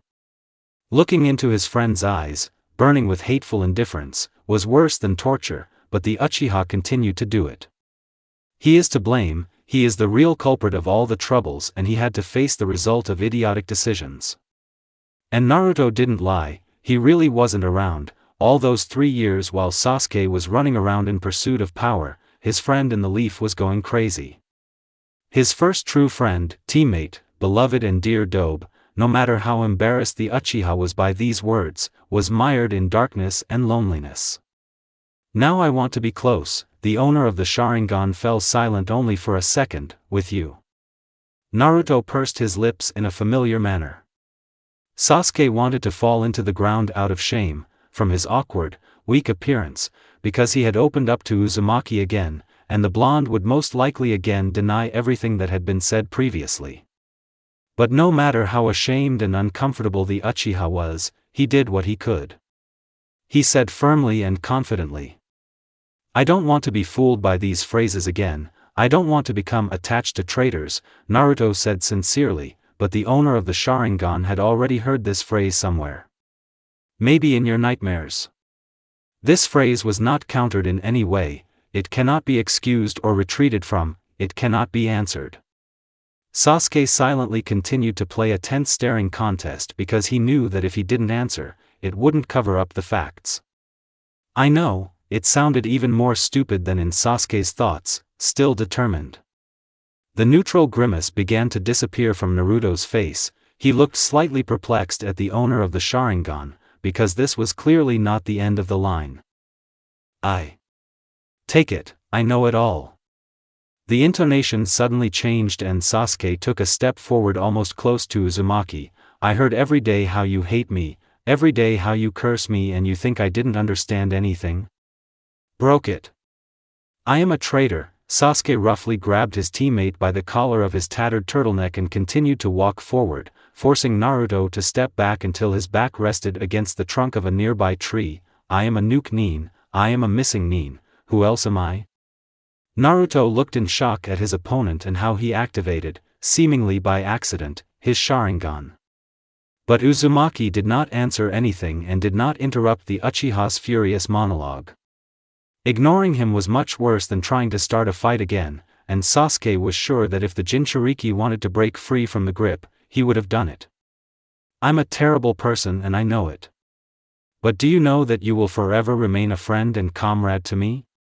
I won't back down, but I didn't resist when you wanted to kill me. Sasuke was almost choking from his chaotic, fast speech. I still trust you, even, right now. I don't care what others call you, Bloody Fox or something else. I don't even care how you earned your nickname, because for me you are Uzumaki Naruto. So why can't you at least try to trust me? Just try. I swear with my life not to mess it up and to live up to the promises. Sasuke sighed again and quietly continued, slightly shaking the collar of his turtleneck. At least try. Naruto was hesitant to respond to the long, heartfelt speech. He looked away boredly from the pressure of the Sharingan. Sasuke showed with all his appearance that he needed an answer. Nothing will be the same as before. I thought you already understood this a long time ago. All the determination in the Uchiha's eyes faded, but the anger still remained in his soul. The guy loosened his grip a little. He stopped holding the clothes, his hands dropped a little lower and humbly, but firmly, lay on Naruto's shoulders. Why? We have changed, we have matured. Naruto's eyes returned to their native blue color. Sasuke sighed long and hopelessly. How did you get it, Ashura Tonkachi? The Uchiha did not notice how for the first time in a long time he said this old, cherished word, straight from childhood, but I cannot hate you. Naruto's eyes widened, looking straight into the Uchiha's dojutsu. He hasn't been told lately that he isn't hated. Ino generally cursed and rather with all her soul wished death for the indirect killer of her friend. Was the absence of hatred the very manifestation of love that frightened the Uchiha with the unknown? Sasuke was confused by this. Maybe he had already said too much or was just fooling himself. Naruto only lost his usual composure a little, but Sasuke couldn't understand what was going on in his head. It is unlikely that he was as embarrassed as the former apostate due to an honest, almost, confession of feelings. But Naruto was silent, although he could give as rude an answer as possible, look away and make the Uchiha nervous, but he directly stared at his opponent, even to some extent surprised by the courage of his interlocutor's words. Everything inside the Uchiha shook. Not the typical word hateful, not the typical word irritating. Silence pounded in his temples. Naruto's face, on which at least one emotion appeared, filled his consciousness, and Sasuke did not hear those words that were stronger than deadly jutsu. The Uchiha knew very well that Naruto could be hurt, that he made his teammate uncomfortable simply by his presence, and others also talked about it, even Kakashi. But the nasty past side of the stubborn, dark Uchiha still existed. Maybe that's why the guy didn't move now and Naruto didn't try to get out of it, yet. Do I really look like a naive boy? Quiet speech with barely noticeable sarcasm, but Sasuke managed to learn every gesture and every rise and fall of Naruto's voice in order to understand him at least a little. Not a bit, Sasuke answered sharply, thinking no more than a second over the answer. I won't believe a single word you say. I waited too long. Naruto finally looked away. The Uchiha was silent and intuitively, nervously, squeezed the blonde's shoulders. I can wait for you as long as I want until you believe me. For what? After a short silence, Uzumaki asked. Because you are the only one I have left. All these formalities, like close person, close friend, were of no use. Sasuke had one Naruto and Naruto only had one Sasuke. The Uchiha contemplated only the even profile of the Jinchuriki, but even so it was clear how the guy raised his eyebrows in surprise, and then turned and looked uncertainly at the former renegade, still incredulous. And Sasuke himself didn't really trust himself right now. He would probably regret everything he said now. But if he thinks a lot again, it won't lead to anything good. It will be very difficult for me to lose two friends at once. Sakura sat on the concrete floor, exactly a week before Naruto said the ominous, "Go away." On the one hand, Uzumaki was even a little sorry for Sakura-chan, but when the guy realized this, he denied that these were just remnants of old warm feelings and over time they too would sink into oblivion. And it didn't frighten me at all. Naruto sat down on the floor of his apartment, leaning his back on the same door as his girlfriend, though he still didn't realize why he did it. It would be better to go to the far corner of the room, where Haruno's voice is least heard, or lock yourself in the bathroom, where the soundproofing is even better. But the Uzumaki ignored his new flimsy principles and prepared to listen to his teammates' short monologues again. "I won't leave you alone, we will find Sasuke together," Sakura said quietly. Naruto didn't like hearing about Sasuke. He turned his gaze to the streaked wall and automatically bit his lip. Lots of dot points. But what was more annoying was that Sakura thought that the blonde wanted to look for the renegade and run after him. Maybe he wants to run and say thank you to him for opening his eyes to everything that is happening with Uzumaki. And he simply didn't see the point in the Uchiha's return. Who would be happy for him again in Konoha? Sakura-chan? To return to where you left in search of something better is the height of humiliation over your pride. "Maybe we'll sit in Ichiraku like before, I'd even pay for you," the kunoichi grinned, knowing full well that there would be no answer. "Even if you don't want to, I'll still come to you and check on you, you'll go crazy one within four walls." The playful concern of her friend was a little pleasant, but what upset the Jinchuriki more was that he believed her. "I believed and understood that this could not be done. That you need to close the question, close your apartment and lock your heart and never return to thinking about it again." Sakura spoke kindly, in a warm girlish voice, which Naruto usually heard only when addressing Sasuke, and only this intonation could turn the genin's head. And after the 144th day, Naruto tried to convince himself that this was what had to happen. This, in fact, was what the guy wanted. But no matter how Uzumaki prepared himself, no matter how he pulled himself together every time he heard Haruno's gentle voice, it became difficult to think rationally. "I won't leave you alone anymore, even if you ask. Naruto should never be alone again," the Uchiha continued mentally, and he was serious. "I swore to this immediately when I returned to Konoha. And I keep my word, have you heard?" "Not at all like that." Sasuke spoke in a not at all girlish gentle voice, not in sensual subtle phrases. It sounded rude, stern, decisive. As if the Uchiha had already decided everything for his friend and did not need approval, which was not a very polite gesture. But for the guys now it was a sign of higher affection, which the owner of the Sharingan was previously afraid to show, but he was so tired of this hassle that it continued every day for several months, that the awkwardness and shame that would come later seemed nothing compared to ignoring fear unknowns that came before. Sasuke's confident, but at the same time slightly angry, expression frightened Naruto, who, after a couple of years of silence and loneliness, had become unaccustomed to strong, powerful expressions of feelings. The Uchiha's Sharingan almost literally burned with fire. It is difficult to find a more precise description. Before Uzumaki's eyes, I again remembered Sakura's sad, doomed and then already accustomed gaze, upon meeting with which no association other than pity came to mind. Pity is alien to the Uchiha, even though the goals of the young man and the kunoichi were similar, but they approached what was happening completely differently. The melancholy in the emerald eyes did not touch him at all. On the contrary, Naruto sometimes felt a caustic disgust, because loneliness was his choice, and not a sad circumstance. But a decisive look, in which there was much more courage than blue eyes, made Naruto retreat, afraid of his own feelings. He was not ready to hear these words again. He was not ready to pull himself back again and repeat to himself again that this was a lie. Uzumaki simply was not mentally prepared for this to happen again a couple of years later. A nasty lump stuck in the blonde's throat, the pompous phrase, which should have flown past his ears like all the previous ones, pierced his very heart, and Naruto realized how hard it was for him to breathe. He tried to kill Sasuke and it didn't help, he tried to ignore him and that didn't help either, because Sasuke is still standing in front of him and trying to achieve his past faith. Too suspicious. But Naruto can't just leave it like that for the Uchiha to see how the Jinchuriki's eyes become wet.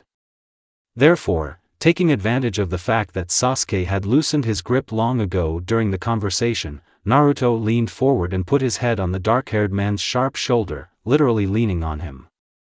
After a long silence, this sudden sentimental gesture came as a surprise and Sasuke didn't even know how to perceive it, because it didn't look like a hug. And the guys hadn't been in such suspicious proximity for a long time that the Uchiha could clearly hear Naruto's breathing. It was sharp and confusing, which tensed the former Nuke Nin. He tried not to move a single millimeter, but not out of fear. The guys were silent. Even if the Uchiha asked what was happening and why the excessive tenderness, he knew that he would embarrass his comrade, and most likely he would not hear a clear answer. Silence was more comfortable, given the invisible wall that had grown between them over the past week and which Sasuke desperately wanted to destroy. Maybe only silently, the shinobi managed not to argue, but to behave peacefully. "I didn't think it would be so easy to gain your favor," the Uchiha joked unsuccessfully and snorted to himself in response. "Keep quiet a little longer," a quiet voice, almost a whisper, said right next to the ear of the former apostate, and he complied with the request. Sasuke nodded, but Uzumaki clearly didn't see it.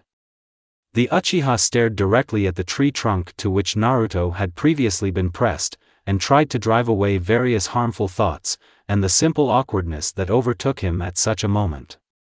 It was already getting dark. In a couple of hours even this tree trunk would be lost in the pitch darkness and it was necessary to return back to Konoha, to simply treat the wounds on the stomach, which Sasuke remembered at the wrong time and they stung even more, especially from the body that had just collapsed. Something had to be done, but the Uchiha didn't understand what. Even as a child, it was difficult for him to interact with people and respond to their feelings. The habit of looking for a catch in everything was frightening and sometimes got in the way, and now Sasuke, not accustomed to simple sympathy and sweet communication, felt extremely uncomfortable and strange. "Therefore, I wanted to believe that this would be enough." Sasuke timidly placed his hands on Naruto's waist. And Naruto didn't even push him away. From a full hug, it seemed as if the guys were standing even closer, although the distance, which was almost non-existent, did not change.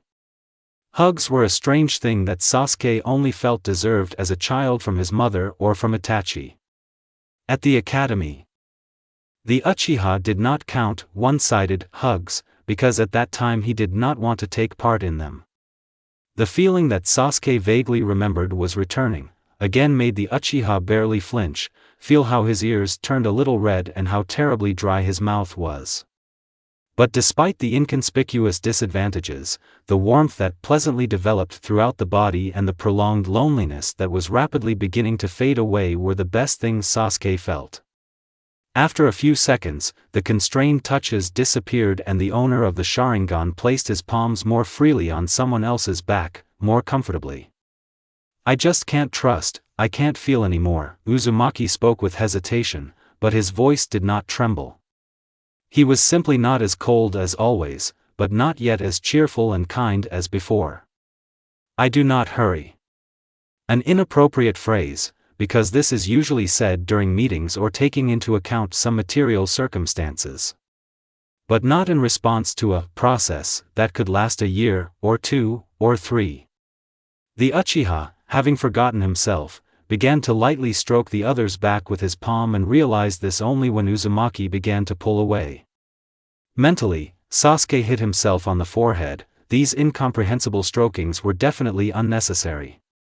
But Uzumaki only smoothly moved Sasuke away from him. The dark-haired man sharply removed his hands and stood up straight, taking this as a violation of someone else's personal space. The blonde rubbed his eyes and this time leaned his elbows on the uneven tree trunk. The young man looked down, was silent, and after a while he only looked at the excited, perplexed and worried Uchiha standing in front of him. Naruto had reddish eyes, but not like before. The iris was blue, the look was not furious with the desire to kill. Reddish eyes, as if he had not slept for several days or. Sasuke could not imagine his comrade crying. Sad, slightly irritated Naruto now seemed so familiar and familiar. Not arrogant, stern, as the Uchiha was used to seeing him, but close.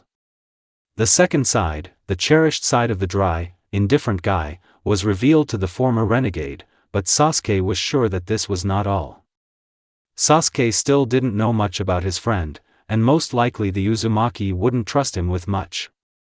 And the Uchiha will understand this perfectly. He himself said that he will wait.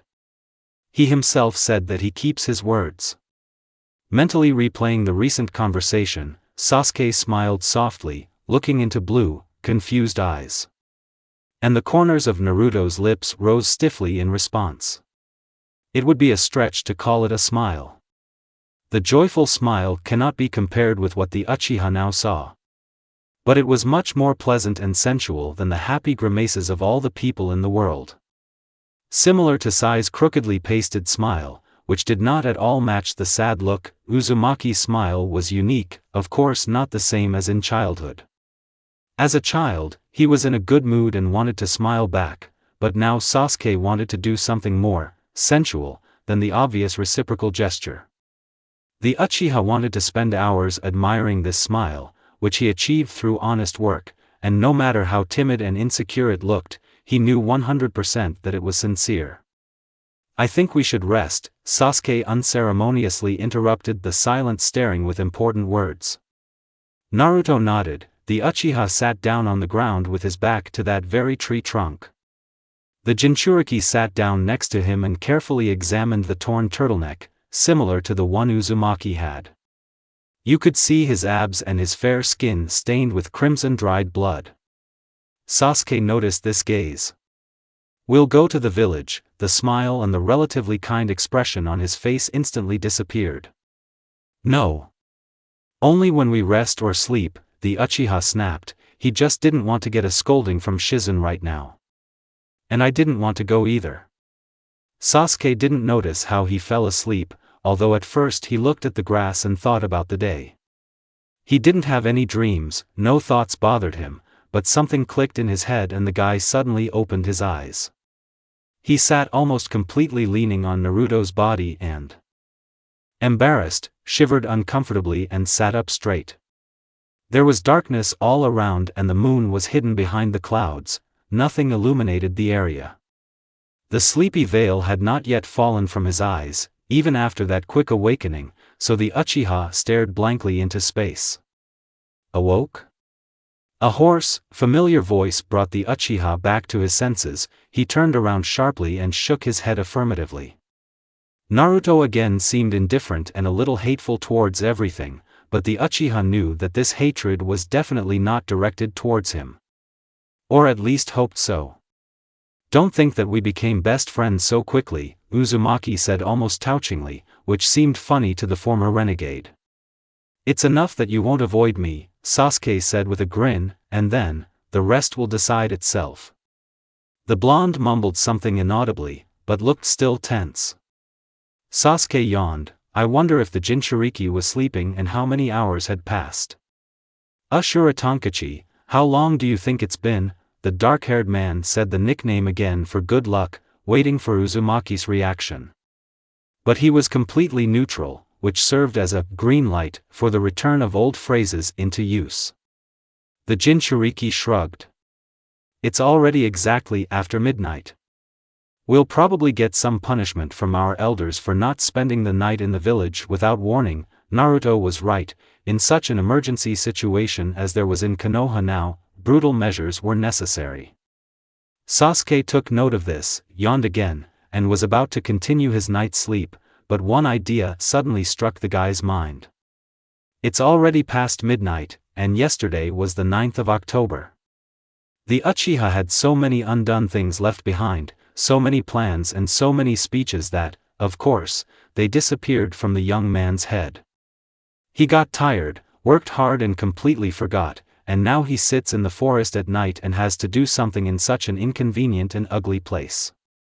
The Uchiha exhaled in frustration, to which Naruto turned his head with interest and Sasuke did the same in response, again meeting their gazes. In that case, happy birthday, Naruto. Even in the pitch darkness, Sasuke saw this surprised look. Even in such an uncomfortable environment, the sudden congratulation showed a surprisingly good effect. Sasuke, a bunch of inarticulate syllables and not a single one resembling a simple, thank you. The 10th of October is a day that was marked with a special tick in the calendar that hung near the refrigerator in the apartment until it was destroyed. Sasuke thought through everything in advance at night, how he would finally bring the Jinchuriki to Ichiraku, save the closed Uzumaki from loneliness, just spend the day with him. After all, Sasuke perfectly understood what it was like to celebrate almost every birthday alone. Everything turned out to be not so bad. Now Naruto looked even more discouraged than the day when the owner of the Sharingan expressed all his feelings. Even after several moments, he still didn't hear any thanks or other phrases. Naruto froze, suspiciously close to the former renegade's face. But the Uchiha wanted to do something good not because of the desire to receive gratitude, far from it. Therefore, Sasuke reacted neutrally to the lack of a thank you and smiled sluggishly and contentedly. Perhaps now we can definitely go back to sleep. Sasuke slid down a little and sat down in a more or less comfortable position, and then closed his eyes blissfully, knowing full well that he didn't have to wait for an answer. And Naruto will most likely sleep now too. He needs to gain strength. Sasuke licked his two dry lips and was thinking about something of his own, when he felt someone else's lips on his wet ones. Unexpectedly, the Uchiha did not react as violently as he would have done after a week of being ignored, during the day in a cheerful state. A sleepy, foggy mind did not allow him to make sudden movements, so Sasuke only lazily opened his eyes and the only thing he saw was the face of Naruto, who looked calm as usual. Usually all their kisses were a game, a good old rivalry, and Sasuke tried to gain the upper hand and win in an impromptu game. But now he was so pliable and did not see anything terrible that he could transfer the initiative to his friend, but only for a while. The Uchiha barely opened his lips, feeling Naruto's tongue running over them, and they were already too wet, and this wetness was beginning to slightly strain. Too intimate, too sweet. Sasuke understood how stupid it was, understood how wrong it was in some way, but he obediently opened his mouth, letting someone else's tongue through and touching it with his own. The third or fourth time, the Uchiha got tired of counting. They got exactly a normal kiss, and not a crumpled, uncertain and too shameful one. Sasuke touched Uzumaki's tongue and timidly traced it with his own. After all, the guy was new to this matter. But no matter what the owner of the Sharingan thought, he liked the process. He liked the awkward touch of Uzumaki's lips with a characteristic flimsy sound, and only common sense screamed to stop all this, because after their sincere conversation, after their battle, Naruto continues to do the same thing again. The nasty feeling in the depths of his soul returned, but Sasuke delayed the moment of stopping the kiss. He felt Naruto's hot breath and mentally asked himself for a couple more seconds. He felt how Naruto smelled and tasted good, dust, fatigue and citrus. And mentally asks himself for another second. Honestly, exactly a second later, he hesitantly pushed the disheveled, surprised Naruto away from him and wiped his mouth with the back of his hand. "Are you playing with me again?" Strict notes began to play in the dark-haired man's voice, to which Naruto snorted sarcastically and reached back towards Sasuke's face. The Uzumaki shook his head, but this does not mean that all the Uchiha's doubts disappeared. He felt incredible affection for the Jinchuriki, felt that now he always wanted to be with him, but they were guys and they were shinobi. There is no room for romantic relationships, which Sasuke seemed to lack. And even if the former renegade said that he would wait for Naruto, wait until he understood everything and trusted, but would Uzumaki wait for the owner of the Sharingan? Be patient until he thinks about his feelings, thinks about whether he is doing the right thing and simply understands whether he needs it or not. Sasuke desperately wanted to continue kissing, hugging, and engaging in other tenderness that would have previously made him sick, and even now he's sick of his desires. He wanted to stop analyzing everything and just enjoy. Do not be afraid of a trick or being deceived, because the young man understood that if they did this to him, he would not be able to object to anything. He deserved it. It was difficult not to notice how Sasuke dully lowered his gaze. Push me away if you don't like it. The Uchiha was probably waiting for this phrase. He likes it. That is why Sasuke will now not dare to push away, and Naruto will smile between kisses. After all, Sasuke waited for his smile. That's the end of the story.